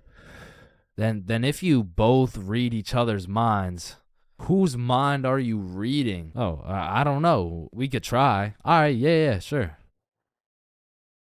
Nah, that was not me. That was you for sure, dude. Damn, bro. When you think about it, the hospital is the only building you leave without entering. Damn. And people are having the worst day of their life, the best day of their life, the last day of their life, and the first day of their life, all in one building. Damn. Bro, I'm kind of scared down here. What? Why? But because I'm scared a shark's finna eat my ass. Well, when you think about it, there's more people eating sharks in the world than sharks eating people. Damn. That's actually really crazy to think about. Fuck. Yo, every single day, there's some random motherfucker out there who took the biggest shit for that day. Yeah, he's in this room. Bro, It's literally just you and me in the room. Yo, this Taco Bell is busting. So he incorrectly assumed his position. You spelled that incorrectly. Spelled what incorrectly? Incorrectly. Yeah, but what's incorrect? Incorrectly. Wait, what? Wait, guys. When you really think about it, the only time incorrectly isn't spelled incorrectly is when it's spelled incorrectly. Shut the hell up. Yeah, shut the fuck up. You know, the number of people older than you never increases. It only gets smaller and smaller. Damn.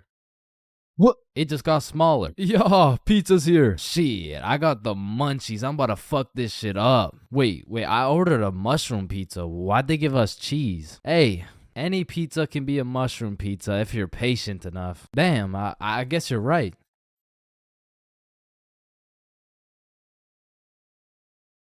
At last. Damn, you know what I just realized? What? A pregnant woman swimming is pretty much a submarine. Are you just always this high, bruh? Yo, did you boys know your last name comes from what your ancestor used to do back in the day? Oh shit, mine's Baker. Yo, mine's Carpenter. Oh, mine's Smith for blacksmith. Well, what's yours, Johnny? It's Donald. Well, wait a minute. Your last name isn't Donald. It's Dickinson. Guys, chill. I can explain. Get the fuck out of bed, bitch. Your alarm is really your theme song because it plays at the start of every episode. Well, why the fuck are you in my house? Yo, is Chains still mad over that chair? Yeah, well, what does this dude have against chairs? Why is it a chair? Yo, why is there sidewalks in the movie Cars if there's no humans? This dude won't shut up. Like, just watch the fucking movie, bruh. Damn, think about this. When a child is an asshole, the child gets a whooping. But when the parents are an asshole, the child gets another whooping. Shit, tell me about it, bruh. Fuck. Bro, you've checked the fridge 15 times already. No good food's finna magically appear. Damn, now that I think about it, we don't keep checking the fridge for new food, but rather we keep checking to see if our standards have dropped low enough to eat the shit that's already in the fridge. So we got Mercury, Venus, and then here's Earth. Yeah, Chains, what do you want? If Earth is the third planet from the sun, does that make every country a third world country? You're high again. Just get the fuck out of my class. And look at these sheep. Sheep. You know how one of your teeth is called a tooth? Yeah? And one geese is called a goose. Okay? Then why isn't one sheep called a shoop? Alright, Chains, I can't keep doing this. We have to break up. Shoop. You know what I've been thinking? Yeah, what's up? Teenagers be whipping that shit like they're always running out of time. But old motherfuckers be driving like they got all the time in the world. Like, look at this geezer. Poor guy's practically decaying behind the wheel. But he's taking his time like he's got any time to spare. If I stab this cereal box, does that make me a serial killer? That one was straight ass. You gotta work on that shit. I'm gonna work on that one. Yo. If you weigh 99 pounds and you eat a 1 pound burrito, does that make you 1% burrito? Yo, that's crazy, because I literally just did that last night. You guys wouldn't believe this, but your blood work came back and it says you're 1% burrito. Yo, picture this. Imagine if Ed Sheeran was working at a bread place, right? Would that make him the gingerbread man? You're high as shit. Alright, bro, I'm a dip. Nah, don't leave me alone in this forest, bro. Hey, when you really think about it, you're not scared to be alone in this forest. You're scared you're not alone in the forest. You feel me? Yo, that's actually so true. Bro, you know what? Low key, if you're dead broke, robbing a bank isn't even a bad idea. Bro, there's no way some hobo's about to pull off a bank heist. Nah, but just think about it. Whether you successfully rob the bank or not, either way, you get over 10 years of bills you don't gotta worry about. Alright, fuck it. You got the strap? Yup. Yo, throw on your seatbelt really quick. Nah. What? Why not? Well, you see, it increases my risk of dying from cancer. What are you talking about, bro? That shit makes no sense. Just let that sink in. Oh, yeah, I got you. Yo, what's up? But still, that shit makes no sense. No, but actually think about it. Oh. Hey, bro, you want to hit? Nah, I don't smoke. I'm scared that I'll get all paranoid and shit. Hey, man, if you're paranoid that you're gonna get paranoid, you're having the side effect without even smoking. It's Yo.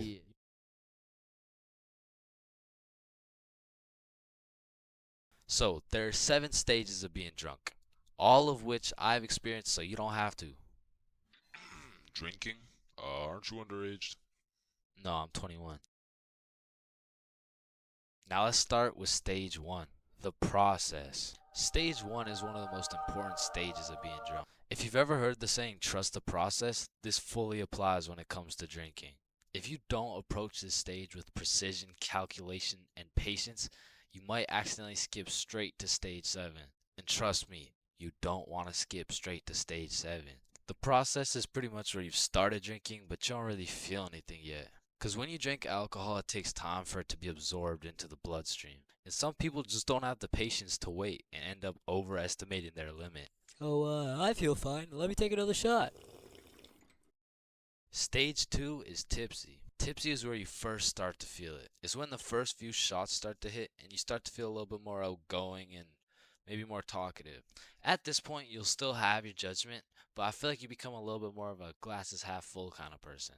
Walking in a straight line is still easy. Boom, light work. Once the next few shots start to roll in, you'll hit stage 3, intoxicated. Once you're intoxicated, some of the dizziness starts to set in. You also start to think less about the words you say. And I'm not gonna lie, at this point, I feel like your confidence peaks. Like when you're at a party and you look in the mirror and see Michael B. Jordan, you know you're at the level of intoxication, bro. And to be honest, for parties, I like to chill at this stage because you've got your confidence, but you still haven't lost your riz. And for reference, at this point, you can still walk in a straight line, but it takes a little bit more focus and effort. Which brings me to stage 4, hammered. This is where you start slurring your words. And bro, at this point, walking in a straight line becomes an impossible task. Yo, dude, can you walk this line really quick? Yes. When you're hammered, you start thinking a lot less. You start saying things before you can even think them. And it's important to say, when you're hammered, your judgment cannot be trusted. All ideas become good ideas. Yo, dude, what if we set an orphanage on fire? Bro, that's genius. That's what I'm saying. What are you guys doing? Nothing. I don't think that was a good idea, bro. Facts. Stage 5 is stupefied. At this stage, you'll have the brain power of a toaster. And honestly, walking in a straight line isn't even a question anymore. Yo, dude, can you walk this? Once you're stupefied, you're just too far gone. You feel like your head is just spinning over and over. Now, at this stage, I would recommend leaving whatever party or setting you're at because you can't function properly. Probably end up regretting some of the shit you say or do the next morning. Now, stage 6, wasted. When you're wasted, when you get wasted is just regret. Your body is literally fighting for survival. Everything is miserable and you always promise yourself you'll never get to this stage again. But one way or another, it always comes back. Whenever you're at a party, there's always one person who's wasted and they're hunched over at the toilet just vomiting, bro. And it just ruins the night completely. So this might be obvious, but I do not recommend getting wasted. Now, to get to stage 7, you have to do one of 3 things. First off, you could have not trusted the process at stage 1 and heavily overestimated your limit. Or you could have been hammered and your judgment was tainted, so you had the idea to take more shots. Remember, all ideas become good ideas. And lastly, you could be going through a serious divorce. And in this case, I'm sorry. I hope she comes back. But stage 7 is blacked out. When you are blacked out, you've lost your consciousness. You're pretty much just slumped out. But your dreams when you're blackout drunk are always the most random and vivid shit, bro. And once you wake up, yo, dude, can you walk this line really quick? So, I think it's safe to say that I would strongly not recommend going past stage 4. But I'm not gonna lie, I have a few times, and I got lots of crazy stories from them too. So let me know in the comments if you want to hear any of these stories.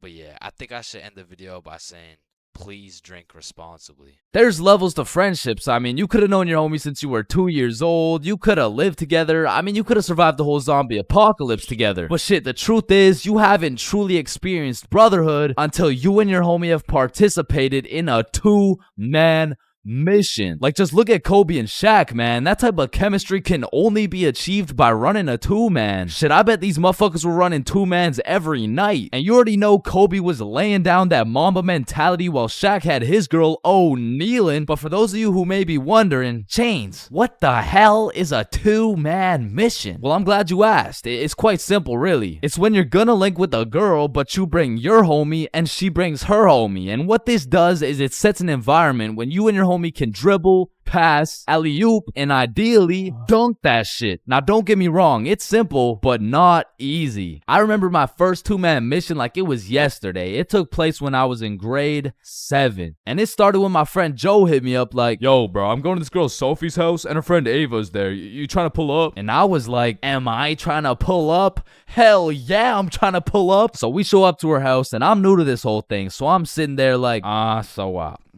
what now? We could watch a scary movie. Yeah, let's do it. I'm down. Well, actually, personally, I'm not a big fan of scary movies. Man, shut the fuck. So we're watching a scary movie, and to be honest with you, it was simply the best scary movie I'd ever seen in my entire life. So I was really getting invested in this plot. And Ava's like, oh my god, I'm scared. And that shit went way over my head. Well, why? It's not even at the scary part yet. And then only 30 minutes into the movie, Joe and Sophie are like, yo, we'll be right back. Oh, okay. Do you guys want me to pause the movie?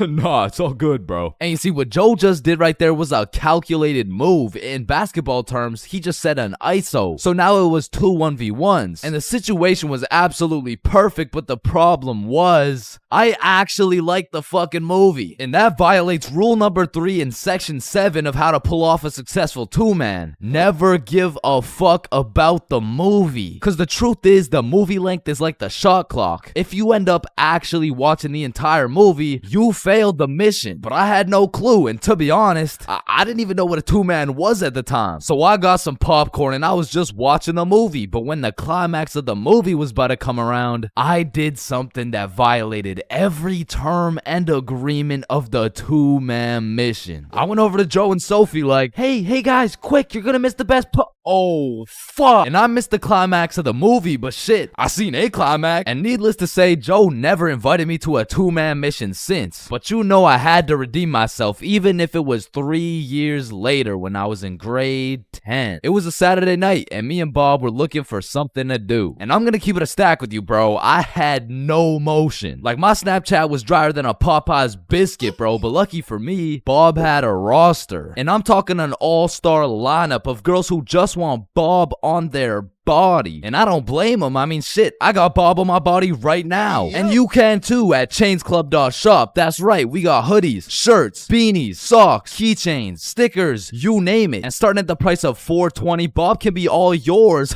Or if you want me, I wouldn't mind being on your keychain or something. Treat me like white tea. So as I was saying, me and Bob were bored. So Bob hits up this girl named Avery like, what are you doing right now? And she's like, just chilling. Who you with? My friend Alice. Let's link. I'm with my homie. Okay, is he cute? Cute as hell. Okay, come over. And I'm excited as fuck, so we get Bob's sister to drive us to Avery's crib, and as we pull up to her house, I remember a crucial detail that I'd been forgetting this whole time.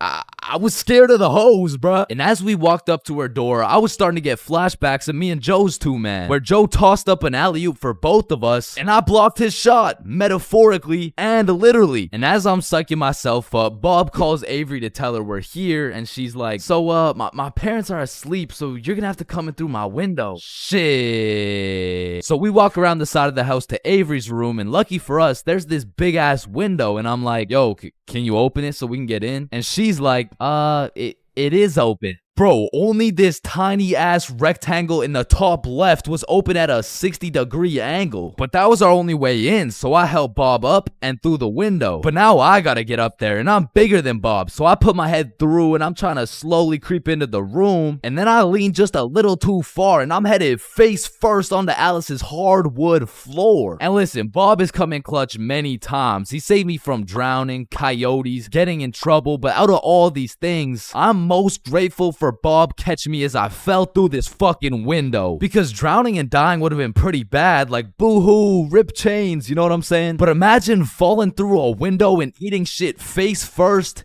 in front of the hose. Like, I would have preferred the drowning, bro. But after that close call, I was a little flabbergasted, you know what I'm saying? But Alice has the audacity to ask me this loaded ass question like, oh hey, what's your name?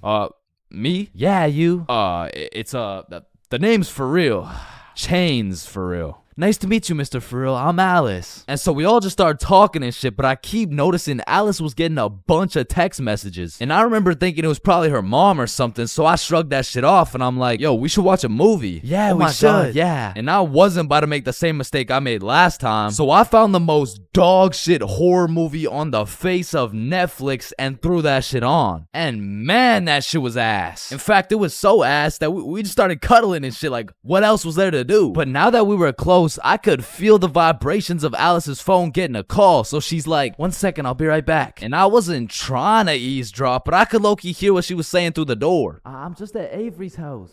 We're watching a movie. Oh my god, okay, that's fine. Okay. But when she comes back, she puts a pillow between us. Like the same type of shit two dudes do to make sure they don't fuck in their sleep. And I'm trying to piece everything together, and as I'm coming to the conclusion that this girl has a boyfriend, I hear footsteps coming towards the door. And when the door opens, I'm fucking bamboozled to see a 60-year-old man who looks furious. And I'm just hoping this isn't Alice's boyfriend, because if it is, we got bigger problems on our hands. But as I seen the way this man looked at Bob, I realized he's Avery's dad. And Bob wasted no time jumping out that fucking window. But for me, let's just say that shit wasn't very elegant, because I got stuck for what felt like 5 minutes making eye contact with this grown-ass man. Well, what are you trying to seduce my dad or something? Like get the fuck out. And I'm not gonna lie, we ran, bro. And once we made it home, me and Bob were relieved. But when I go to check my phone, I got a little notification on Snapchat. And I'm expecting it to be Alice or maybe even Team Snapchat or something, I don't know. But I sure as hell wasn't expecting it to be a motherfucker named Ryan Donaldson. And Ryan must have woke up on the wrong side of the bed this morning, because he's like, what the fuck did you do, dude? So I hit him back with a, who dis? And he's like, Ryan Donaldson. Yeah, no, I can see your username, bruh, but I have no clue who you are. I'm Alice's boyfriend, bitch. And Ryan got his shit hit with an instant block, bro. And so the moral of the story is, if you're gonna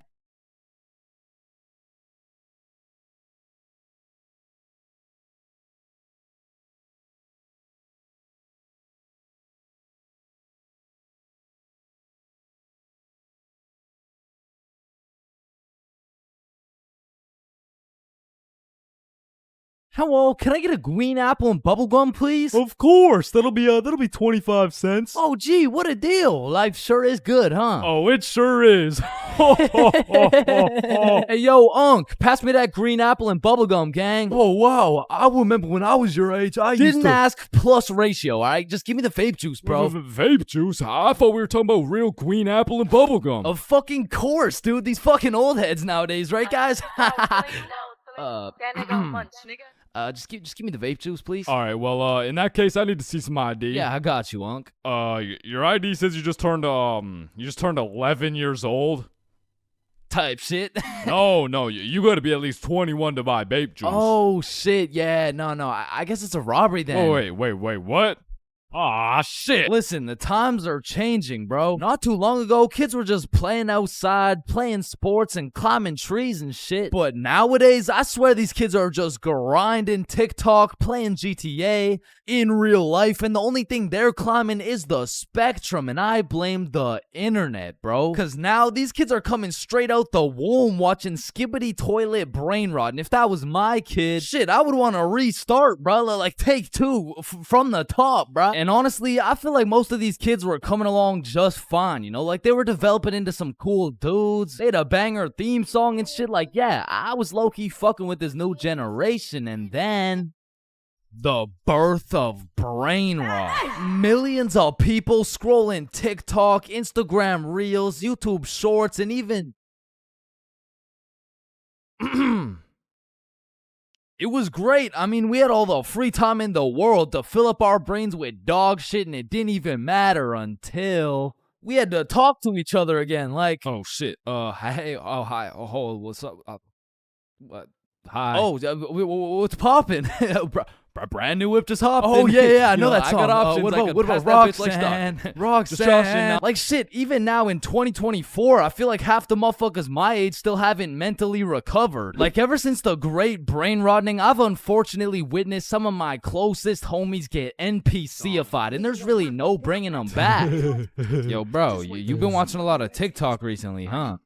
Oh yeah, no. I mean, this shit's fire, bro. Just look at this one. We can go gut for gut. Fuck that. We can go Riz for Riz. Yeah, no, bro, you have a problem, like dead ass. Like you gotta put the TikTok down, bro. Like really lock in up here, bro. No, bro, really just phantom taxed my phone and minus 100 aura for throwing it and shit. Like that would have been El Riz if I wasn't Sigma. But remember what Duke Dennis said? Ohio. Riz skibbity toilet, phantom tax, did Gronk hug Libby Dog? And so if some of my homies' brains are still trying to recover, I can only imagine the permanent effects on these kids, bro. Like I feel like it's entirely possible that these kids' brains will be stuck in 2024 and they'll be old as hell talking about, Hey, can you help me cross the road? oh yeah, for sure. W Riz! Oh, no, my aura! Now, unlike half these YouTubers out here, I don't spend a lot of time talking to kids. But the one kid I did talk to recently was actually my cousin. Hey, you're not alone on that one. No. So I was at this extended family function, and there was a bunch of people I'd never seen in my life, including this one kid who had to be about 10 years old. He was a short little guy, still waiting on puberty and shit, but when I talked to him, it was like talking to a little Kai Cenat or some shit. If he was 10 years younger and like, about the same height. Yo, broski. The fuck? Hey, down here. Oh, shit, what's up? My name's Elijah. Okay, Elijah. How's school, bro? Shit, it's aight. Yo, what grade are you in, bruh? Grade 5. Type shit. Damn, I remember being in grade 5, bruh. I was actually the fastest kid in my Yeah, school. yeah, but you probably had no hoes, bro. I already got a girlfriend and she's bad as hell, bro. You should see the gyat on that shit. Nah, what? And I never thought I'd be saying this, but back in my day, grade 5, we were still running from cooties and shit, and is this motherfucker vaping? What the fuck? I feel like kids these days just skipped a part of childhood, you know? Like they're fresh out of elementary school, chiefing some coconut watermelon ice. Like, bro, your little ass should be watching Cocomelon twice. Chat, did that hit? Yeah? No. Shut the fuck up, Grandpa. Okay. It's because when I was born, everyone was given a good 10, 11 year grace period where you could be as cringy as you wanted. Like, you could make shitty YouTube videos. You could wear those smart ass t-shirts. You could even get away with saying shit like, man, yo mama's so stupid. She brought a spoon to the Super Bowl. Oh, yeah? Well, yo mama's so fat. When she walked in front of the TV, I missed 3 episodes. Okay, but yo mama's so fat, she takes selfies in panoramic mode. Well, yo mama's so nasty, she got fired from a sperm bank for drinking on the job. What's a sperm bank? Shit, I don't even know. And I feel bad for this new generation because they don't got no cringe grace period or anything, bro. They just pop straight out the womb like, and it's a boy. Yeah, I'm a dude, whatever. Now snip me up, bro. I can't have the host seeing my foreskin, dog. And maybe I'm just jealous, but to me, it's wild that these kids are getting new ass phones in elementary and middle school. Because they'll never understand the absolute crucifixion I would get every single time I whipped out my phone, bro. Like, that shit was staying in my pocket unless it was 100% necessary. All right, class, everyone get your phones out for our end of year Kahoot. Oh, let's go.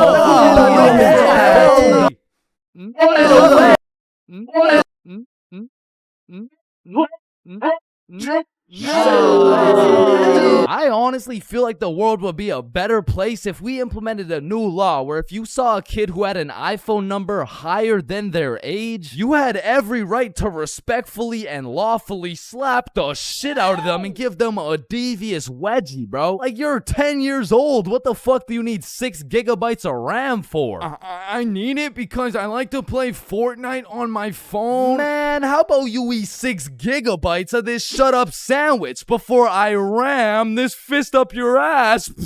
Alright, chat, I know that one hit, bro. What do we think? Stickman Police Department donated $1. Wait, what? Look behind you, Chains.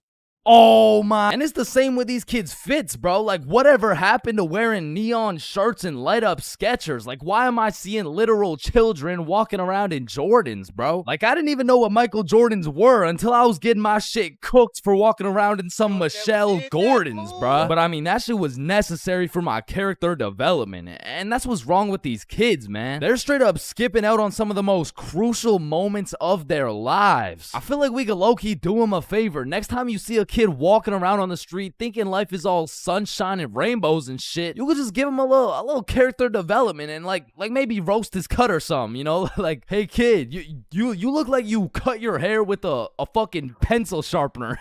or no, you look like Peter Griffin if he never hit puberty. You look like... Yo, we giving kids some character development? Did he? Now, I don't know why I'm talking like I was born in the 1900s or something, because for the homies who are around my age, we were low-key in the same boat as these kids, bro. They're growing up on some skibbity toilet brain rot. We had MLG brain rot. They're always scrolling TikTok. We had Vine. These motherfuckers are out here looking up to I Show Speed, bro. We had fucking Jake Paul. So the moral of the story is, even if these kids nowadays are absolutely cooked, I was once cooked too, bro. So worst comes to worst, these kids will just end up like me. Oh, fuck no. Please, no.